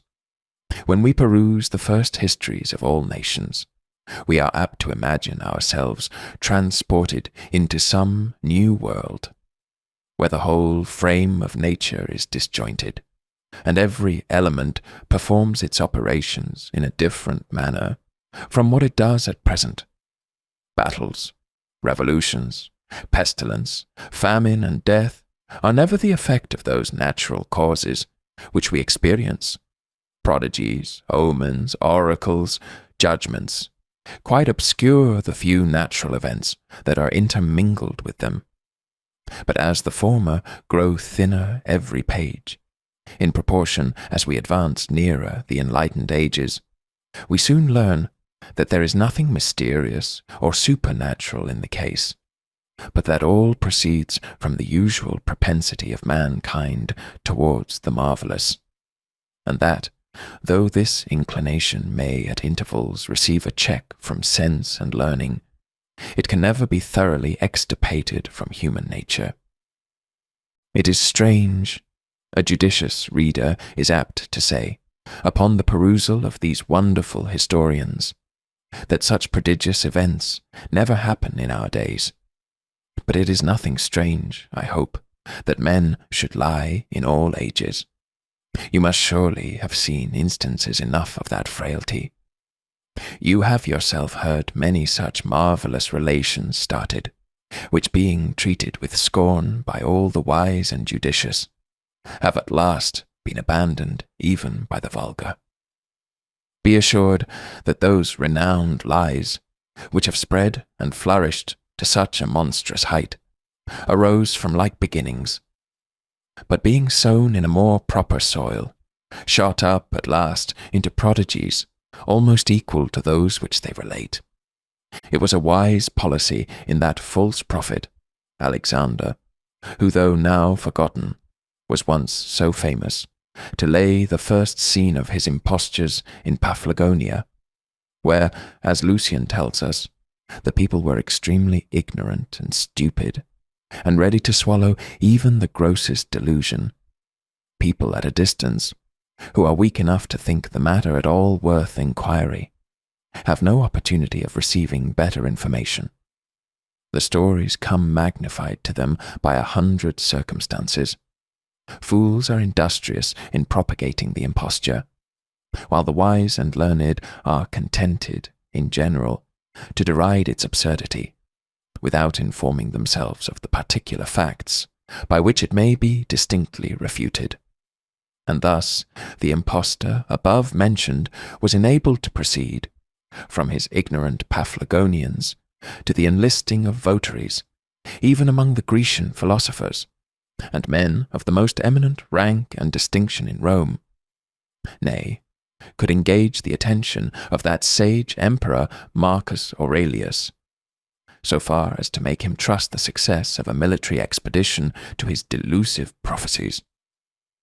The advantages are so great of starting an imposture among an ignorant people, that even though the delusion should be too gross to impose on the generality of them, which though seldom is sometimes the case, it has a much better chance for succeeding in remote countries than if the first scene had been laid in a city renowned for arts and knowledge.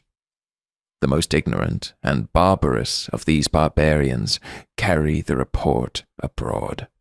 None of their countrymen have a large correspondence or sufficient credit and authority to contradict and beat down the delusion. Men's inclination to the marvellous has full opportunity to display itself, and thus a story, which is universally exploded in the place where it was first started, shall pass for certain at 1,000 miles distance. But had Alexander fixed his residence at Athens, the philosophers of that renowned mart of learning had immediately spread throughout the whole Roman Empire their sense of the matter, which, being supported by so great authority, and displayed by all the force of reason and eloquence, had entirely opened the eyes of mankind.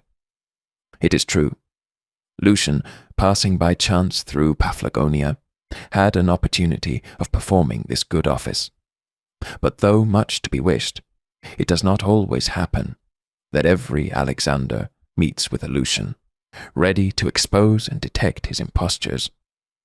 I may add as a fourth reason, which diminishes the authority of prodigies, that there is no testimony for any, even those which have not been expressly detected, that is not opposed by an infinite number of witnesses, so that not only the miracle destroys the credit of testimony, but the testimony destroys itself. To make this the better understood, let us consider that in matters of religion, whatever is different is contrary, and that it is impossible the religions of ancient Rome, of Turkey, of Siam, and of China should, all of them, be established on any solid foundation. Every miracle, therefore, pretended to have been wrought in any of these religions, and all of them abound in miracles, as its direct scope is to establish the particular system to which it is attributed. So has it the same force, though more indirectly, to overthrow every other system. In destroying a rival system, it likewise destroys the credit of those miracles, on which that system was established, so that all the prodigies of different religions are to be regarded as contrary facts, and the evidences of these prodigies, whether weak or strong, as opposite to each other. According to this method of reasoning, When we believe any miracle of Muhammad or his successors, we have for our warrant the testimony of a few barbarous Arabians. And on the other hand, we are to regard the authority of Titus Livius, Plutarch, Tacitus, and in short, of all the authors and witnesses, Grecian, Chinese, and Roman Catholic, who have related any miracle in their particular religion. I say, we are to regard their testimony in the same light, as if they had mentioned that Mohammedan miracle, and had in express terms contradicted it, with the same certainty as they have for the miracle they relate. This argument may appear over subtle and refined, but is not in reality different from the reasoning of a judge who supposes that the credit of two witnesses maintaining a crime against anyone is destroyed by the testimony of two others, who affirm him to have been 200 leagues distant, at the same instant when the crime is said to have been committed. One of the best attested miracles in all profane history is that which Tacitus reports of Vespasian, who cured a blind man in Alexandria by means of his spittle, and a lame man by the mere touch of his foot, in obedience to a vision of the god Serapis, who had enjoined them to have recourse to the emperor for these miraculous cures. The story may be seen in that fine historian, where every circumstance seems to add weight to the testimony, and might be displayed at large with all the force of argument and eloquence, if anyone were now concerned to enforce the evidence of that exploded and idolatrous superstition. The gravity, solidity, age, and probity of so great an emperor, who through the whole course of his life conversed in a familiar manner with his friends and courtiers, and never affected those extraordinary airs of divinity assumed by Alexander and Demetrius.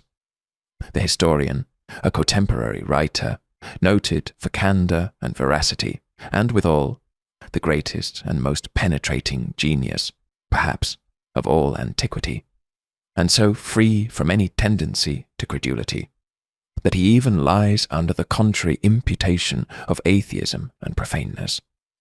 The persons, from whose authority he related the miracle, of established character for judgment and veracity, as we may well presume. Eye-witnesses of the fact, and confirming their testimony after the Flavian family was despoiled of the empire, and could no longer give any reward as the price of a lie, to which, if we add the public nature of the facts, as related, it will appear that no evidence can well be supposed stronger for so gross and so palpable a falsehood. There is also a memorable story related by Cardinal de Retz, which may well deserve our consideration. When that intriguing politician fled into Spain to avoid the persecution of his enemies, he passed through Saragossa, the capital of Aragon, where he was shown assistant in the cathedral, a man who had served 7 years as a doorkeeper, and was well known to everybody in town, that had ever paid his devotions at that church. He had been seen for so long a time wanting a leg, but recovered that limb by the rubbing of holy oil upon the stump, and the cardinal assures us that he saw him with 2 legs. This miracle was vouched by all the canons of the church, and the whole company in town were appealed to for a confirmation of the fact, whom the cardinal found by their zealous devotion to be thorough believers of the miracle. Here the relator was also contemporary to the supposed prodigy, of an incredulous and libertine character, as well as of great genius. The miracle of so singular a nature as could scarcely admit of a counterfeit, and the witnesses very numerous, and all of them, in a manner, spectators of the fact to which they gave their testimony. And what adds mightily to the force of the evidence, and may double our surprise on this occasion, is that the cardinal himself, who relates the story, seems not to give any credit to it, and consequently cannot be suspected of any concurrence in the holy fraud. He considered justly that it was not requisite, in order to reject a fact of this nature, to be able accurately to disprove the testimony and to trace its falsehood through all the circumstances of knavery and credulity which produced it. He knew that, as this was commonly altogether impossible at any small distance of time and place, so was it extremely difficult even where one was immediately present, by reason of the bigotry, ignorance, cunning, and roguery of a great part of mankind. He therefore concluded, like a just reasoner, that such an evidence carried falsehood upon the very face of it, and that a miracle, supported by any human testimony, was more properly a subject of derision than of argument. There surely never was a greater number of miracles ascribed to one person than those which were lately said to have been wrought in France upon the tomb of Abbé Paris, the famous Jansenist, with whose sanctity the people were so long deluded. The curing of the sick, giving hearing to the deaf, and sight to the blind, were everywhere talked of as the usual effects of that holy sepulchre. But what is more extraordinary, many of the miracles were immediately proved upon the spot, before judges of unquestioned integrity, attested by witnesses of credit and distinction in a learned age, and on the most eminent theatre that is now in the world. Nor is this all. A relation of them was published and dispersed everywhere. Nor were the Jesuits, though a learned body, supported by the civil magistrate, and determined enemies to those opinions, in whose favour the miracles were said to have been wrought, ever able distinctly to refute or detect them. Where shall we find such a number of circumstances, agreeing to the corroboration of one fact? And what have we to oppose to such a cloud of witnesses, but the absolute impossibility or miraculous nature of the events which they relate? And this, surely, in the eyes of all reasonable people, will alone be regarded as a sufficient refutation. Is the consequence just because some human testimony has the utmost force and authority in some cases, when it relates the battle of Philippi or Pharsalia, for instance, that therefore all kinds of testimony must, in all cases, have equal force and authority? Suppose that the Caesarian and Pompeian factions had each of them claimed the victory in these battles, and that the historians of each party had uniformly ascribed the advantage to their own side. How could mankind, at this distance, have been able to determine between them? The contrariety is equally strong between the miracles related by Herodotus or Plutarch, and those delivered by Mariana, Bede, or any monkish historian. The wise lend a very academic faith to every report which favours the passion of the reporter, whether it magnifies his country, his family, or himself, or in any other way strikes in with his natural inclinations and propensities. But what greater temptation than to appear a missionary, a prophet, an ambassador from heaven? Who would not encounter many dangers and difficulties in order to attain so sublime a character? Or if, by the help of vanity and a heated imagination, a man has first made a convert of himself, and entered seriously into the delusion, who ever scruples to make use of pious frauds in support of so holy and meritorious a cause? The smallest spark may here kindle into the greatest flame, because the materials are always prepared for it. The avidum genus auricularum, the gazing populace, receive greedily, without examination, whatever soothes superstition and promotes wonder. How many stories of this nature have, in all ages, been detected and exploded in their infancy? How many more have been celebrated for a time, and have afterwards sunk into neglect and oblivion? Where such reports therefore fly about, the solution of the phenomenon is obvious, and we judge in conformity to regular experience and observation when we account for it by the known and natural principles of credulity and delusion. And shall we, rather than have a recourse to so natural a solution, allow of a miraculous violation of the most established laws of nature? I need not mention the difficulty of detecting a falsehood in any private or even public history at the place where it is said to happen, much more when the scene is removed to ever so small a distance. Even a court of judicature, with all the authority, accuracy, and judgment which they can employ, find themselves often at a loss to distinguish between truth and falsehood in the most recent actions.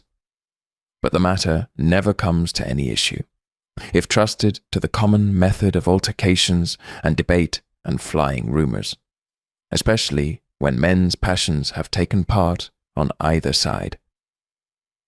In the infancy of new religions, the wise and learned commonly esteem the matter too inconsiderable to deserve their attention or regard, and when afterwards they would willingly detect the cheat, in order to undeceive the deluded multitude, the season is now past, and the records and witnesses which might clear up the matter have perished beyond recovery. No means of detection remain, but those which must be drawn from the very testimony itself of the reporters, and these, though always sufficient with the judicious and knowing, are commonly too fine to fall under the comprehension of the vulgar. Upon the whole, then, it appears that no testimony for any kind of miracle has ever amounted to a probability, much less to a proof, and that even supposing it amounted to a proof, it would be opposed by another proof, derived from the very nature of the fact, which it would endeavour to establish. It is experience only, which gives authority to human testimony, and it is the same experience which assures us of the laws of nature. When, therefore, these two kinds of experience are contrary, we have nothing to do but subtract the one from the other, and embrace an opinion, either on one side or the other, with that assurance which arises from the remainder. But according to the principle here explained, this subtraction, with regard to all popular religions, amounts to an entire annihilation, and therefore we may establish it as a maxim, that no human testimony can have such force as to prove a miracle, and make it a just foundation for any such system of religion. I beg the limitations here made may be remarked when I say that a miracle can never be proved, so as to be the foundation of a system of religion. For I own that otherwise there may possibly be miracles or violations of the usual course of nature, of such a kind as to admit of proof from human testimony, though perhaps it will be impossible to find any such in all the records of history. Thus, suppose all authors, in all languages, agree that from the 1st of January 1600, there was a total darkness over the whole earth for 8 days. Suppose that the tradition of this extraordinary event is still strong and lively among the people, that all travellers who return from foreign countries bring us accounts of the same tradition, without the least variation or contradiction. It is evident that our present philosophers, instead of doubting the fact, ought to receive it as certain, and ought to search for the causes whence it might be derived. The decay, corruption, and dissolution of nature is an event rendered probable by so many analogies, that any phenomenon which seems to have a tendency towards that catastrophe comes within the reach of human testimony, if that testimony be very extensive and uniform. But suppose that all the historians who treat of England should agree that on the 1st of January 1600 Queen Elizabeth died, that both before and after her death she was seen by her physicians and the whole court, as is usual with persons of her rank, that her successor was acknowledged and proclaimed by the Parliament, and that, after being interred a month, she again appeared, resumed the throne, and governed England for 3 years. I must confess that I should be surprised at the concurrence of so many odd circumstances, but should not have the least inclination to believe so miraculous an event. I should not doubt of her pretended death, and of those other public circumstances that followed it. I should only assert it to have been pretended, and that it neither was, nor possibly could be real. You would in vain object to me the difficulty and almost impossibility of deceiving the world in an affair of such consequence. The wisdom and solid judgment of that renowned queen, with the little or no advantage which she could reap from so poor an artifice, all this might astonish me, but I would still reply that the knavery and folly of men are such common phenomena that I should rather believe the most extraordinary events to arise from their concurrence than admit of so signal a violation of the laws of nature. But should this miracle be ascribed to any new system of religion, men in all ages have been so much imposed on by ridiculous stories of that kind, that this very circumstance would be a full proof of a cheat, and sufficient, with all men of sense, not only to make them reject the fact, but even reject it without farther examination. Though the being to whom the miracle is ascribed be, in this case, almighty, it does not, upon that account, become a whit more probable, since it is impossible for us to know the attributes or actions of such a being, otherwise than from the experience which we have of his productions in the usual course of nature. This still reduces us to past observation, and obliges us to compare the instances of the violation of truth in the testimony of men, with those of the violation of the laws of nature by miracles, in order to judge which of them is most likely and probable.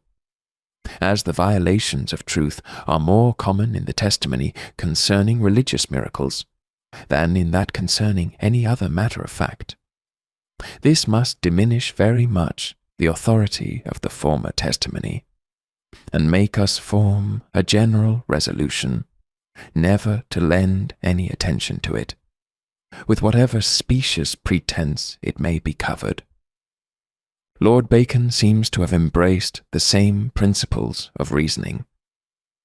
We ought, says he, to make a collection or particular history of all monsters and prodigious births or productions, and in a word of everything new, rare, and extraordinary in nature. But this must be done with the most severe scrutiny, lest we depart from truth. Above all, every relation must be considered as suspicious, which depends in any degree upon religion, as the prodigies of Livy, and no less so everything that is to be found in the writers of natural magic or alchemy, or such authors, who seem, all of them, to have an unconquerable appetite for falsehood and fable. I am the better pleased with the method of reasoning here delivered, as I think it may serve to confound those dangerous friends or disguised enemies to the Christian religion, who have undertaken to defend it by the principles of human reason. Our most holy religion is founded on faith, not on reason, and it is a sure method of exposing it to put it to such a trial as it is by no means fitted to endure. To make this more evident, let us examine those miracles related in Scripture, and not to lose ourselves in too wide a field, let us confine ourselves to such as we find in the Pentateuch, which we shall examine according to the principles of these pretended Christians, not as the word or testimony of God himself, but as the production of a mere human writer and historian. Here, then, we are first to consider a book, presented to us by a barbarous and ignorant people, written in an age when they were still more barbarous, and in all probability long after the facts which it relates, corroborated by no concurring testimony, and resembling those fabulous accounts which every nation gives of its origin. Upon reading this book, we find it full of prodigies and miracles. It gives an account of a state of the world and of human nature entirely different from the present, of our fall from that state, of the age of man, extended to near 1,000 years, of the destruction of the world by a deluge, of the arbitrary choice of one people as the favourites of heaven, and that people the countrymen of the author, of their deliverance from bondage by prodigies the most astonishing imaginable. I desire anyone to lay his hand upon his heart, and after a serious consideration, declare whether he thinks that the falsehood of such a book, supported by such a testimony, would be more extraordinary and miraculous than all the miracles it relates, which is, however, necessary to make it be received, according to the measures of probability above established. What we have said of miracles may be applied, without any variation, to prophecies, and indeed, all prophecies are real miracles, and as such only can be admitted as proofs of any revelation. If it did not exceed the capacity of human nature to foretell future events, it would be absurd to employ any prophecy as an argument for a divine mission or authority from heaven. So that, upon the whole, we may conclude that the Christian religion not only was at first attended with miracles, but even at this day cannot be believed by any reasonable person without one. Mere reason is insufficient to convince us of its veracity, and whoever is moved by faith to assent to it is conscious of a continued miracle in his own person, which subverts all the principles of his understanding, and gives him a determination to believe what is most contrary to custom and experience. Chapter 11. Of a particular providence and of a future state. I was lately engaged in conversation with a friend who loves sceptical paradoxes, where though he advanced many principles, of which I can by no means approve, yet as they seem to be curious, and to bear some relation to the chain of reasoning carried on throughout this inquiry, I shall here copy them from my memory as accurately as I can, in order to submit them to the judgment of the reader. Our conversation began with my admiring the singular good fortune of philosophy, which, as it requires entire liberty above all other privileges, and chiefly flourishes from the free opposition of sentiments and argumentation, received its first birth in an age and country of freedom and toleration, and was never cramped, even in its most extravagant principles, by any creeds, concessions, or penal statutes. For, except the banishment of Protagoras and the death of Socrates, which last event proceeded partly from other motives, there are scarcely any instances to be met with, in ancient history, of this bigoted jealousy, with which the present age is so much infested. Epicurus lived at Athens to an advanced age, in peace and tranquillity. Epicureans were even admitted to receive the sacerdotal character and to officiate at the altar in the most sacred rites of the established religion, and the public encouragement of pensions and salaries was afforded equally by the wisest of all the Roman emperors to the professors of every sect of philosophy. How requisite such kind of treatment was to philosophy in her early youth will easily be conceived, if we reflect that, even at present, when she may be supposed more hardy and robust, she bears with much difficulty the inclemency of the seasons, and those harsh winds of calumny and persecution, which blow upon her. You admire, says my friend, as the singular good fortune of philosophy, what seems to result from the natural course of things, and to be unavoidable in every age and nation.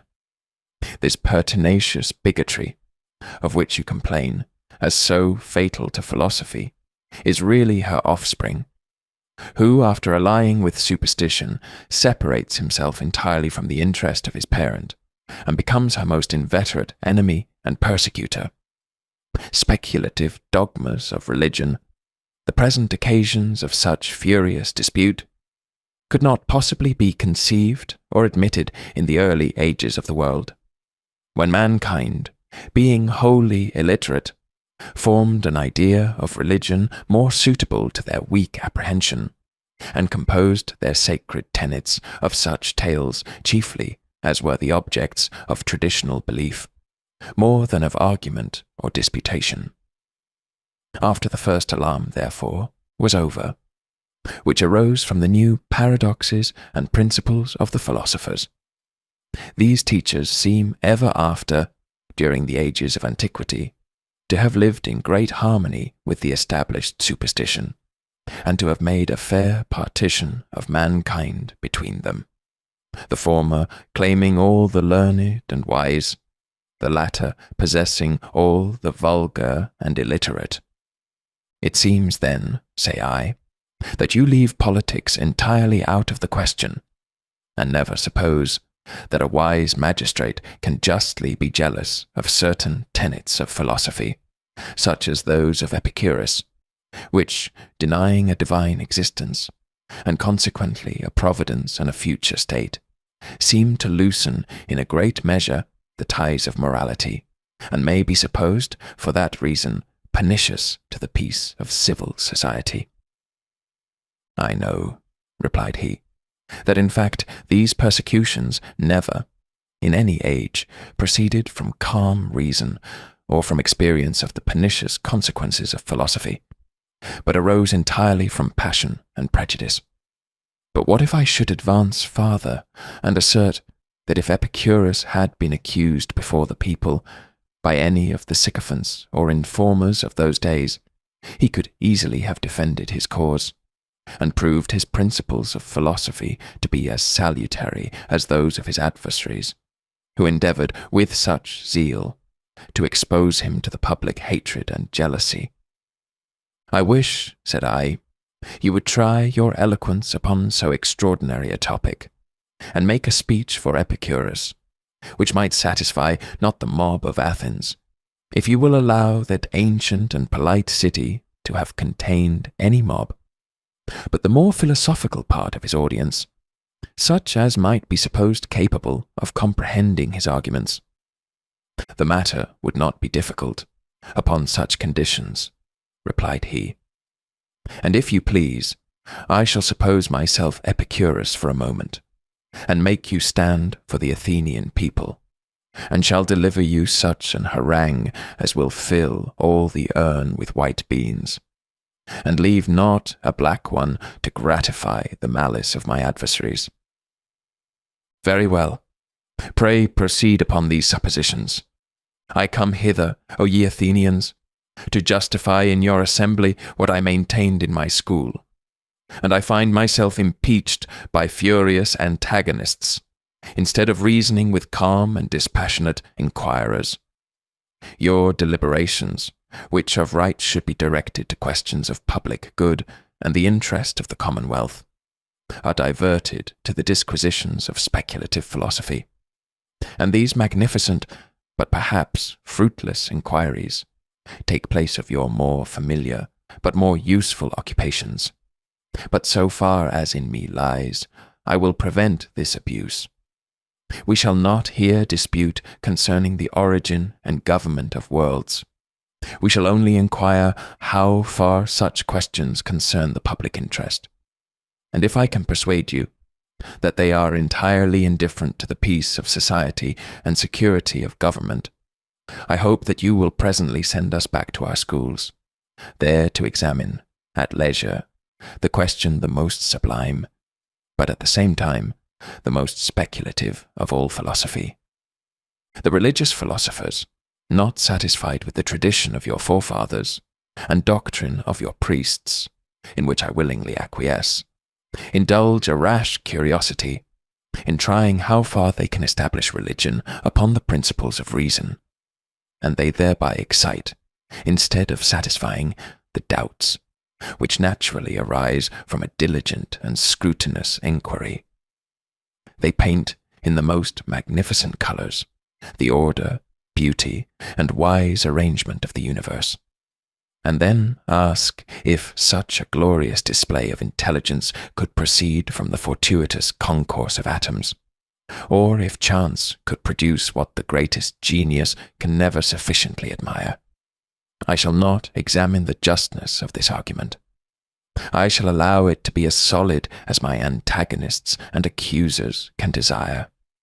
It is sufficient if I can prove, from this very reasoning, that the question is entirely speculative, and that when, in my philosophical disquisitions, I deny a providence and a future state, I undermine not the foundations of society, but advance principles, which they themselves, upon their own topics, if they argue consistently, must allow to be solid and satisfactory. You, then, who are my accusers, have acknowledged that the chief or sole argument for a divine existence, which I never questioned, is derived from the order of nature, where there appear such marks of intelligence and design, that you think it extravagant to assign for its cause either chance or the blind and unguided force of matter. You allow that this is an argument drawn from effects to causes. From the order of the work, you infer that there must have been project and forethought in the workman. If you cannot make out this point, you allow that your conclusion fails, and you pretend not to establish the conclusion in a greater latitude than the phenomena of nature will justify. These are your concessions. I desire you to mark the consequences. When we infer any particular cause from an effect, we must proportion the one to the other, and can never be allowed to ascribe to the cause any qualities, but what are exactly sufficient to produce the effect. A body of 10 ounces raised in any scale may serve as a proof that the counterbalancing weight exceeds 10 ounces, but can never afford a reason that it exceeds 100. If the cause, assigned for any effect, be not sufficient to produce it, we must either reject that cause, or add to it such qualities as will give it a just proportion to the effect. But if we ascribe to it farther qualities, or affirm it capable of producing other effects, we can only indulge the license of conjecture, and arbitrarily suppose the existence of qualities and energies without reason or authority. The same rule holds whether the cause assigned be brute unconscious matter, or a rational intelligent being. If the cause be known only by the effect, we never ought to ascribe to it any qualities beyond what are precisely requisite to produce the effect. Nor can we, by any rules of just reasoning, return back from the cause, and infer other effects from it, beyond those by which alone it is known to us. No one, merely from the sight of one of Zeuxis's pictures, could know that he was also a statuary or architect, and was an artist no less skillful in stone and marble than in colours. The talents and taste displayed in the particular work before us, these we may safely conclude the workman to be possessed of. The cause must be proportioned to the effect, and if we exactly and precisely proportion it, we shall never find in it any qualities that point farther, or afford an inference concerning any other design or performance. Such qualities must be somewhat beyond what is merely requisite for producing the effect, which we examine. Allowing, therefore, the gods to be the authors of the existence or order of the universe, it follows that they possess that precise degree of power, intelligence, and benevolence which appears in their workmanship. But nothing farther can ever be proved, except we call in the assistance of exaggeration and flattery to supply the defects of argument and reasoning. So far as the traces of any attributes at present appear, so far may we conclude these attributes to exist. The supposition of farther attributes is mere hypothesis, much more the supposition that in distant regions of space or periods of time there has been, or will be, a more magnificent display of these attributes, and a scheme of administration more suitable to such imaginary virtues. We can never be allowed to mount up from the universe, the effect, to Jupiter, the cause, and then descend downwards to infer any new effect from that cause, as if the present effects alone were not entirely worthy of the glorious attributes which we ascribe to that deity. The knowledge of the cause being derived solely from the effect, they must be exactly adjusted to each other, and the one can never refer to anything farther, or be the foundation of any new inference and conclusion. You find certain phenomena in nature, you seek a cause or author, you imagine that you have found him. You afterwards become so enamored of this offspring of your brain that you imagine it impossible. But he must produce something greater and more perfect than the present scene of things, which is so full of ill and disorder. You forget that this superlative intelligence and benevolence are entirely imaginary, or at least without any foundation in reason, and that you have no ground to ascribe to him any qualities, but what you see he has actually exerted and displayed in his productions.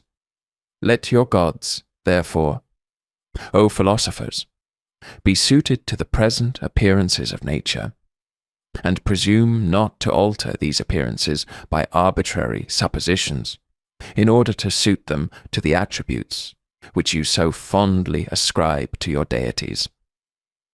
When priests and poets, supported by your authority, O Athenians, talk of a golden or silver age, which preceded the present state of vice and misery, I hear them with attention and with reverence. But when philosophers, who pretend to neglect authority, and to cultivate reason, hold the same discourse, I pay them not. I own the same obsequious submission and pious deference. I ask, who carried them into the celestial regions, who admitted them into the councils of the gods, who opened to them the book of fate, that they thus rashly affirm that their deities have executed, or will execute, any purpose beyond what has actually appeared. If they tell me that they have mounted on the steps or by the gradual ascent of reason, and by drawing inferences from effects to causes, I still insist that they have aided the ascent of reason by the wings of imagination. Otherwise, they could not thus change their manner of inference, and argue from causes to effects, presuming that a more perfect production than the present world would be more suitable to such perfect beings as the gods, and forgetting that they have no reason to ascribe to these celestial beings any perfection or any attribute, but what can be found in the present world.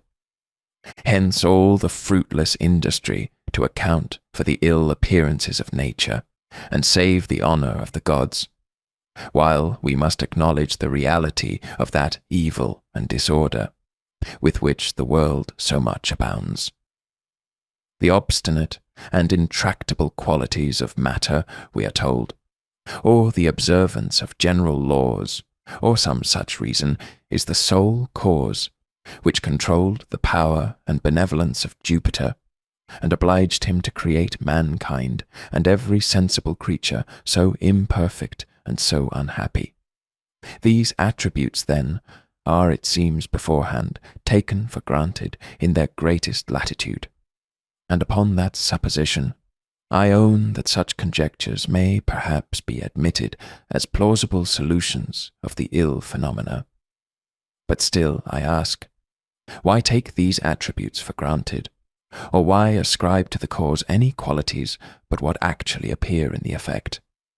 Why torture your brain to justify the course of nature upon suppositions, which, for aught you know, may be entirely imaginary, and of which there are to be found no traces in the course of nature? The religious hypothesis, therefore, must be considered only as a particular method of accounting for the visible phenomena of the universe. But no just reasoner will ever presume to infer from it any single fact, and alter or add to the phenomena in any single particular. If you think that the appearances of things prove such causes, it is allowable for you to draw an inference concerning the existence of these causes. In such complicated and sublime subjects, everyone should be indulged in the liberty of conjecture and argument. But here you ought to rest. If you come backward, and arguing from your inferred causes conclude that any other fact has existed or will exist in the course of nature, which may serve as a fuller display of particular attributes, I must admonish you that you have departed from the method of reasoning attached to the present subject, and have certainly added something to the attributes of the cause, beyond what appears in the effect. Otherwise you could never, with tolerable sense or propriety, add anything to the effect, in order to render it more worthy of the cause. Where, then, is the odiousness of that doctrine, which I teach in my school, or rather which I examine in my gardens? Or what do you find in this whole question, wherein the security of good morals, or the peace and order of society, is in the least concerned? I deny a Providence, you say, and supreme governor of the world, who guides the course of events, and punishes the vicious with infamy and disappointment, and rewards the virtuous with honour and success in all their undertakings. But surely I deny not the course itself of events, which lies open to everyone's inquiry and examination. I acknowledge that, in the present order of things, virtue is attended with more peace of mind than vice, and meets with a more favourable reception from the world. I am sensible that according to the past experience of mankind, friendship is the chief joy of human life, and moderation the only source of tranquillity and happiness. I never balance between the virtuous and the vicious course of life, but am sensible that, to a well-disposed mind, every advantage is on the side of the former. And what can you say more, allowing all your suppositions and reasonings? You tell me, indeed, that this disposition of things proceeds from intelligence and design, but whatever it proceeds from, the disposition itself, on which depends our happiness or misery, and consequently our conduct and deportment in life, is still the same. It is still open for me, as well as you, to regulate my behaviour by my experience of past events. And if you affirm that, while a divine providence is allowed, and a supreme distributive justice in the universe, I ought to expect some more particular reward of the good and punishment of the bad, beyond the ordinary course of events, I here find the same fallacy, which I have before endeavoured to detect. You persist in imagining that if we grant that divine existence, for which you so earnestly contend, you may safely infer consequences from it, and add something to the experienced order of nature, by arguing from the attributes which you ascribe to your gods. You seem not to remember that all your reasonings on this subject can only be drawn from effects to causes, and that every argument, deducted from causes to effects, must of necessity be a gross sophism, Since it is impossible for you to know anything of the cause, but what you have antecedently, not inferred, but discovered to the full in the effect. But what must a philosopher think of those vain reasoners, who, instead of regarding the present scene of things as the sole object of their contemplation, so far reverse the whole course of nature, as to render this life merely a passage to something farther, a porch which leads to a greater and vastly different building, a prologue which serves only to introduce the piece and give it more grace and propriety? Whence, do you think, can such philosophers derive their idea of the gods? From their own conceit and imagination, surely. For if they derived it from the present phenomena, it would never point to anything farther, but must be exactly adjusted to them, that the divinity may possibly be endowed with attributes which we have never seen exerted, may be governed by principles of action, which we cannot discover to be satisfied. All this will freely be allowed, but still this is mere possibility and hypothesis. We never can have reason to infer any attributes or any principles of action in him, but so far as we know them to have been exerted and satisfied. Are there any marks of a distributive justice in the world? If you answer in the affirmative, I conclude that since justice here exerts itself, it is satisfied. If you reply in the negative, I conclude that you have then no reason to ascribe justice, in our sense of it, to the gods. If you hold a medium between affirmation and negation, by saying that the justice of the gods, at present, exerts itself in part, but not in its full extent, I answer that you have no reason to give it any particular extent, but only so far as you see it, at present, exert itself. Thus I bring the dispute, O Athenians, to a short issue with my antagonists. The course of nature lies open to my contemplation as well as to theirs. The experienced train of events is the great standard, by which we all regulate our conduct. Nothing else can be appealed to in the field or in the Senate. Nothing else ought ever to be heard of in the school or in the closet.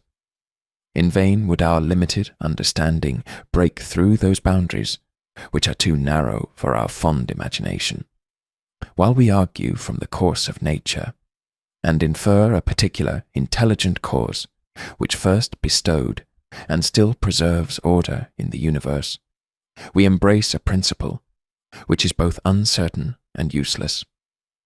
It is uncertain, because the subject lies entirely beyond the reach of human experience. It is useless, because our knowledge of this cause being derived entirely from the course of nature, we can never, according to the rules of just reasoning, return back from the cause with any new inference, or making additions to the common and experienced course of nature, establish any new principles of conduct and behavior.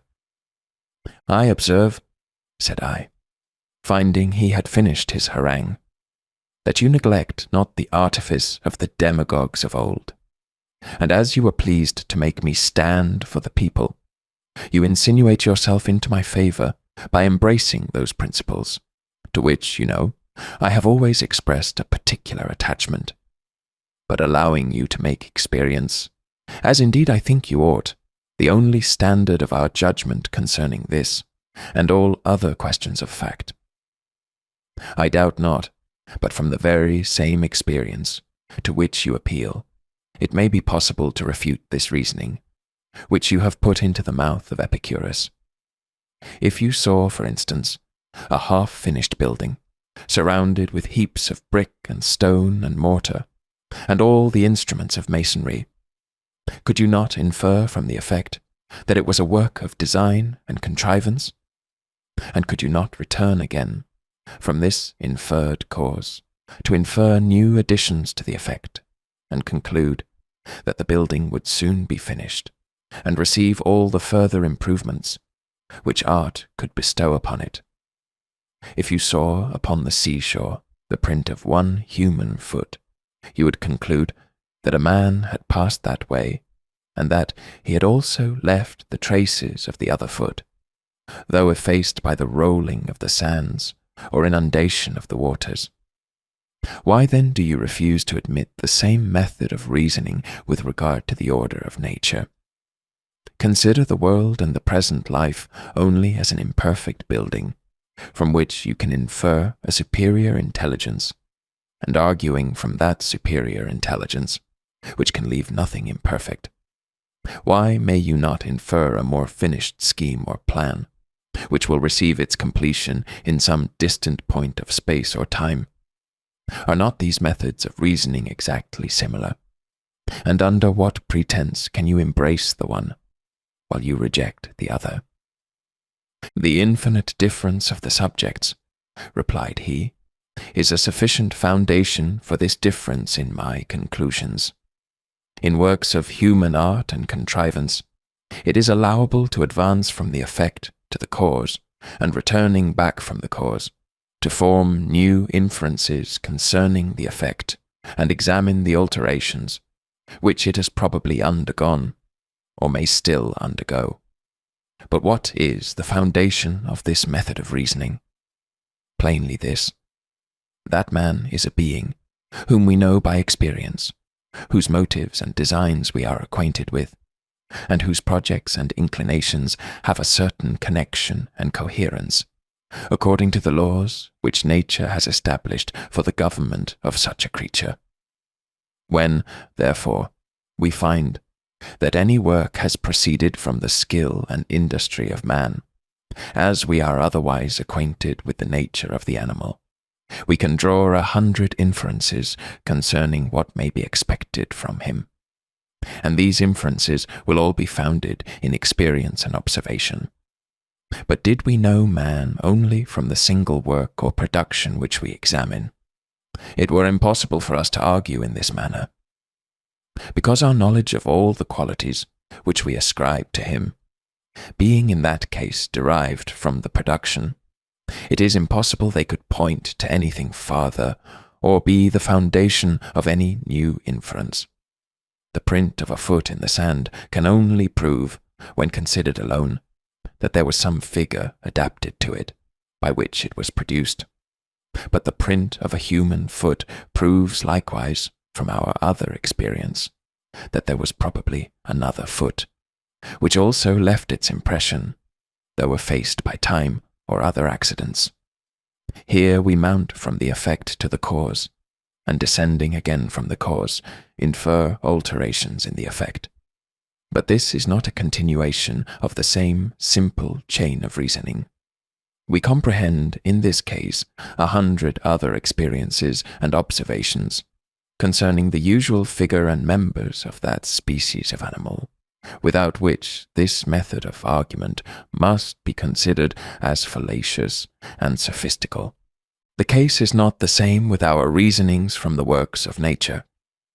The deity is known to us only by his productions, and is a single being in the universe, not comprehended under any species or genus, from whose experienced attributes or qualities we can, by analogy, infer any attribute or quality in him. As the universe shows wisdom and goodness, we infer wisdom and goodness. As it shows a particular degree of these perfections, we infer a particular degree of them, precisely adapted to the effect which we examine. But farther attributes, or farther degrees of the same attributes, we can never be authorized to infer or suppose, by any rules of just reasoning. Now, without some such license of supposition, it is impossible for us to argue from the cause, or infer any alteration in the effect, beyond what has immediately fallen under our observation. Greater good produced by this being must still prove a greater degree of goodness. A more impartial distribution of rewards and punishments must proceed from a greater regard to justice and equity. Every supposed addition to the works of nature makes an addition to the attributes of the author of nature, and consequently being entirely unsupported by any reason or argument, can never be admitted but as mere conjecture and hypothesis. The great source of our mistake in this subject, and of the unbounded license of conjecture which we indulge, is that we tacitly consider ourselves as in the place of the Supreme Being, and conclude that he will, on every occasion, observe the same conduct, which we ourselves, in his situation, would have embraced as reasonable and eligible. But besides that, the ordinary course of nature may convince us that almost everything is regulated by principles and maxims very different from ours. Besides this, I say, it must evidently appear contrary to all rules of analogy to reason, from the intentions and projects of men to those of a being so different and so much superior. In human nature, there is a certain experienced coherence of designs and inclinations, so that when, from any fact, we have discovered one intention of any man, it may often be reasonable, from experience, to infer another, and draw a long chain of conclusions concerning his past or future conduct. But this method of reasoning can never have place with regard to a being, so remote and incomprehensible, who bears much less analogy to any other being in the universe than the sun to a waxen taper, and who discovers himself only by some faint traces or outlines, beyond which we have no authority to ascribe to him any attribute or perfection. What we imagine to be a superior perfection may really be a defect. Or were it ever so much a perfection, the ascribing of it to the Supreme Being, where it appears not to have been really exerted, to the full, in his works, savours more of flattery and panegyric than of just reasoning and sound philosophy. All the philosophy, therefore, in the world, and all the religion, which is nothing but a species of philosophy, will never be able to carry us beyond the usual course of experience, or give us measures of conduct and behaviour different from those which are furnished by reflections on common life. No new fact can ever be inferred from the religious hypothesis, no event foreseen or foretold, no reward or punishment expected or dreaded, beyond what is already known by practice and observation. So that my apology for Epicurus will still appear solid and satisfactory, nor have the political interests of society any connection with the philosophical disputes concerning metaphysics and religion. There is still one circumstance, replied I, which you seem to have overlooked.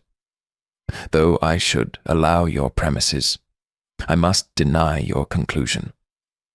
You conclude that religious doctrines and reasonings can have no influence on life, because they ought to have no influence, never considering that men reason not in the same manner you do, but draw many consequences from the belief of a divine existence, and suppose that the deity will inflict punishments on vice, and bestow rewards on virtue, beyond what appear in the ordinary course of nature. Whether this reasoning of theirs be just or not is no matter. Its influence on their life and conduct must still be the same, and those who attempt to disabuse them of such prejudices may, for aught I know, be good reasoners, but I cannot allow them to be good citizens and politicians, since they free men from one restraint upon their passions and make the infringement of the laws of society, in one respect, more easy and secure. After all, I may perhaps agree to your general conclusion in favour of liberty, though upon different premises from those on which you endeavour to found it. I think that the state ought to tolerate every principle of philosophy, nor is there an instance that any government has suffered in its political interests by such indulgence. There is no enthusiasm among philosophers. Their doctrines are not very alluring to the people, and no restraint can be put upon their reasonings, but what must be of dangerous consequence to the sciences, and even to the state, by paving the way for persecution and oppression in points where the generality of mankind are more deeply interested and concerned. But there occurs to me, continued I, with regard to your main topic, a difficulty, which I shall just propose to you without insisting on it, lest it lead into reasonings of too nice and delicate a nature. In a word, I much doubt whether it be possible for a cause to be known only by its effect, as you have all along supposed, or to be of so singular and particular a nature as to have no parallel and no similarity with any other cause or object that has ever fallen under our observation.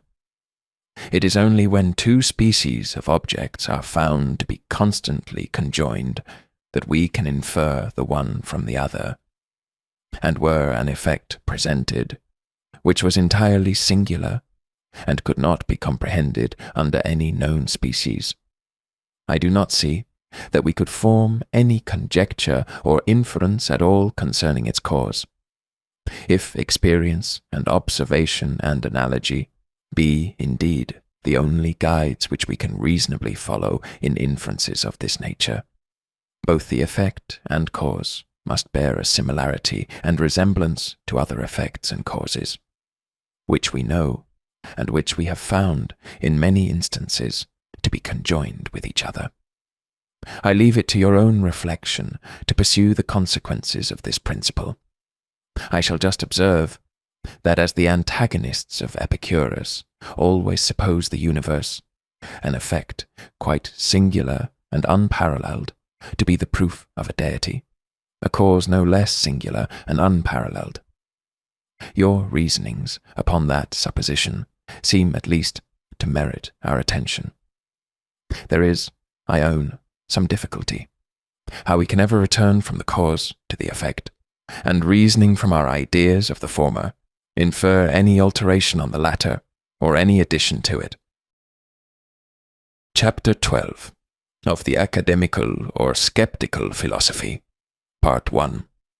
There is not a greater number of philosophical reasonings displayed upon any subject than those which prove the existence of a deity and refute the fallacies of atheists, and yet the most religious philosophers still dispute whether any man can be so blinded as to be a speculative atheist.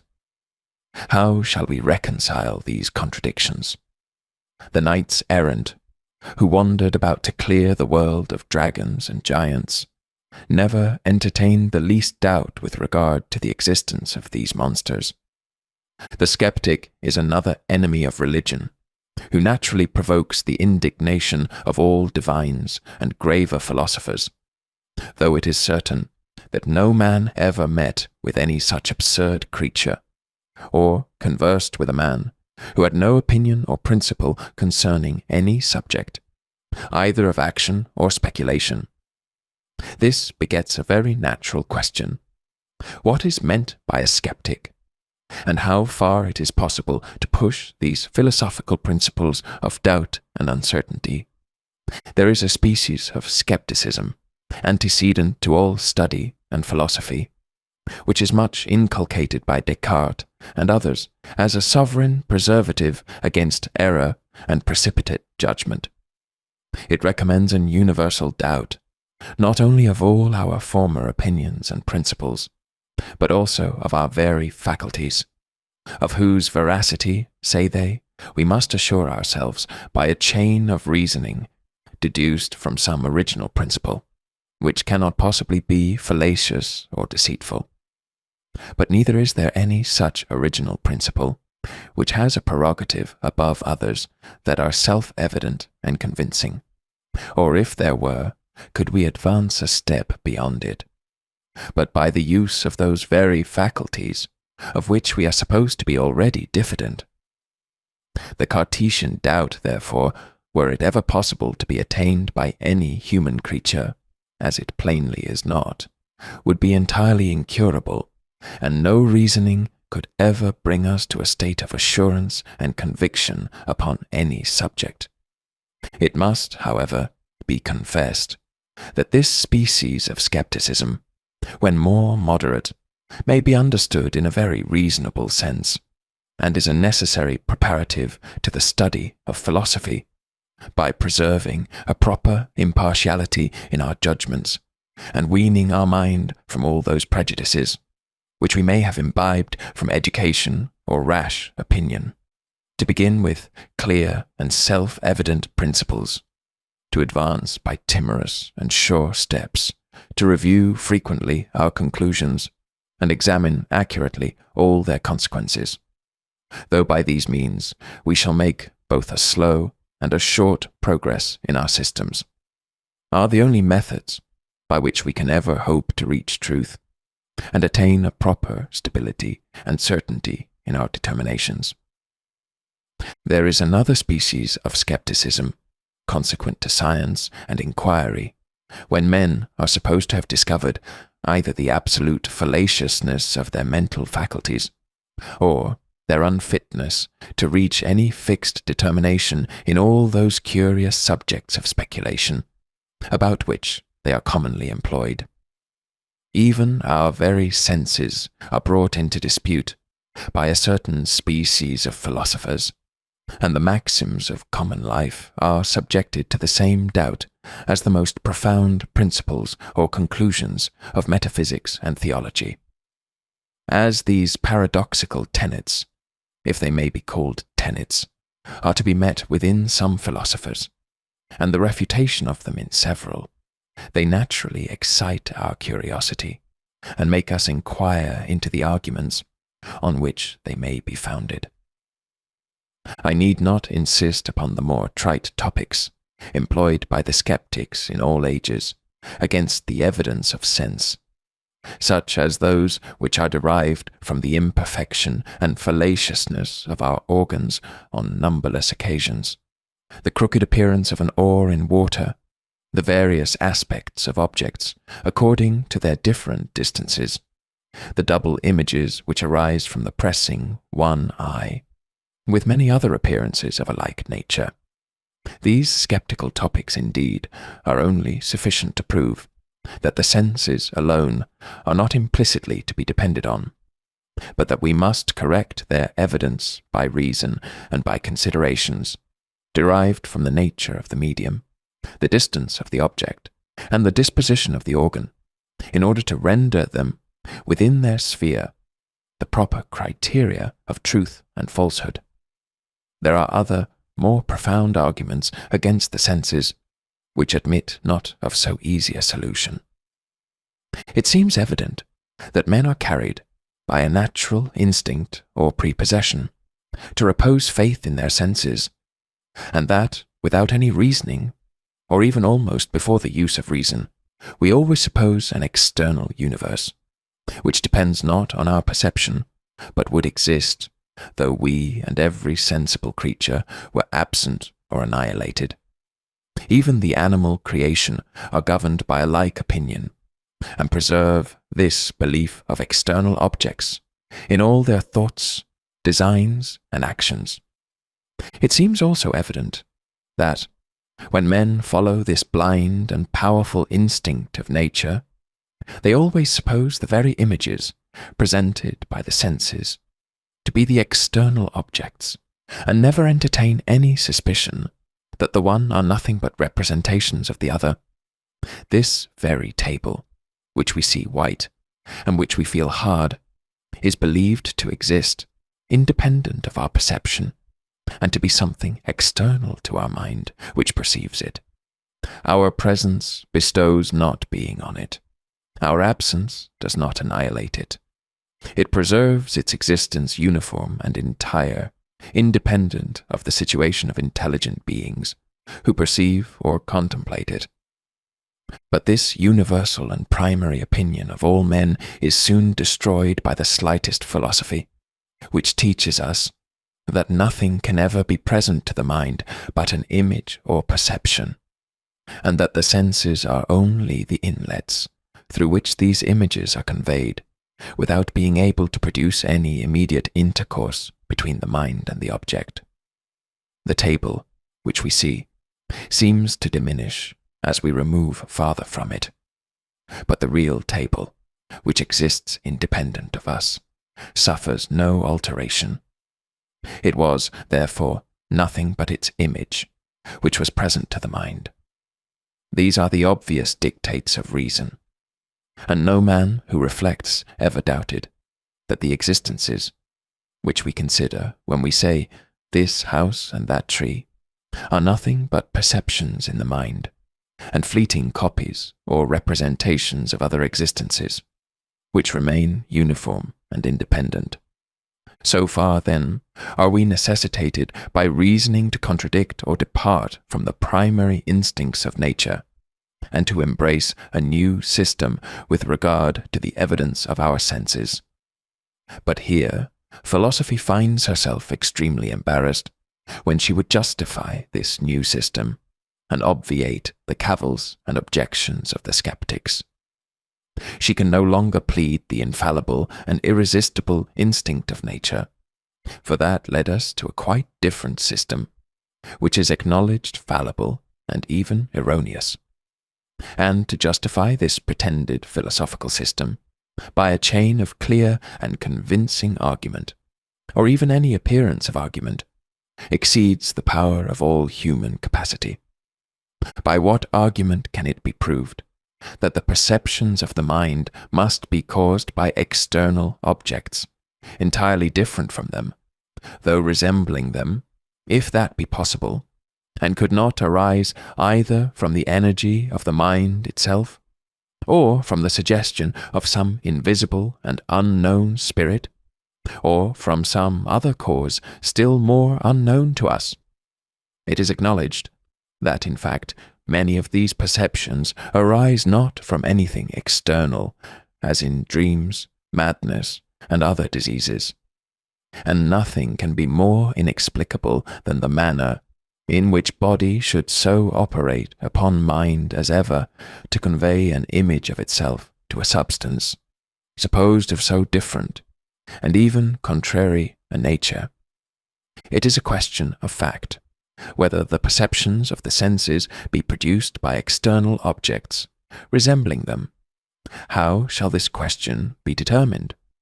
By experience, surely, as all other questions of a like nature. But here experience is, and must be, entirely silent. The mind has never anything present to it but the perceptions, and cannot possibly reach any experience of their connection with objects. The supposition of such a connection is, therefore, without any foundation in reasoning. To have recourse to the veracity of the Supreme Being, in order to prove the veracity of our senses, is surely making a very unexpected circuit. If his veracity were at all concerned in this matter, our senses would be entirely infallible, because it is not possible that he can ever deceive. Not to mention that if the external world be once called in question, we shall be at a loss to find arguments, by which we may prove the existence of that being or any of his attributes. This is a topic, therefore, in which the profounder and more philosophical skeptics will always triumph, when they endeavour to introduce an universal doubt into all subjects of human knowledge and inquiry.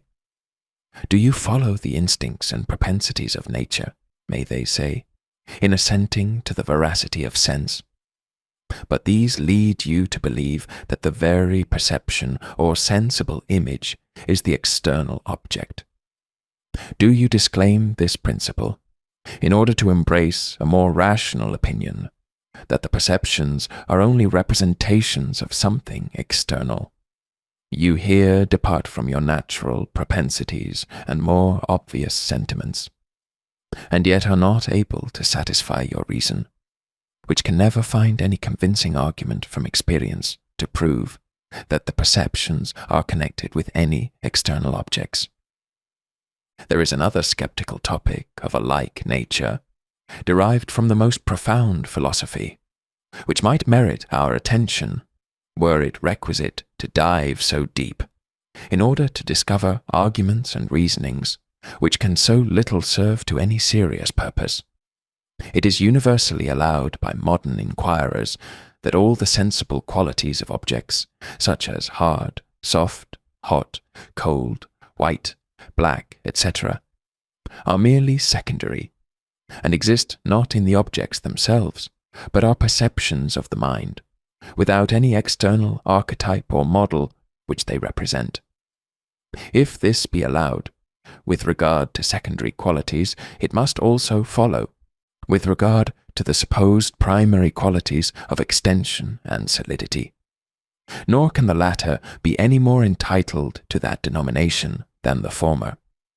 The idea of extension is entirely acquired from the senses of sight and feeling, and if all the qualities perceived by the senses be in the mind, not in the object, the same conclusion must reach the idea of extension, which is wholly dependent on the sensible ideas or the ideas of secondary qualities. Nothing can save us from this conclusion, but the asserting that the ideas of those primary qualities are attained by abstraction, an opinion which, if we examine it accurately, we shall find to be unintelligible and even absurd.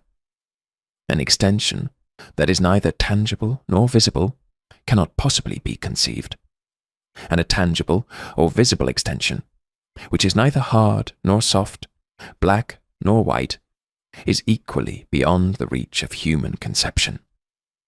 Let any man try to conceive a triangle in general, which is neither isosceles nor scalenum, nor has any particular length or proportion of sides, and he will soon perceive the absurdity of all the scholastic notions with regard to abstraction and general ideas.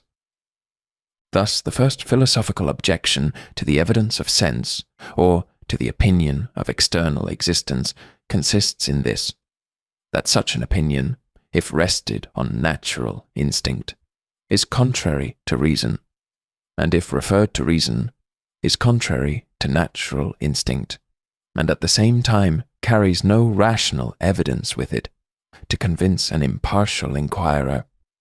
The second objection goes farther, and represents this opinion as contrary to reason, at least if it be a principle of reason, that all sensible qualities are in the mind, not in the object.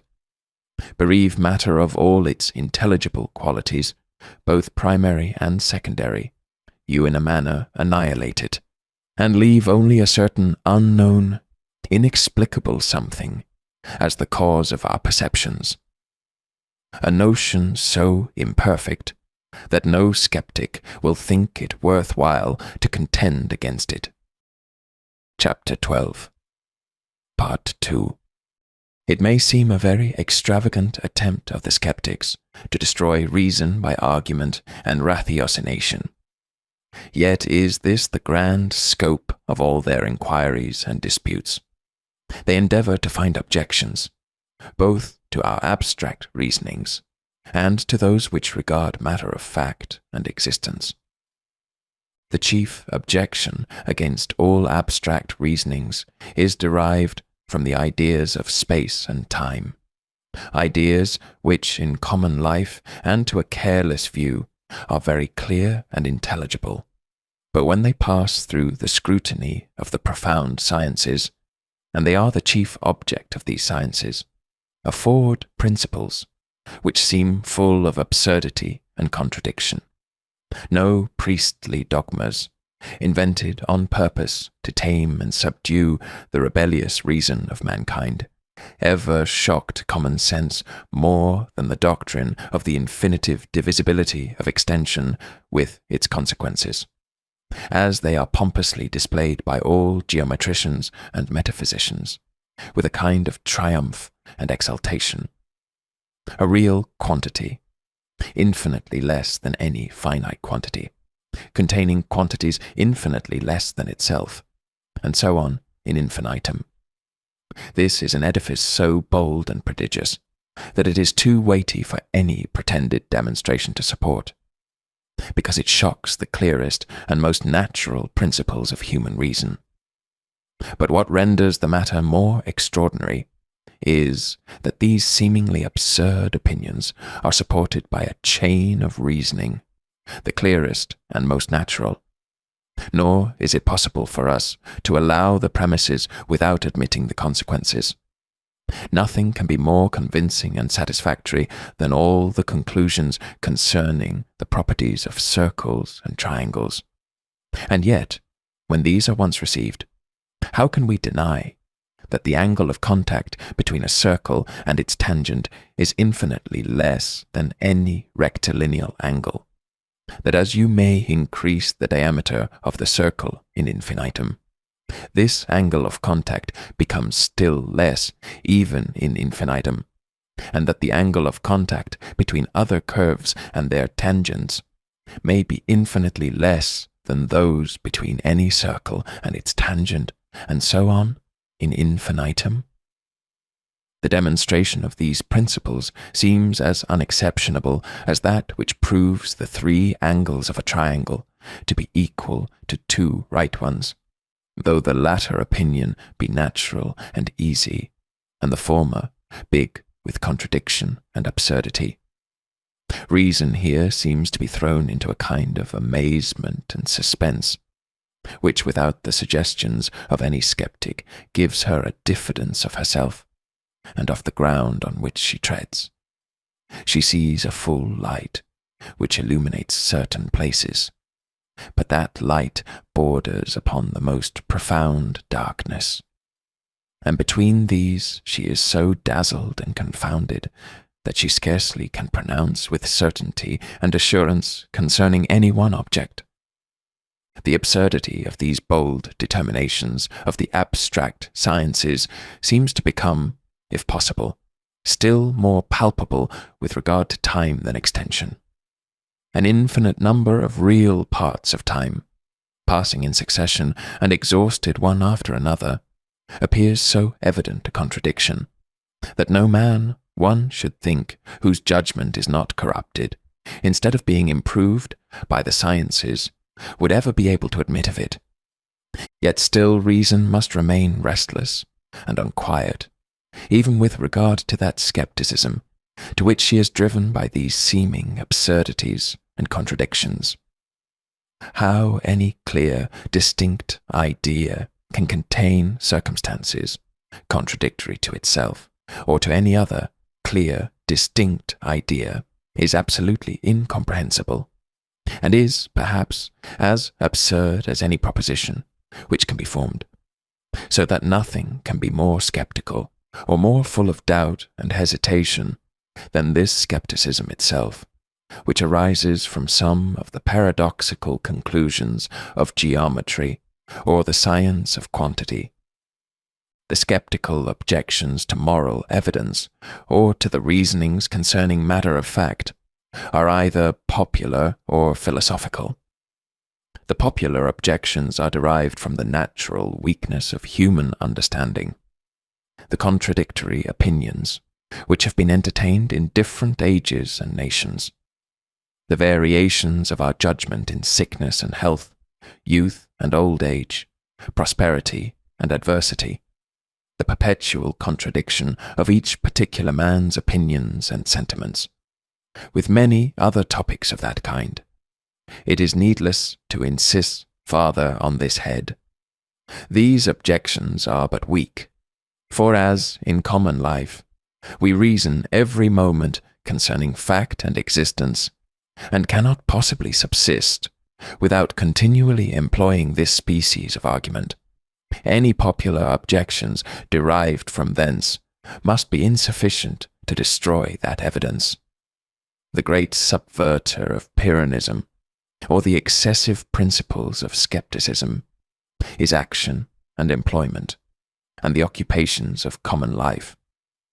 These principles may flourish and triumph in the schools, where it is indeed difficult, if not impossible, to refute them. But as soon as they leave the shade, and by the presence of the real objects, which actuate our passions and sentiments, are put in opposition to the more powerful principles of our nature, they vanish like smoke, and leave the most determined skeptic in the same condition as other mortals. The skeptic, therefore, had better keep within his proper sphere, and display those philosophical objections which arise from more profound researches. Here he seems to have ample matter of triumph, while he justly insists that all our evidence for any matter of fact, which lies beyond the testimony of sense or memory, is derived entirely from the relation of cause and effect, that we have no other idea of this relation than that of two objects, which have been frequently conjoined together, that we have no argument to convince us that objects which have, in our experience, been frequently conjoined, will likewise, in other instances, be conjoined in the same manner, and that nothing leads us to this inference but custom or a certain instinct of our nature, which it is indeed difficult to resist, but which, like other instincts, may be fallacious and deceitful. While the skeptic insists upon these topics, he shows his force, or rather, indeed, his own and our weakness, and seems, for the time at least, to destroy all assurance and conviction. These arguments might be displayed at greater length, if any durable good or benefit to society could ever be expected to result from them. For here is the chief and most confounding objection to excessive skepticism, that no durable good can ever result from it, while it remains in its full force and vigour. We need only ask such a skeptic what his meaning is, and what he proposes by all these curious researches. He is immediately at a loss, and knows not what to answer. A Copernican or Ptolemaic, who supports each his different system of astronomy, may hope to produce a conviction, which will remain constant and durable, with his audience. A Stoic or Epicurean displays principles, which may not be durable, but which have an effect on conduct and behaviour. But a Pyrrhonian cannot expect that his philosophy will have any constant influence on the mind, or, if it had, that its influence would be beneficial to society. On the contrary, he must acknowledge, if he will acknowledge anything, that all human life must perish, were his principles universally and steadily to prevail. All discourse, all action would immediately cease, and men remain in a total lethargy, till the necessities of nature, unsatisfied, put an end to their miserable existence. It is true, so fatal an event is very little to be dreaded. Nature is always too strong for principle, and though a Pyrrhonian may throw himself or others into a momentary amazement and confusion by his profound reasonings, the first and most trivial event in life will put to flight all his doubts and scruples, and leave him the same in every point of action and speculation with the philosophers of every other sect, or with those who never concerned themselves in any philosophical researches. When he awakes from his dream, he will be the first to join in the laugh against himself, and to confess that all his objections are mere amusement, and can have no other tendency than to show the whimsical condition of mankind, who must act and reason and believe, though they are not able, by their most diligent inquiry, to satisfy themselves concerning the foundation of these operations, or to remove the objections which may be raised against them. Chapter 12, Part 3. There is indeed a more mitigated skepticism or academical philosophy, which may be both durable and useful, and which may, in part, be the result of this Pyrrhonism, or excessive skepticism, when its undistinguished doubts are, in some measure, corrected by common sense and reflection. The greater part of mankind are naturally apt to be affirmative and dogmatical in their opinions, and while they see objects only on one side, and have no idea of any counterpoising argument, they throw themselves precipitately into the principles, to which they are inclined. Nor have they any indulgence for those who entertain opposite sentiments. To hesitate or balance perplexes their understanding, checks their passion, and suspends their action. They are, therefore, impatient till they escape from a state which to them is so uneasy, and they think that they could never remove themselves far enough from it by the violence of their affirmations and obstinacy of their belief. But could such dogmatical reasoners become sensible of the strange infirmities of human understanding, even in its most perfect state, and when most accurate and cautious in its determinations, such a reflection would naturally inspire them with more modesty and reserve, and diminish their fond opinion of themselves, and their prejudice against antagonists. The illiterate may reflect on the disposition of the learned, who, amidst all the advantages of study and reflection, are commonly still diffident in their determinations.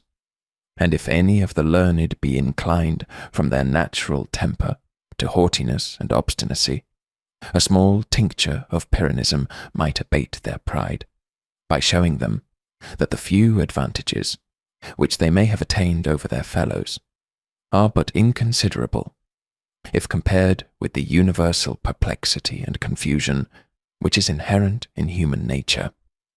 In general, there is a degree of doubt and caution and modesty, which in all kinds of scrutiny and decision ought forever to accompany a just reasoner.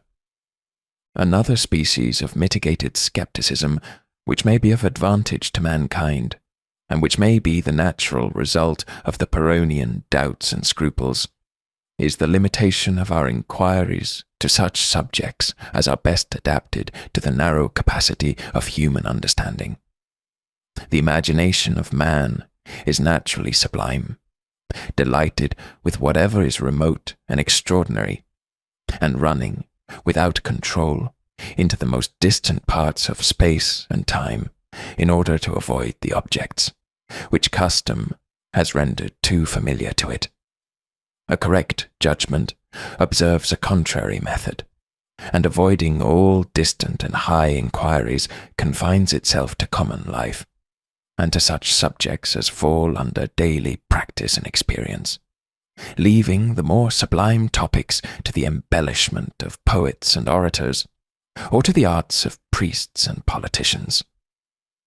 To bring us to so salutary a determination, nothing can be more serviceable than to be once thoroughly convinced of the force of the Pyrrhonian doubt, and of the impossibility that anything but the strong power of natural instinct could free us from it.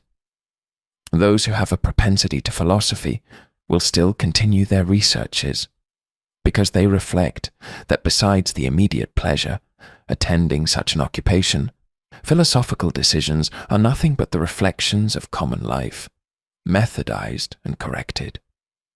But they will never be tempted to go beyond common life, so long as they consider the imperfection of those faculties which they employ, their narrow reach, and their inaccurate operations.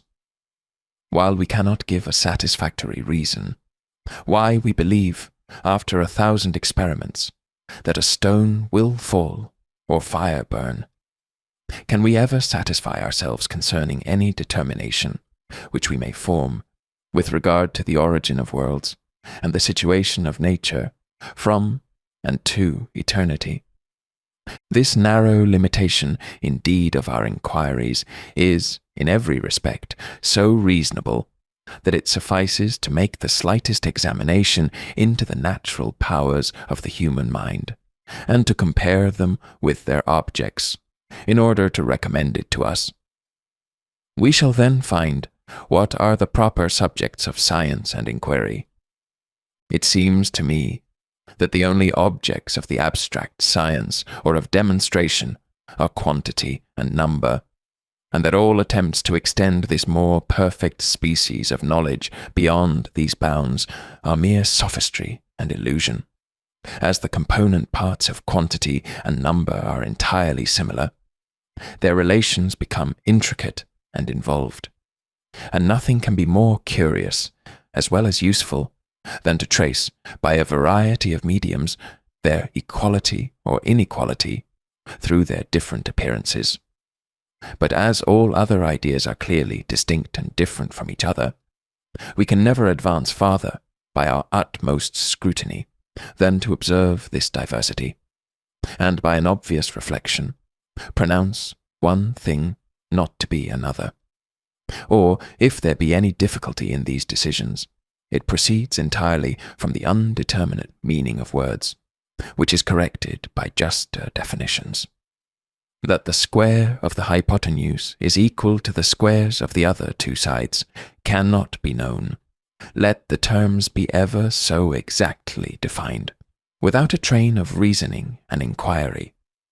But to convince us of this proposition, that where there is no property, there can be no injustice, it is only necessary to define the terms, and explain injustice to be a violation of property. This proposition is, indeed, nothing but a more imperfect definition. It is the same case with all those pretended syllogistical reasonings, which may be found in every other branch of learning, except the sciences of quantity and number, and these may safely, I think, be pronounced the only proper objects of knowledge and demonstration. All other inquiries of men regard only matter of fact and existence, and these are evidently incapable of demonstration. Whatever is may not be. No negation of a fact can involve a contradiction. The non-existence of any being, without exception, is as clear and distinct an idea as its existence. The proposition, which affirms it not to be, however false, is no less conceivable and intelligible than that which affirms it to be.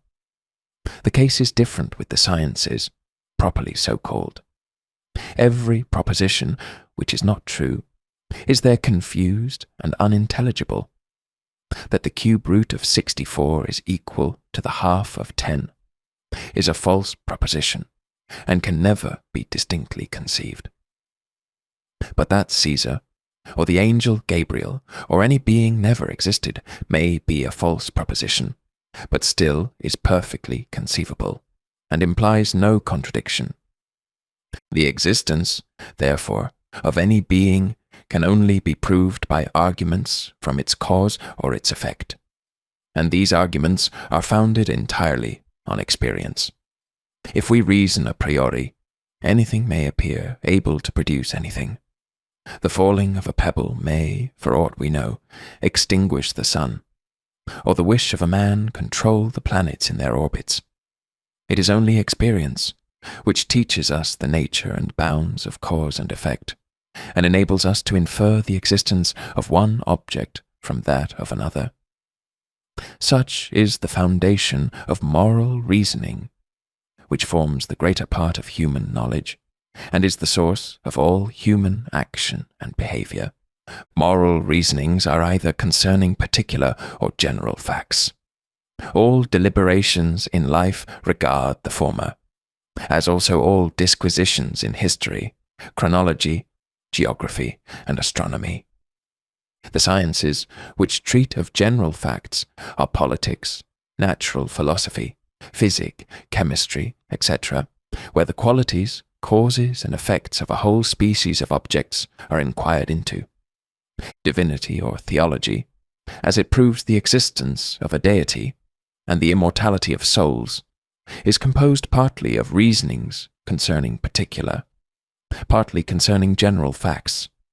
It has a foundation in reason, so far as it is supported by experience. But its best and most solid foundation is faith and divine revelation. Morals and criticism are not so properly objects of the understanding as of taste and sentiment. Beauty, whether moral or natural, is felt more properly than perceived, or, if we reason concerning it, and endeavour to fix its standard, we regard a new fact, to wit, the general tastes of mankind, or some such fact, which may be the object of reasoning and inquiry, When we run over libraries persuaded of these principles, what havoc must we make?